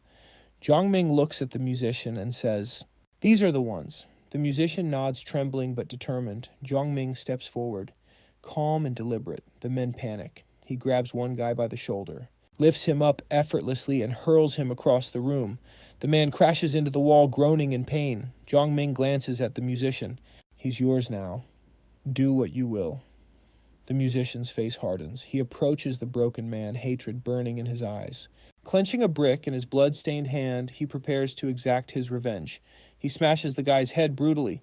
The sickening crack echoes as the man collapses unconscious. The girls stand frozen, horrified by the musician's sudden fury. Mo Yi thinks to herself that Zhong Ming isn't some polished hero. If no one interferes with his plans, he won't kill. But once crossed, he shows zero mercy.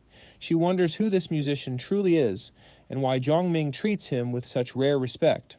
One of the girls grabs the musician's arm, trying to stop him, saying, "Enough." He yells for her to let go. Jiangming calmly tells her to stay out of it. Just then, Shu reports that he found the musician's wife in the next room. Jiangming grabs the musician by the arm and hauls him inside. Lang Chuyin gestures toward the door. She's waiting inside. Jiangming opens it, gives the man a steely glare, and says the next move is up to him. The group lingers outside as he steps in. Shou whispers curious about the feud that group holds against the musician. John Main explains that in their world, killing or stealing someone's family isn't personal, it's just survival. Suddenly a scream pierces the silence from inside. The musician emerges pale-faced and sorrowful-eyed. He's clutching a knife, trembling. "I can't do this," he admits, voice cracking as tears fall down his cheeks. "She deserves to live her life her way," he says. "She should be free." Jiangming nods gently and tells Lang Chuyin to offer the woman some food. Then turning to the group, "We're moving out." The musician thanks him quietly. Just as they prepare to leave, a handful of survivors rush over, hoping to join them. The musician mentions he's looking for a few helpers with his research. John Ming agrees, letting him handpick 5 people, no more. He explains they can't bring everyone along. They've got bigger challenges ahead. Night falls over the quiet city. On the rooftop, the team gathers under a faint light, studying the map.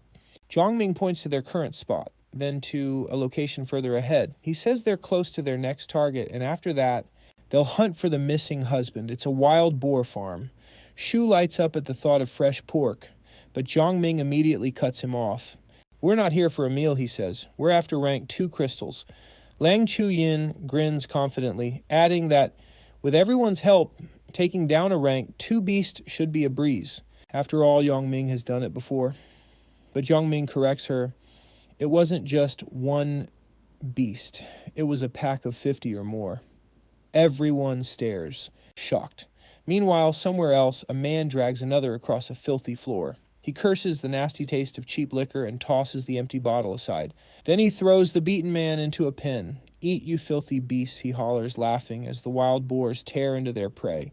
Blood splatters against the fence as the man screams, but it's over fast. The bearded man grins. "Good, eat up and evolve, get stronger for me." He plans to raise his mutated boars until they're powerful enough to help him find a Tier 2 evolver. By morning, sunlight streams through a cracked window in an abandoned building. A man rests in a worn armchair, bottle in hand. This is Gupon, a 1-star evolver. He once had it all, a career, education, and a happy family. But betrayal from coworkers and crushing debts forced his loved ones to work while sick. They passed away because of it. Later, with help from friends, he started a wild boar farm, discovering a rare talent for breeding. But fate hit him hard again, swallowing him in despair. Then the apocalypse came. His boars mutated, huge and bloodthirsty, but stayed loyal to him. Now he drinks to bury his guilt. Suddenly his hand shakes. He senses one of his boars just died. He glances out the window and feels the pain again. Another one's gone. That's the only time he feels real pain, when his beasts die. Muttering curses, he wonders if zombies or a rank 2 creature took him. Bursting through the door, he lets out a sharp whistle. From the shadows, a horde of massive boars charges forward. Gupon jumps on one's back, gripping its thick fur as he steers them ahead. In the distance, Yongming's group spots the horde thundering across the street. Show radios in voice tense. The enemy left 7, behind 3 rank 2s, 4 rank 1s. The group watches quietly from the rooftop dock, observing the mayhem below. Mo reports there are 74 boars total, 46 of them rank 2. Professor Pugh pales at the number and hesitates, suggesting they rethink the plan. But Jiang Ming shakes his head. "Rewards always come with risk," he says.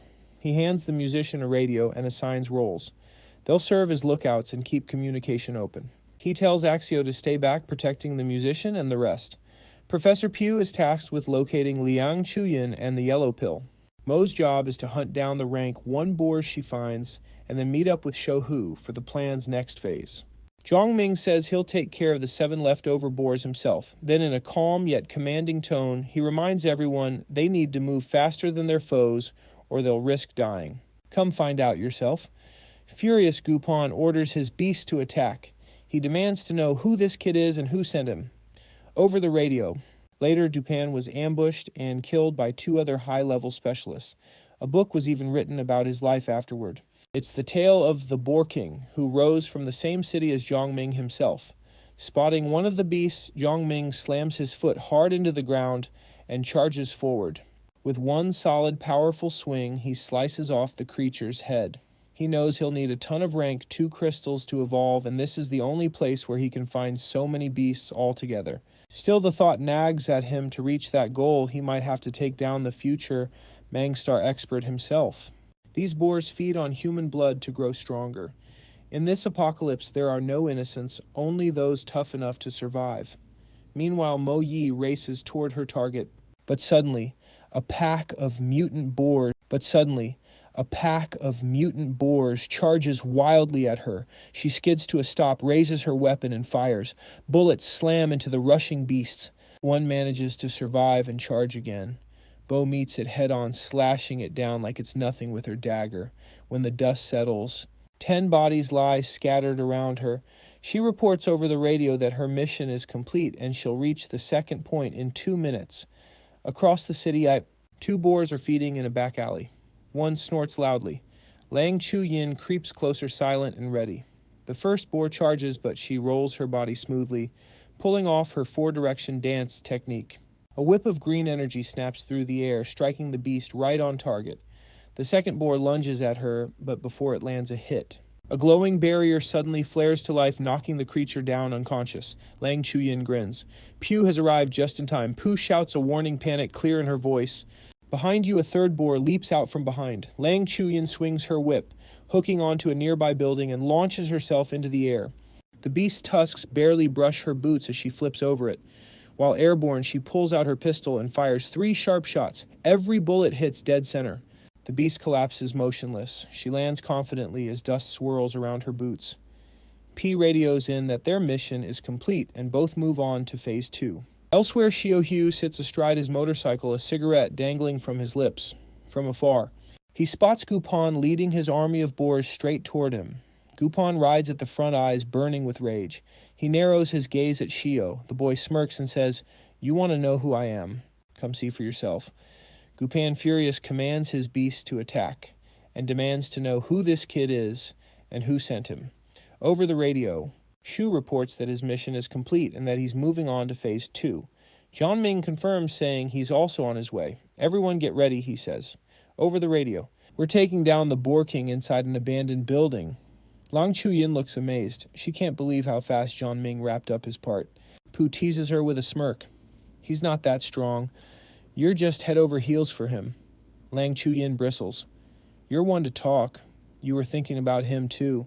When Wang Ding had them cornered, Professor Pooh got all flustered, trying to defend herself by saying she just hoped he'd save them. Lang Chu-yin smirks and asks if Pooh wanted to be rescued just to owe him something later. Embarrassed, Pooh begs her to stop twisting her words. Before the teasing goes any further, Mo Yi cuts in sharply. "They're coming." The rumble of hooves grows louder and louder. The wild boar horde approaches fast. Lang Chu-yin grips her whip and grins. Time to get to work. Pew activates her protective barriers, shimmering shields of light forming around them. Lang Chu-yin laughs, saying it'd be a real shame to die here before having any fun with a guy making Pew's face turn bright red.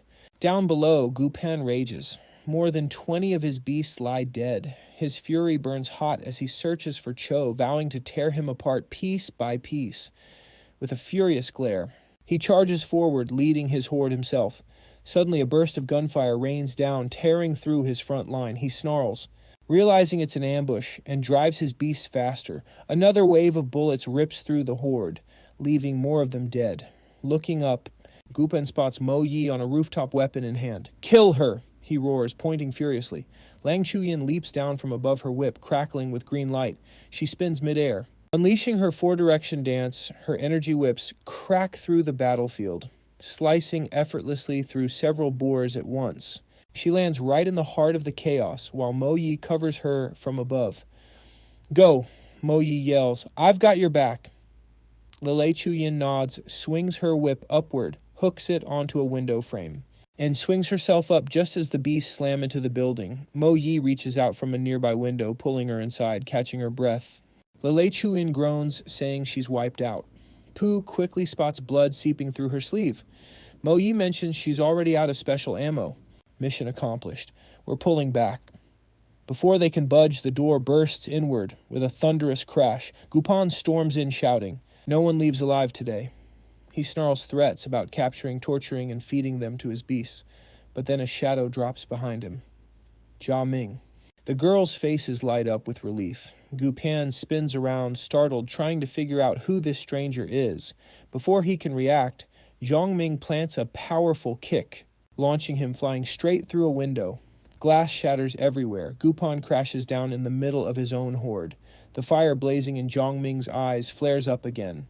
He channels the fire seal, his sword igniting into a fierce blaze of red heat, and dashes forward.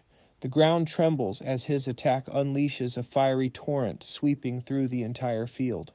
When the flames finally die out, the battlefield goes quiet. Shou surveys the wreckage and counts 72 dead boars. He radios in that 2 foes slipped away. Zhang Ming nods, saying it's best to hunt them down too. Then he orders the others to start processing the bodies. He explains the tusks and hides can be used to craft gear. A grin spreads across his face. "So who's up for some roasted boar tonight?" Shou lights up immediately, cheering at the idea. Mo Yi just rolls her eyes and tells him to go find the musician. Mo Yi also suggests grabbing some salt and wool later to help preserve the meat. Zhang Ming says he's going to take a quick rest and leaves the group. Shou Hu and the musician hop on the motorcycle and head out. Meanwhile, the girls start prepping the campfire, slicing meat for the roast. Nearby, others clean and sort through the boar carcasses. The musician quietly helps Lei Chu Yin season the meat focused. While Zhang Ming eats a piece, he reflects on how much mental energy his job drains. Mutant boar meat, rich in vitality, strengthens the body, boosting everyone's physical stats.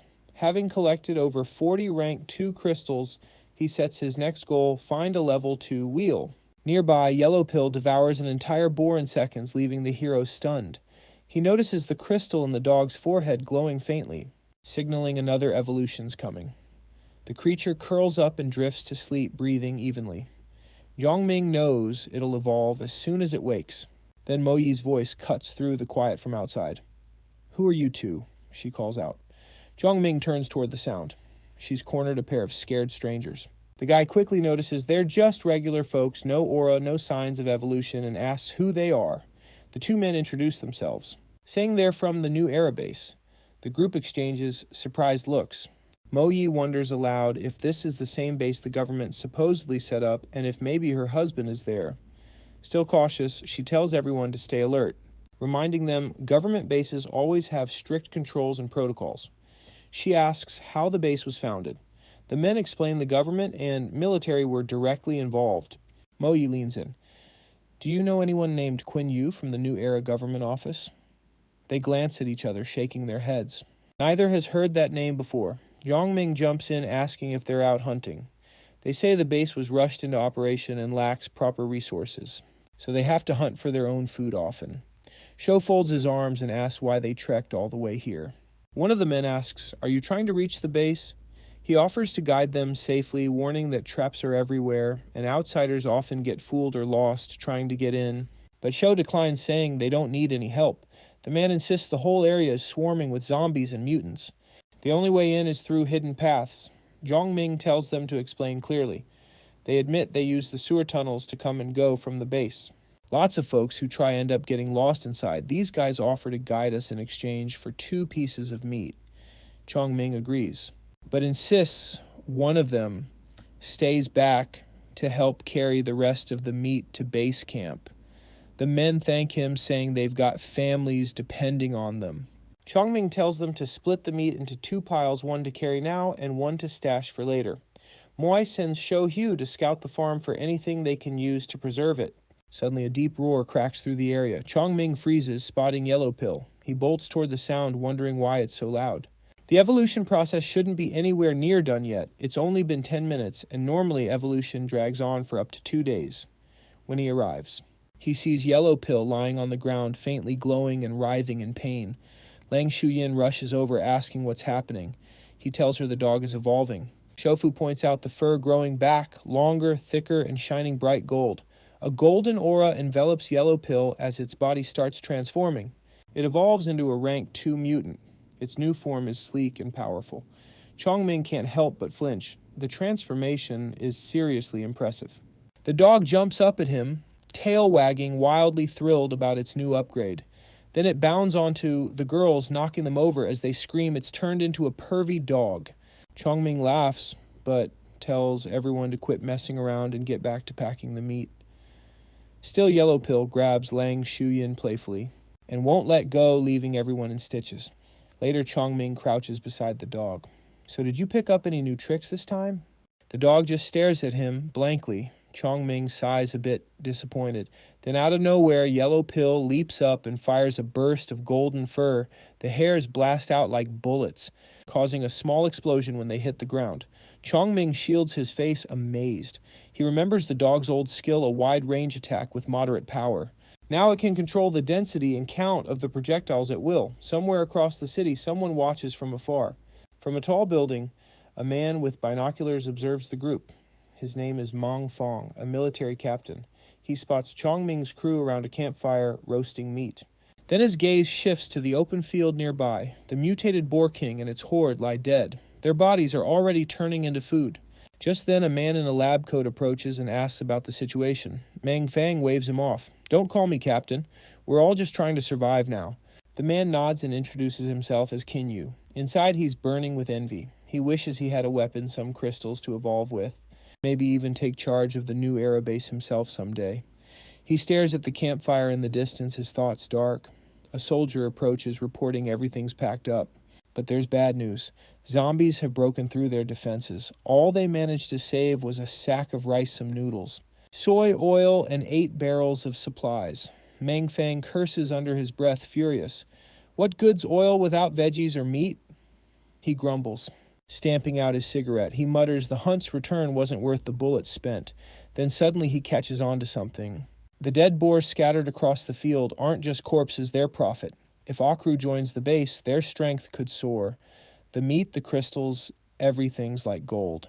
If he plays this right, he could rack up a huge reputation at the new era base. Determined, he decides to head back and report all this ASAP. Meanwhile, the two guides lead Chongming's group toward the sewer entrance. One points out an old water treatment plant nearby and the new era base, which sits right beside it. From a distance, zombies crowd around the outer walls of the compound. Chongming recalls this place from his past life. The very base that later became the Cloud Mountain War Unit, only to be wiped out in less than 2 weeks. The guides explain life inside isn't easy. There are rank 2 zombies everywhere, and attacks happen all the time.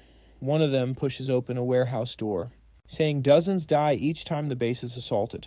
Lang Shuyin asks if it's really safe to leave Yellow Pill guarding all that meat. Chongming reassures her nothing's to worry about. This area still belongs to the boars. Zombies rarely wander here, and dragging all that meat would just slow them down. The men lift a rusty manhole cover, revealing the dark tunnel beneath. They warn everyone that mutant rats and creepy insects might be lurking in the sewers. The musician swallows nervously and asks what to do if they run into those critters. The guide calmly explains that the creatures are scared of fire and just a flashlight is usually enough to scare them away. Once everything's set, the group gets ready to head down. The guides mention there are 4 different entrances to choose from. At each entrance, guards collect a toll from outsiders, usually a little food or sometimes a weapon. They lead the group through the damp, musty tunnels, muttering that most guards are pretty chill if you offer them a small token. Finally, they arrive at a sturdy metal gate, the sewer exit right under the base. A group of armed men waits on the other side. One of them spots the 2 guides and asks suspiciously, "How'd the hunt go?" The guides exchange uneasy looks. They weren't expecting to run into Zhao, the guy known as Uncle's Dial. Another big guy steps forward, holding a metal club. "Let's see what you brought back," he says, reaching to snatch the guide's bag. The strap rips. Everyone's eyes go wide. Inside the bag is a huge pile of meat. Panicked, the guide tries to grab it back, but the brute slams him to the ground. Uncle Xiao scolds him, pretending to sound reasonable. The guide quickly apologizes, saying they risked their lives to get that meat. As an apology, he offers half, but Uncle Xiao just smirks. "I want it all. Let's keep this simple." When one guide calls him greedy, Xiao's face twists in anger. "Leave the bag and get out." His goons laugh. One even jokes that Xiao's being too nice, saying they should rough them up for showing greed. He orders Zhongming's group to empty out and leave. Lang Shuyin looks at Zhongming. No words exchanged. She sighs and says it's better to just hand it over and go. The goon snarls and raises his club. Time to teach you some respect. He charges forward. Lion Chuan kicks him hard in the chest, sending him flying across the tunnel. The others freeze, stunned by her strength. Uncle Xiao shouts, "Get her, all of you!" Shang Ming's voice cuts through the chaos calm, cold, and quick. Lang Chuyan nods, eyes sharp. Moments later, every thug is knocked out cold. Shang Ming tells everyone to get ready to move out. Uncle Xiao bruised and pale stares in shock. These people are all evolved humans. The guides thank them breathlessly, warning that guards patrol further ahead. Zhang Ming gathers the group and says, "To survive in this world, you either adapt or fight. Weakness means losing everything you've built." He adds, "Stealing in the apocalypse isn't much different from killing." Then he smiles faintly and looks over at Lang Shuyin. "Nice work back there." She blushes proud, but a little overwhelmed. He tells everyone to hand over their weapons for now. No need to stir up more trouble. Once packed up, he signals to keep moving. After a long walk through the damp tunnels, they reach another exit. One guide pushes open a manhole cover, letting sunlight stream in. Bogey climbs out first, helping the musician behind her. The guide wipes sweat from his forehead and says, "Welcome to the new era base." The group finally arrives, seeing clusters of people gathered outside. The guides offer them a place to stay, and Jiang Ming agrees. Shile, however, shakes her head. She says she can't go with them. She has to find her husband. She hugs her friend tightly before leaving, whispering for him to stay safe. Before walking away, she warns her to be cautious around Jiang Ming, saying he's cold-hearted and not someone to trust. Turning toward him, she says she doesn't approve of his methods, but since he kept his promise, they're even now. With that, she disappears into the crowd, leaving him silent. Jiang Ming turns to one of the guides and asks where he can buy supplies or essentials. The guide explains there's a small market near the base's southern border where food acts as currency. Jiang Ming then asks about getting bullets, wondering if there's any way to get ammunition. The guide replies that only the military battalion has ammo and they don't sell it, but he adds that there's a black market in the newer part of the base. "If you're looking for rare stuff, that's the place to check," he says. Jiang Ming raises an eyebrow. Surprised a black market already exists inside the base, he asks if anyone has seen sellers of scrolls or strange items. One of the guides shakes his head, but another says he once heard about someone on the west side selling a recipe for a high price. Jiang Ming tells them to help track down that person. He knows how rare recipes can fetch a fortune in this world. He offers 5 cuts of meat as payment even if they come up empty. The guides are taken aback by the offer. One of them quickly agrees, promising to find the seller. The 2 guides split up, one heading toward the black market, while the other leads the group to the trade district. Before they leave, the guide asks if they're ready to move. They follow him down the bustling base streets. A few minutes later, Professor Pooh spots something that makes her freeze. A girl sits on the ground, offering favors in exchange for a piece of bread. Long Chuyin is horrified and stops dead, and nearby another girl does the same thing. Moi spots 2 more, each begging for food in exchange for their bodies. Professor Pooh quietly suggests they help the girls, at least give them some food. Jiang Ming turns to her, his expression frosty.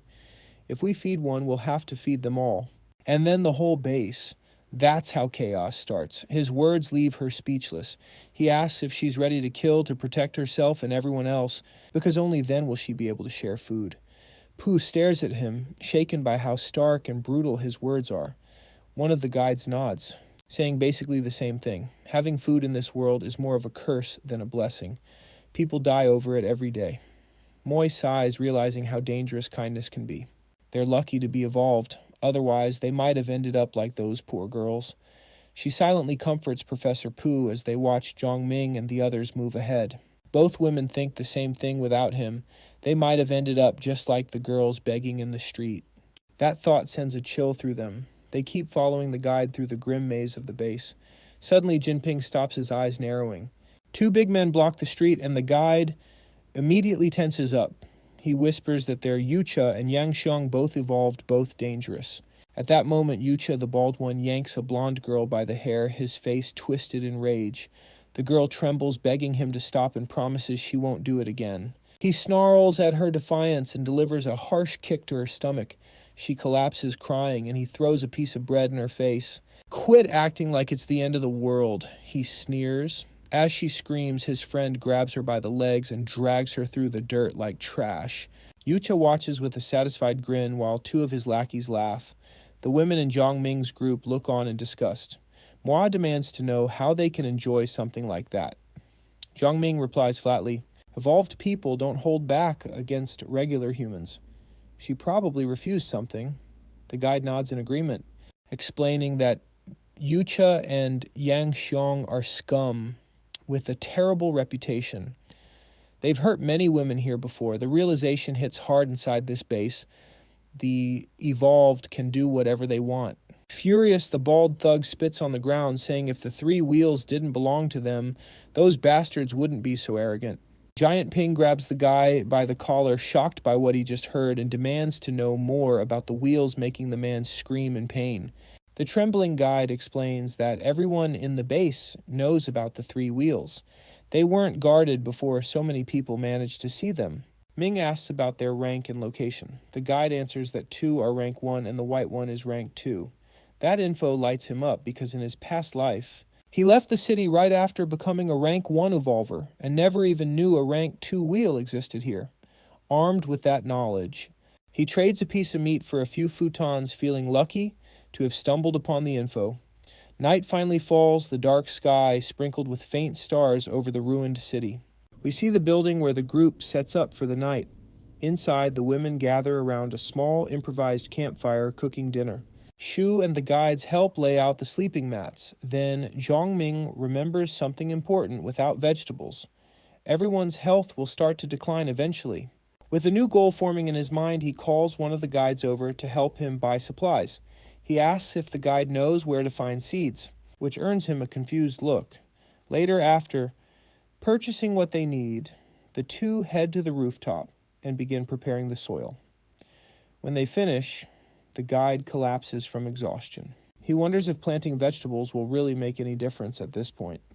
Zhang Ming smiles softly and says they won't have to wait long to see the results. He kneels down, a faint green glow surrounding him. Using his second job as a gardener, he activates the nurture skill. A gentle green light radiates from his hands as he places them on the soil, channeling spiritual energy into the earth and the seeds. Moments pass and the plants start sprouting and growing right before their eyes. The guy just stands there speechless. Shanming keeps focusing his energy, watching the fresh shoots push up from the soil in less than 10 minutes. He breathes a sigh of relief when he sees the result. It worked. All the effort and energy spent were worth it. Now they don't have to worry about nutrient shortages or running out of food. He thinks about how these crops could feed so many, which would in turn make him stronger. A fire of determination ignites in his eyes. After finishing the test, Zhang Ming brushes the dirt off his hands and heads downstairs. But Shu stops him halfway. "What's the name of your second job?" he asks, curious. Gardener Zhang Ming replies casually. Shu bursts out laughing at the name until Zhang Ming shoots him a sharp look. "Knock it off." Later that night, they all sit down for dinner, enjoying a proper meal for the first time in days. One of the guides eats like he's never seen food before. Shiel brags that their leader will whip up something even better soon. Excited, the guide asks what it'll be, but Shiel just grins mysteriously and says it's a secret. Zhang Ming quietly plans tomorrow's meal in his head, maybe cabbage stew with pork once his energy comes back. Suddenly, there's a knock or more like a thud at the door. The guide sent to find the recipe bursts in panting. He announces he found the person who has it. Zhang Ming immediately asks where. "The Hibbo Community Clubhouse," the guide replies. Outside, the city is silent under the moonlight. Meanwhile, in a dim hotel room, CLA and Quinn Yu sit together, sharing instant noodles from one cup. She glances at the bruises on his arm and asks what happened. He says he got into a fight and tells her not to worry. After finishing the noodles, he remarks that they actually taste pretty good. He's never had instant noodles before. Chalet blinks, surprised. "You're the secretary's son, and you've never eaten instant noodles." She thinks to herself that the meat and evolution medicine Xiao Yi gave her really helped her track down Qin. But then, Hin Yu suddenly clutches his stomach, wincing in pain. The door suddenly flies open with a heavy kick. A burly figure steps inside, its brother Pan. Hin Yu panics quickly, apologizing and promising he'll wash the clothes right away.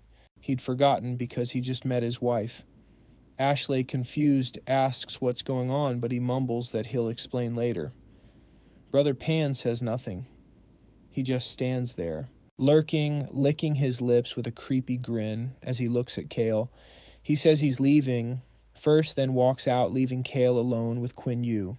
Hin Yu looks lost, clearly confused about the situation. Shalette senses something's off. She knows she needs to find the group and get a weapon fast.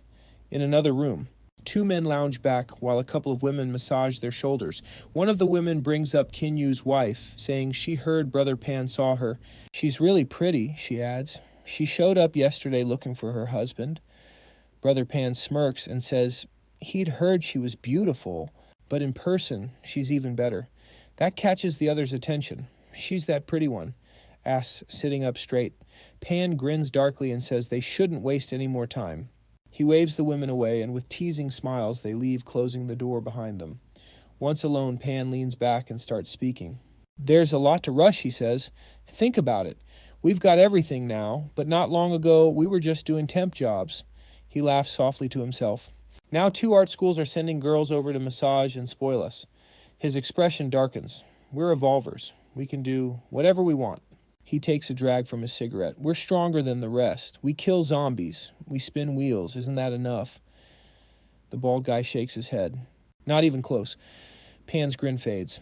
Exactly. The base is surrounded by zombies that could break through any minute. He exhales smoke through his nose. You really think we could take on 1,000 of them? The bald guy admits they couldn't. That's right, Pan says quietly. We have to get stronger. The bald guy lights his own cigarette. So how does that connect to Kin Yu's wife? Pan explains slowly. We're both 1-star evolvers, so why aren't we the ones running this place? His partner replies, because the leaders have powerful skills and guys packing heavy firepower.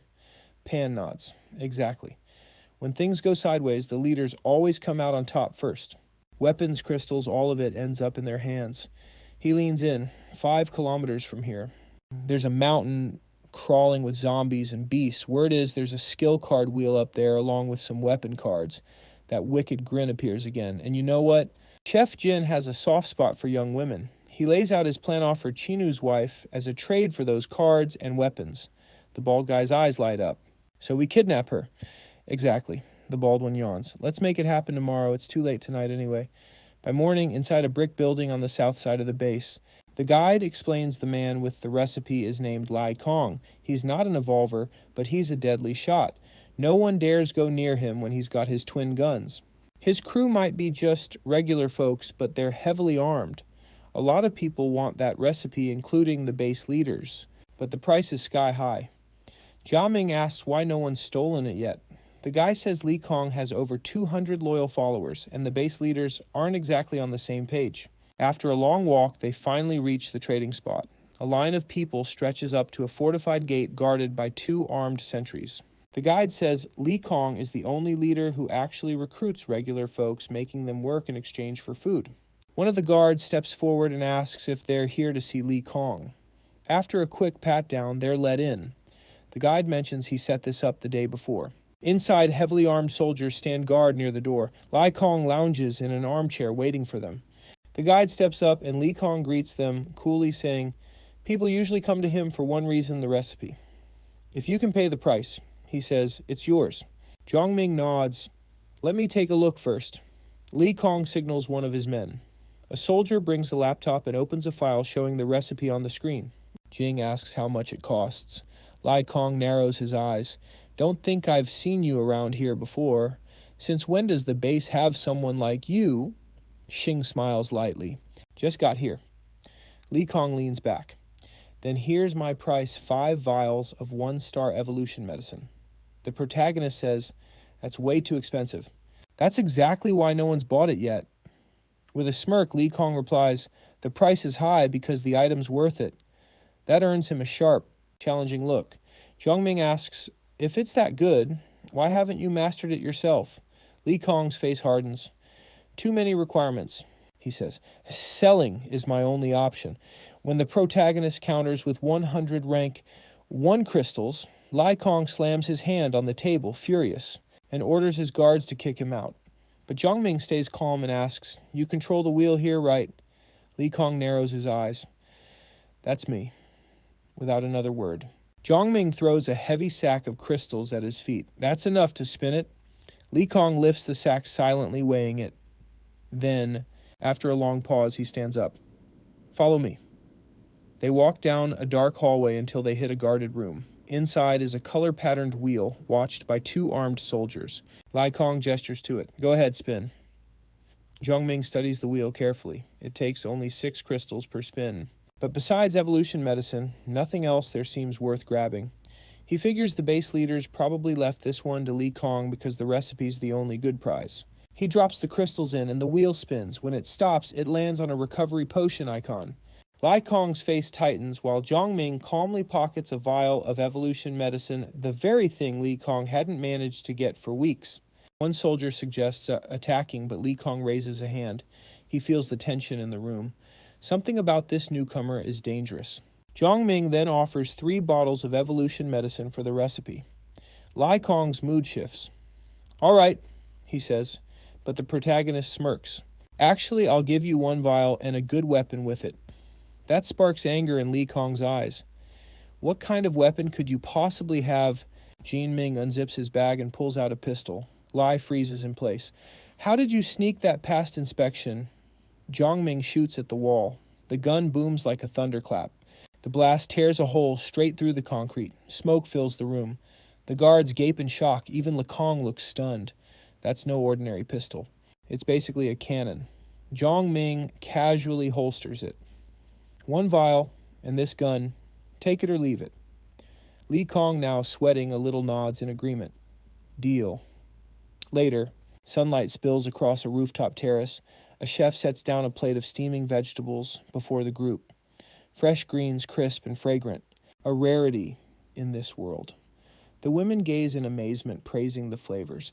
Zhongming hands a vial of evolution medicine to the musician. The man's hands tremble as he takes it, eyes watering. Thank you. Really. Zhongming nods slightly and steps away, promising there'll be plenty more veggies soon. Back in his room, he studies the new recipe. It's for a puppet spell, but calls for rare ingredients, which is why none of the base leaders ever bothered with it.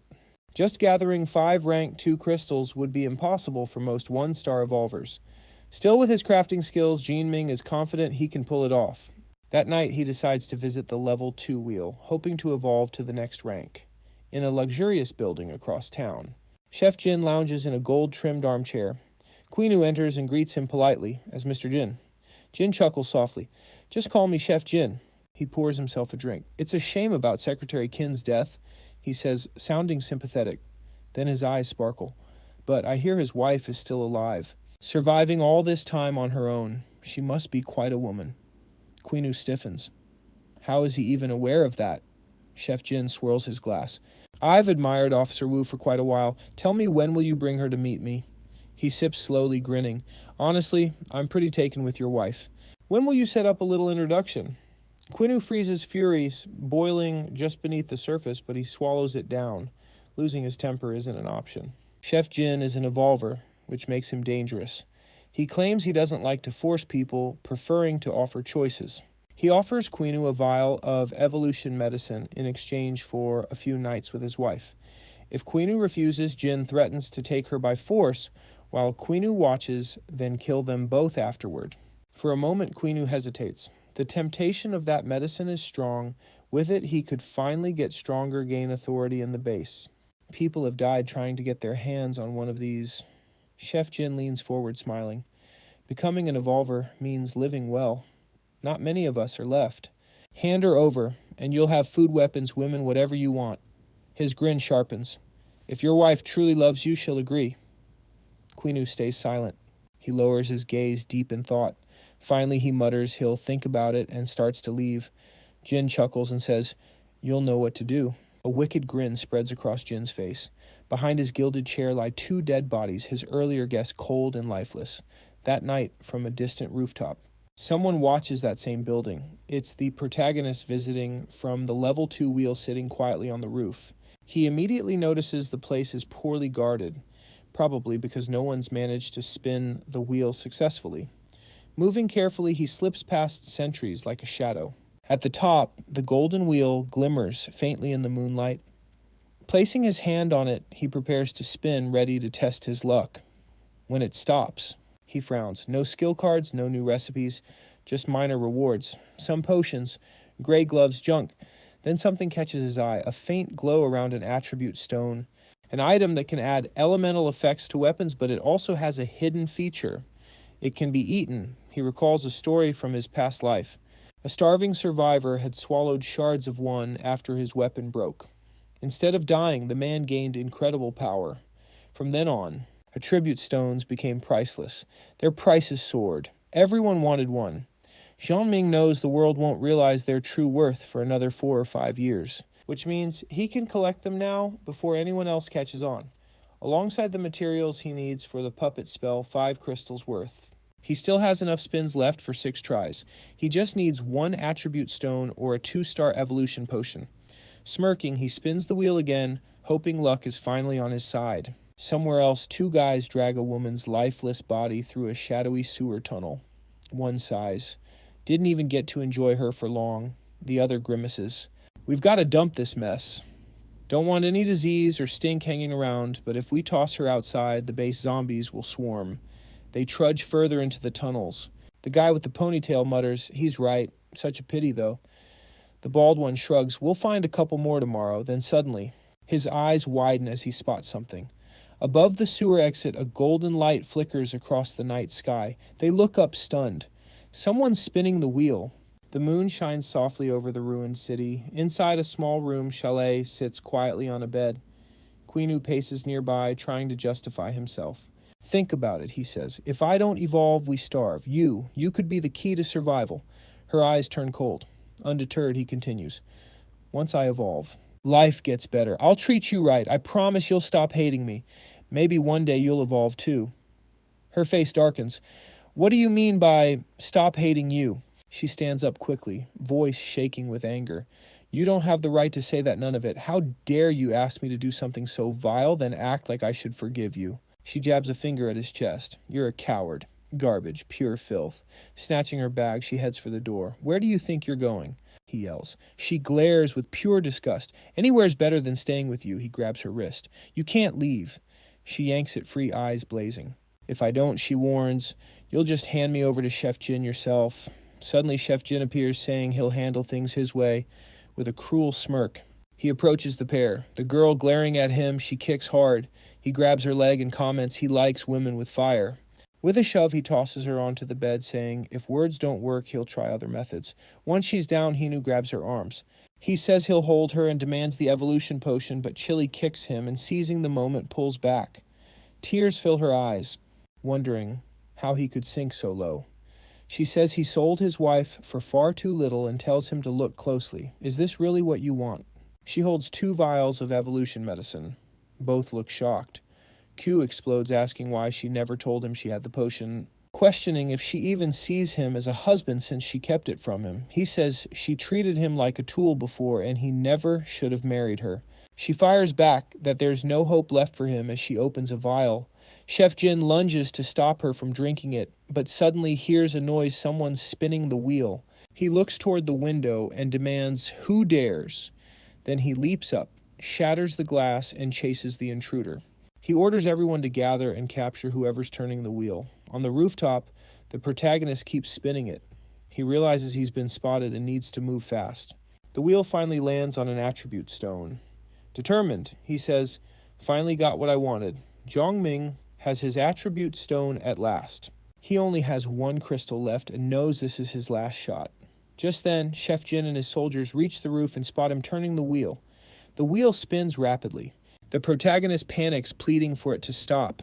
It lands on a vial of medicine, but the rooftop door bursts open as soldiers pour in. They surround him and order him to freeze. The protagonist is caught and told to raise his hands. Meanwhile, the wheel releases the item, holding it at last. The boy feels a surge of confidence. Chef Jin is shocked the potion landed with him and commands the guards to kill this intruder as he bolts.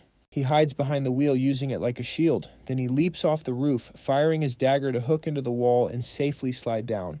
He descends the building's side. Chef Jin fumes and orders his troops to hunt him down wherever he goes. The protagonist keeps lowering himself with his dagger. He lands on a balcony, readying for his next move. He knows this place is no longer safe, and he must get away before Chef Jin or Director Wang catch him. Suddenly, a soldier spots him and yells, "There he is!" But with a swift attack, he takes down every soldier around him. The soldiers tremble at his strength, begging not to be shot. He thinks he needs to find a safe spot to take the potion. Once evolved, everything will be easier. He sprints down the street, soldiers shouting orders not to let him slip away as they chase him relentlessly. The boy ducks behind some trees while the soldiers sound the alarm across the entire base about the pursuit. Meanwhile, Chalet floors Quinny with a swift kick. He coughs harshly as he hits the ground. Chalet recalls when Mo Yi handed her a vial of evolution medicine to use only in emergencies. She's surprised a stranger would offer such a precious potion for free, but her husband, the one who should have been her protector, traded her for one of those vials. Without a second thought, she downs the evolution potion, bitterly reflecting on her cruel fate. The glass vial shatters into shards. Quinny cheers, convinced she's evolving, but he gets slapped across the face. She tells him clearly that it's over between them and threatens to kill him if he says another word. Chalet walks off, and Quinny asks where she's headed. She coolly replies that she found someone far more worthy to follow than him. Meanwhile, the soldiers keep hunting the protagonist. Hidden in the shadows, he worries he can't shake them off. He just needs 10 minutes to take the potion and evolve. But before he can, the soldiers find him again, forcing him to dash or face serious trouble. With no other choice, he decides to use the summoning card he got from Pearl Lake. It's a Cerberus card, a powerful beast, and he has to call it forth. With a quick flick, he slams the card down. A glowing magic circle bursts to life, and out leaps a two-headed Cerberus ready to fight. The soldiers freeze in terror at the sight. Panic erupts, and they open fire, but the beast charges forward, swallowing them in flames. One soldier is reduced to ashes while the others keep firing madly. The Cerberus roars and splits into two smaller versions of itself. Seizing the chaos, the protagonist bolts, but the soldiers keep chasing. He uses a beginner summoning skill, and a nearby tree twists and transforms into a monstrous creature. Horrified, the soldiers fire at the animated tree. He sprints to a car and taps it, using his skill again. The vehicle molds and shifts metal-bending headlights, flaring until it becomes a towering combat robot. Worn out, he knows the summons won't last long, but it will buy him some time to distract the soldiers. He dashes into the forest thinking that, to truly be safe, he'll have to take out the base's leaders. Meanwhile, the soldiers search wildly, flipping everything upside down for any trace of him.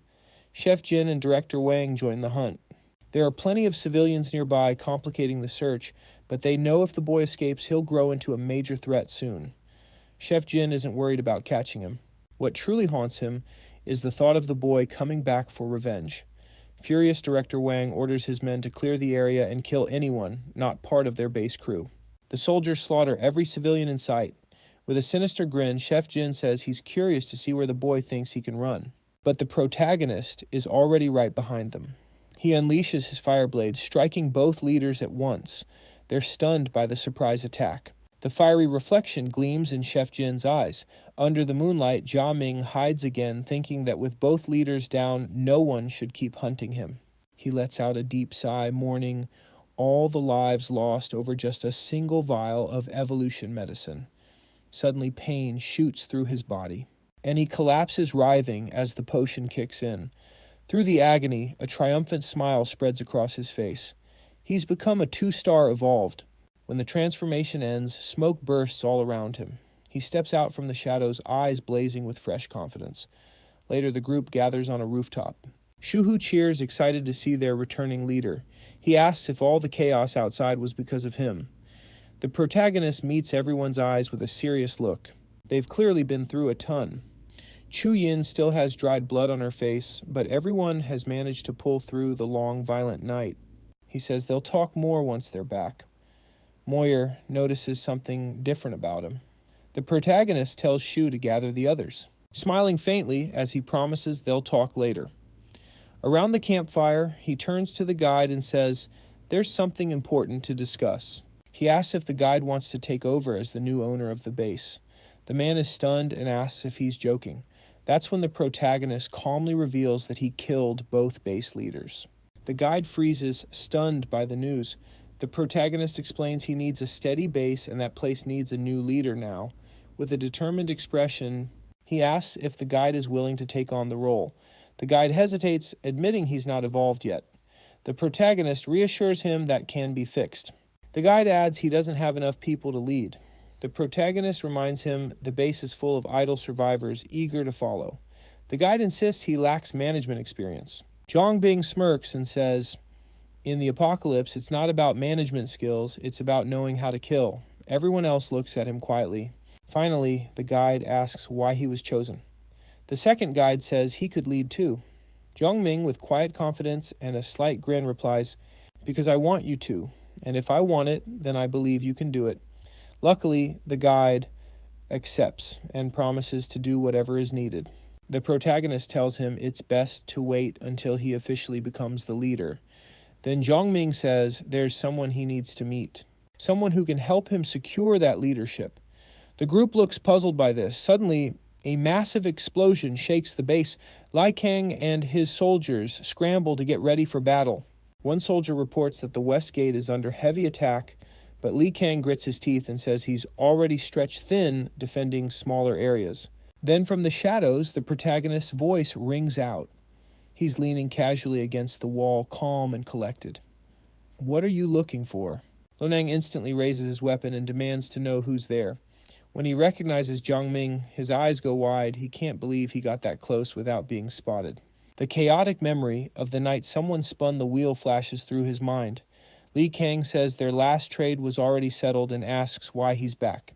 Zhongming, looking sharp, praises him for catching on fast.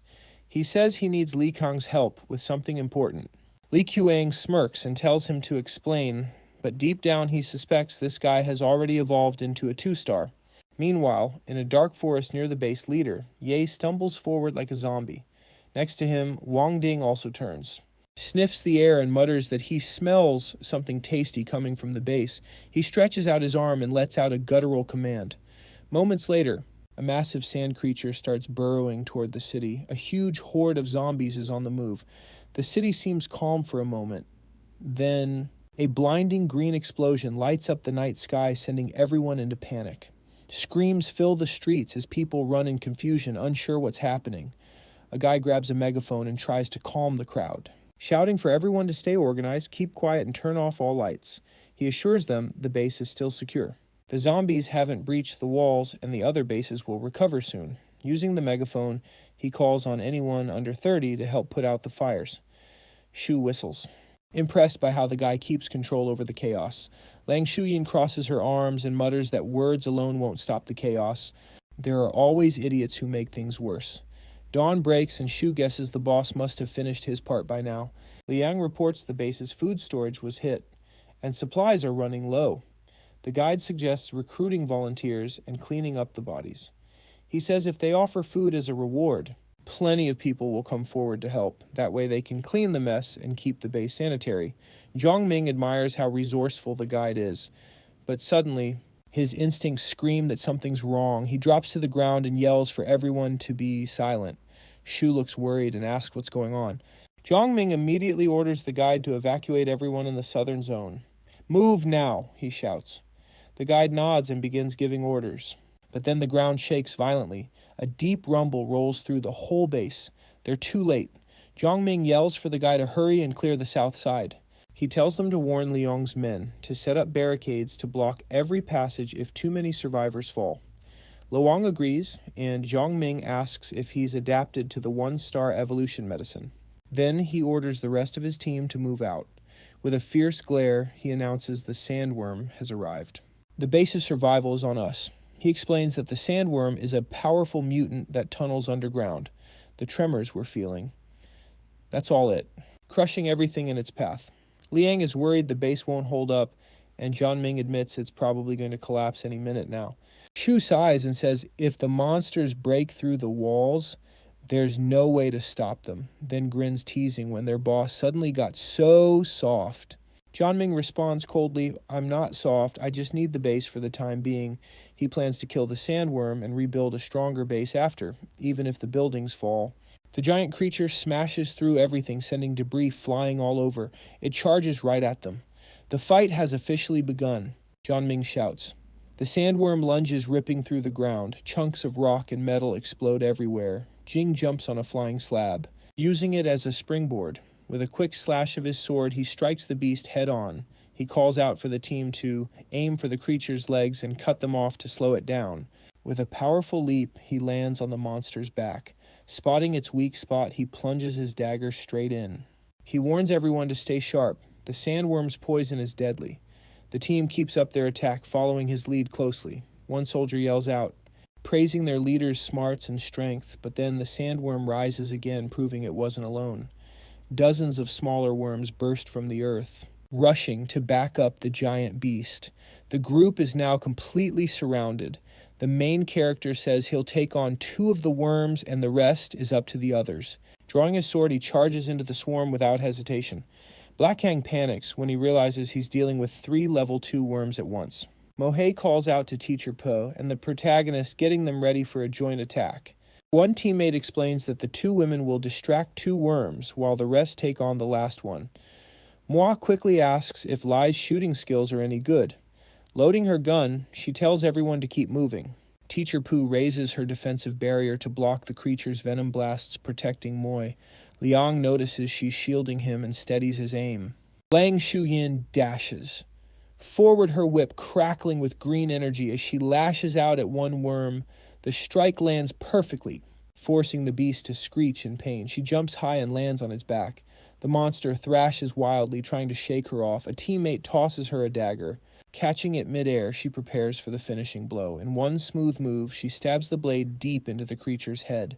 The worm lunges to bite her, but Li Kang shoots a perfect shot, hitting it between the eyes. Seizing the moment, Ling Chuyin twists the dagger deeper and finishes the beast.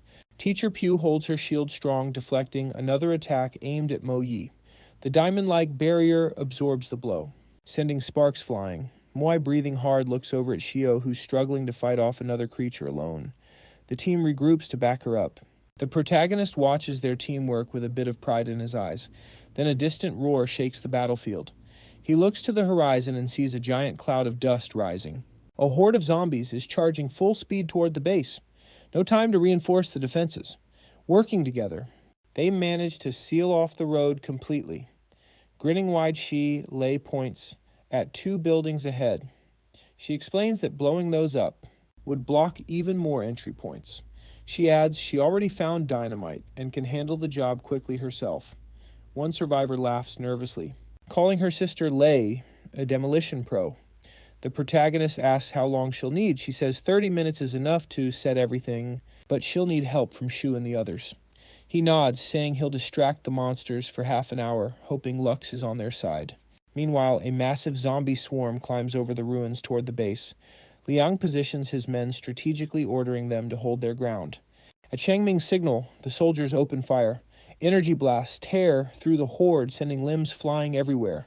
But soon, Li Qiang realizes the ammo is almost gone.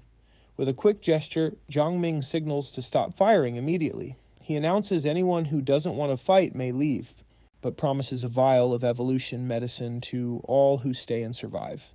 Then without hesitation, he jumps right into the middle of the zombie swarm. Flames streak behind his blade as he swings, cutting through the monsters without a hint of fear. Flashing a confident grin, he tells everyone to move ahead. Lang Chuyin spins into action with her dance technique, striking down the zombies surrounding her. A surge of green energy ripples outward, slicing through the horde and scattering the undead in every direction. The soldiers watch in awe at her power. Fueled by the promise of evolution medicine, they charge forward without hesitation. With renewed courage, they swing their weapons, hacking the zombies apart. The protagonist thinks to himself that this kind of bravery, even in the apocalypse, could be humanity's final flicker of hope. He warns everyone to keep their distance and avoid reckless moves. One soldier kicks a zombie backward, sending it crashing into another. The leader reminds them to target vital spots and conserve energy. Nearby, Teacher Pooh shouts that they've got 15 minutes remaining. A soldier scoffs, calling her a coward for hiding behind them. But before he can say another word, she raises her diamond shield, blocking an ambush right behind him. The soldier freezes, realizing he misjudged her. Grateful, he thanks her and jokes he'll buy her dinner later. Pooh replies coolly that she only eats meat from rank 2 mutant beasts. Then she spits on the ground and mutters quietly, wondering when she started acting like Lang Chuyin. Worried, she silently hopes everyone makes it through alive. Suddenly, a soldier screams as claws tear into his back. A grotesque creature lunges from the shadows, ripping him apart, the first casualty of the battle. Furious, another soldier rushes the monster. The protagonist yells, "Rainbow, hold back," warning him not to act recklessly. But the creature turns and sprays a thick jet of pink slime at him. The soldier panics, screaming as the goo envelops him, suffocating him completely. Soon he's dead. With a swift strike, the protagonist cuts the beast down, but instantly senses something else approaching. From the shadows crawls a terrifying creature with a baby's head and spider legs. Its jaw splits open and a long green tongue lashes out, snatching soldiers off the ground and swallowing them in seconds. "Stay calm," the protagonist roars. "Form up and fall back." He calls to Teacher Pooh, asking how much time is left. 11 minutes, she shouts back. He orders her to keep supporting the group while he clears a path. Pooh raises barrier after barrier, shielding everyone as they retreat. He tells Lai Kang to cover their rear. Looking through his scope, Lai Kang spots movement behind the horde and reports seeing someone or something controlling the zombies. The protagonist asks if it's in range, but Lai Kang replies it's too far. That's when the leader realizes the whole attack was planned. Far off in the distance, a masked figure stands quietly watching the chaos unfold. The figure notices the protagonist fighting in the middle of the horde and grins wickedly, murmuring that the boy smells delicious and soon will be his. Back on the battlefield, Lang Chuyin spins again, unleashing another 4-way dance strike. A wave of green energy bursts outward, cutting down wave after wave of zombies. Panting, she drops to one knee, realizing using it twice has drained her completely. She curses herself, knowing she has to get stronger. The protagonist rushes over and catches her before she hits the ground. Surprising her, he tosses her toward Teacher Pooh and shouts for her to catch her. Pooh worries about Lang Chuyin's condition, but she snaps, "Quiet or I'll strangle you myself." The protagonist, blazing with determination, reignites his blade and carves through the undead, clearing a path for everyone to fall back to an open lot. Teacher Pooh hesitates, trying to say something, but Lang Chuyin cuts her off. She tells her they're both drained and would only slow him down, so the best thing to do is follow orders. The rest of the team begins climbing the stairs toward safety. From above, Teacher Pooh calls down, asking if he can really stop the monsters by himself. Moi replies that for a little while it should be fine. She reminds Pooh he's not alone. He's got experience, area, attacks, and a fierce will to survive. Down below, some soldiers stare at the chaos, whispering, "Who the heck is that guy? Is he even human anymore?" Meanwhile, the protagonist steadies his breath, estimating he's got about 5 minutes left to hold on. Fortunately, he ate the attribute stone before evolving. Now its energy surges within him, powering his strength for the fight ahead. With that boost in his stamina, Skyrocket's body recovers twice as fast as before. He explains that stamina lets him run farther, move faster, and even jump way more times than usual. Suddenly, a crazed-looking zombie leaps right at him. Moments later, more monsters emerge from the shadows, roaring and ready to attack. He realizes he's surrounded by a whole horde closing in tight. Shock hits him as he notices something chilling. None of them seem afraid of dying anymore. From afar, the group wonders what's going on, why the monsters are acting berserk, and where so many rank 2 mutants showed up. The zombies shout their leader's name as they charge at him. They swarm all over, piling up, until he's buried under a mountain of bodies. Sitting nearby, one of the soldiers lowers his weapon and says quietly that it's over. The chief's gone, and they did everything they could. But Moi interrupts sharply. "Look again," she yells. Suddenly, the heap of bodies bursts into flames. A blazing fire devours the mound of zombies. Through the fire, he grips his dagger tight and pushes himself up. He rises from the ashes with eyes blazing with determination. The soldiers stare in disbelief. He's still alive. From a distance, one calls out that enough time has passed. Later, inside an abandoned bank, the group finds several safes. One of them smirks, saying, "There's got to be something valuable in here." He pries open a lock with his dagger and freezes in shock at what he finds inside. "Emeralds," Shellette confirms with wide eyes. "Yep, real emeralds." The fighter laughs, asking how much they're worth. She guesses around 2 million. He cheers, saying they're set for life now. Ele flatly reminds him that money means nothing in the apocalypse. Lele Shuyin folds her arms, asking if there's anything actually useful in the safes. The protagonist remembers the 2 evolvers he met back at the market. The girl grimaces at the thought, calling them junk. He explains one survived and gave them some valuable info. Then he opens a safe and pulls out a long wooden box. Curious Professor Pugh asks what it is since it's so long. Moi quickly guesses it's a weapon case, maybe a sniper rifle. A guy opens the box, revealing an old Type 88 sniper rifle inside. The other fighter cheers, impressed that it has both a mechanical and an optical scope. Moyu sighs, complaining there are only 20 bullets. That's not a lot. The protagonist stays calm, saying it's good enough for now and that they're heading to the next spot. Someone asks where that is and if they're taking the bodies. He nods and says yes, but first they have to wait by the wall near the open lot. While they wait, the same fighter mumbles that the boss is definitely mysterious. He adds it feels like the guy can predict the future or understands the apocalypse better than anyone else. Lele Shuyin cuts him off sharply, asking what's wrong with having secrets. She says it doesn't matter what kind of secret he keeps. He saved her life and made her stronger. She adds they were all lucky to survive, thanks to a 20-year-old kid. Professor Pooh teases her, saying she sounds like Zhang Ming's biggest fan. Lang Shuyin looks away for a moment, thinking about how few decent people she's met since the world fell apart. The protagonist quietly says everyone remembers those who betrayed them. The musician speaks up, saying, since the guy saved his life belongs to him now. The other fighter raises his hands defensively, saying he was just curious why the boss is so mysterious. With a crooked grin, he adds that he's sticking with the boss. Maybe he'll finally find a real career. The girls agree, saying they want to see just how far this guy will go. Someone wonders where the boss went. It's been half an hour since he disappeared. Looking up at the starry sky, one of them smiles, faintly thinking the boss must be doing something amazing right now. On a rooftop, the protagonist stands silently looking over the city. Suddenly he spots a massive pit below a mass grave filled with bodies. He frowns. Graves are normal in the apocalypse, but this many is overwhelming. He wonders how so many people could have died in just a few days inside a newly built base. 2 mutant cows graze nearby, and without hesitation he lunges in, slashing them down with his dagger. One clean cut, and both drop instantly. He watches the blood pooling beneath them and starts to prep his new technique. Then he spots Uncle Joe lying there and strolls over, his dagger dripping crimson. Uncle Joe freaks out and stammers, asking what he's planning. The protagonist stays cool, saying he's got a new technique to practice. The spell calls for about 500 kilograms of blood. 2 cows should cover it. Uncle Xiahou pleads for his life, swearing allegiance and promising to serve forever. But the protagonist just tells him to ask the corpses if they're willing to forgive him. Raising his dagger for the final blow, Uncle Zhao screams, begging him not to come any closer. With a faint smile, the protagonist mutters that the puppet spell requires something immaterial to anchor the ritual. He casts it, but nothing happens. Confused, he glances at the pile of bodies and suddenly spots movement. He braces himself, ready for whatever's coming. Then he sees her, the blonde woman from the market, the one who was dragged away. His expression hardens. Clenching his fist, he thinks coldly, strong survive, weak perish.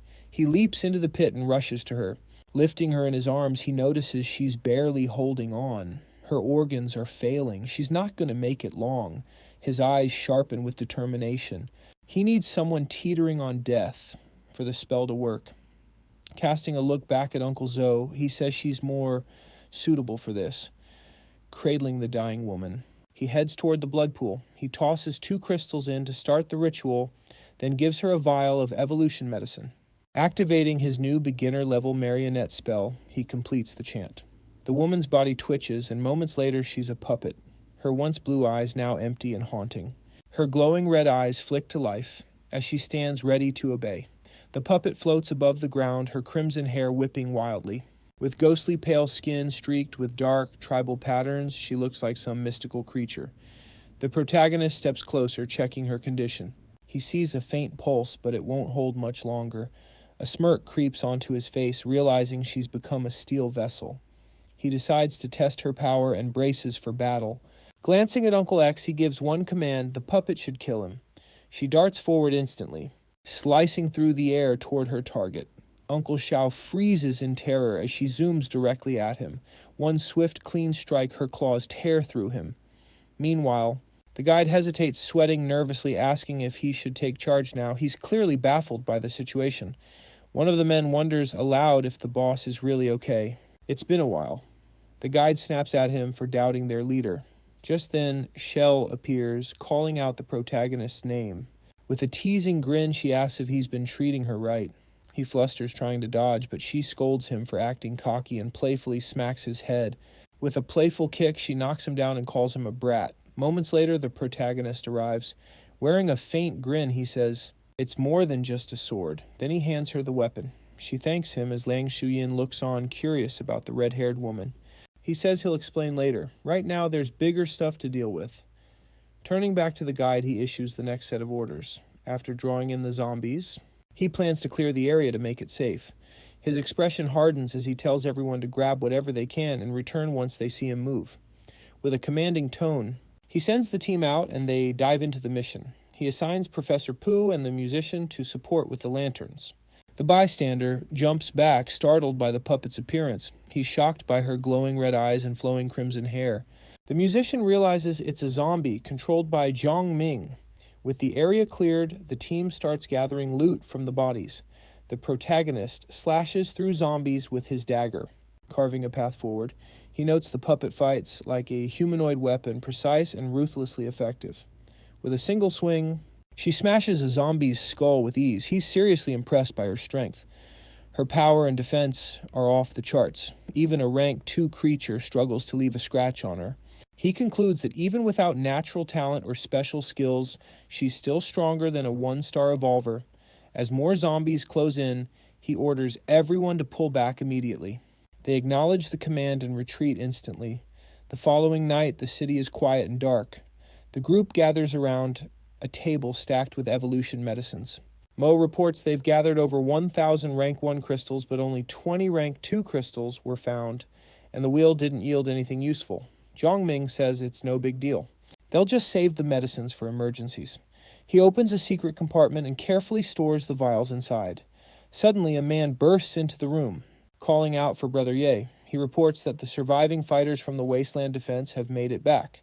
The protagonist nods knowingly. They all understand what this means. The soldiers confirm they did a good job and deserve their rewards. Shanming suggests they team up and fight alongside the group. The very next morning, a crowd gathers at the base camp. The protagonist meets with the guide and Li Kang to map out their next steps. The guide explains that their gear isn't enough for the number of new recruits. Li Qiuang adds they've gathered 1,000 young fighters but face a problem. Out of the 13 who took the evolution medicine, only 7 showed up. One man volunteers to inform Brother Ye about this. The guide admits he tried searching for those who didn't come, but they're refusing to return.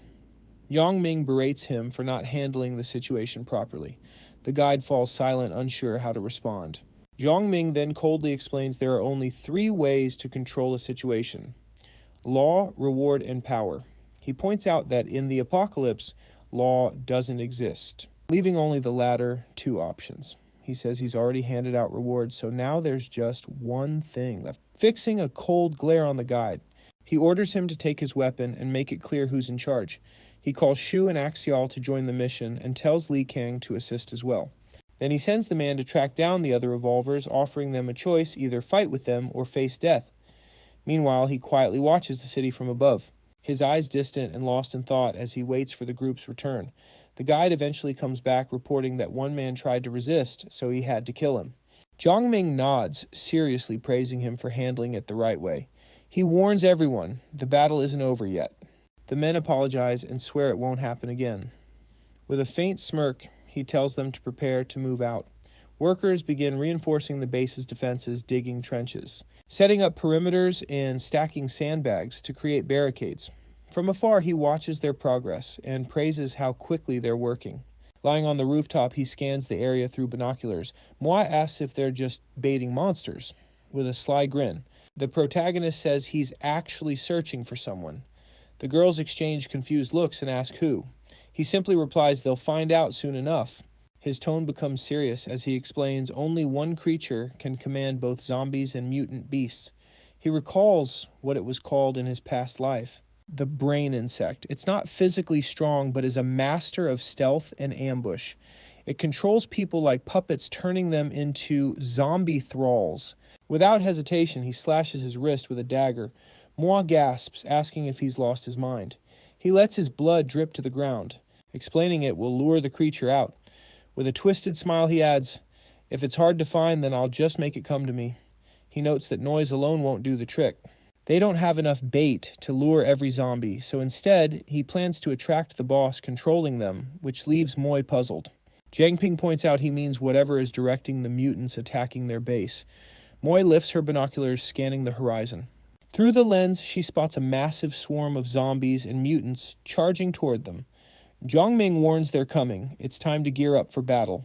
Down below, she and her squad are already positioned, behind the barricades, confirming the enemies are back for another round. The trio rush into the approaching horde, bracing for the fight ahead. Leaping over barricades, they dive straight into the chaos. Their leader shouts orders, telling them not to be reckless and to pull back once the trench fills up. The purple-haired girl nods in agreement, ready to follow his plan, with her weapon raised. She fires up the whole group, yelling for them to be brave and wipe out those gross creatures. She adds that after today, everyone's lives might finally start turning around for the better. With a battle cry, she charges ahead, leading the charge. As everyone rushes in right behind her, they come across a ruined, overgrown garden. The protagonist moves cautiously with his puppet and yellow pill by his side. He's positive the brain insect is lurking nearby. He knows the insect didn't attack their base randomly. It had a reason. Its mission is to evolve, and for that it needs the body of the strongest nearby. But he's not bothered. His goal is hunting down the brain insect anyway. He glances at Yellow Pill and casually asks if he likes eating bugs. The little creature tilts its head, clearly confused by the question. Suddenly, Yellow Pill starts growling. Something's approaching. Jiangming looks toward the forest, eyes narrowing. He realizes no one probably even knows the brain insect exists or that this terrifying creature is actually something people want. Because just like an attribute stone, the brain insect can be eaten, and right now it's there all alone with its host. The host freezes shocked, staring at whoever is standing right in front of him, and our guy instantly recognizes him as Leader Yi, the same person he fought before. Leader Yi isn't alone this time. Next to him stands a huge black crystal zombie, a mutated rank 3 monster with 100 writing hands. Jiangming quickly understands the brain insect must have known he left the base and set this trap waiting with its new pet monster. Meanwhile, the zombified Wangding sniffs the air and mutters that the scent is delicious. Without hesitating, Jinping lunges forward, swinging his flaming blade straight at him, but the 100-handed zombie blocks it easily with its nasty red limbs. Flames burst around the protagonist as he powers up for a stronger strike.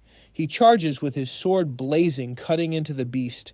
He smirks, already expecting that a rank 3 zombie wouldn't go down that easily. The creature roars in anger, proving the hit actually did some damage. Shiny Ping jumps back with Yellow Pill by his side, muttering that everything's working out just as planned. When the monster lashes out with its red tentacles, he blocks the hits with his dagger. Yellow Pill seizes the chance, biting one of the creature's arms to help his master, but the monster snarls and swings the poor pup away hard. The beast follows with a crushing punch, forcing the protagonist to block with his blade. He leaps back, realizing the rank 3 zombie is way too powerful to face head-on right now. Still, he grins, knowing the creature has a bigger part to play. He tells Yellow Pill to go after the cloaked figure standing behind them. The dog leaps at Leader Yi, obeying instantly. Jiangming knows the zombie's main job is to protect the brain insect. The creature lashes out its tongue, trapping Yellow Pill in the air, but even stuck, the pup shoots out a barrage of golden spikes. They fly straight at Leader Yi, catching him off guard. He barely manages to block them with his monstrous claws. While the creature squeezes Yellow Pill tighter, the protagonist grabs the chance to land a clean hit right in one of the zombie's eyes, using its own tongue for support. He leaps onto the monster's back, but suddenly, a new creature hurls a rock string at him. He blocks it easily, landing on his feet, shocked to see what's coming next. A tiny zombie rides on the back of a giant mutant bear. It's a two-headed zombie team, one small and sly, the other large and brutally strong. Things just took a turn for the worse. Two rank 3 monsters at once. He narrows his eyes, realizing the brain insect planned this perfectly, hiding more beasts in the forest. He tells Yellow Pill to stall the new duo while he grabs something important. Zhongming pulls out a necklace with a glowing blue crystal. Activating it, he summons a gigantic stone golem. With a grin, he announces this is his beginner summoning technique. The massive golem crashes down on the 100-handed zombie, slamming it into the ground with a thunderous quake that kicks up dust everywhere. Trapped under the massive weight, the monster writhes but fails to budge even a bit. Zhongming teases it, asking why it's stuck and can't get free anymore. Then he goes on to say the golem is crafted from osmium, the densest metal out there, tipping the scales at more than 1 ton.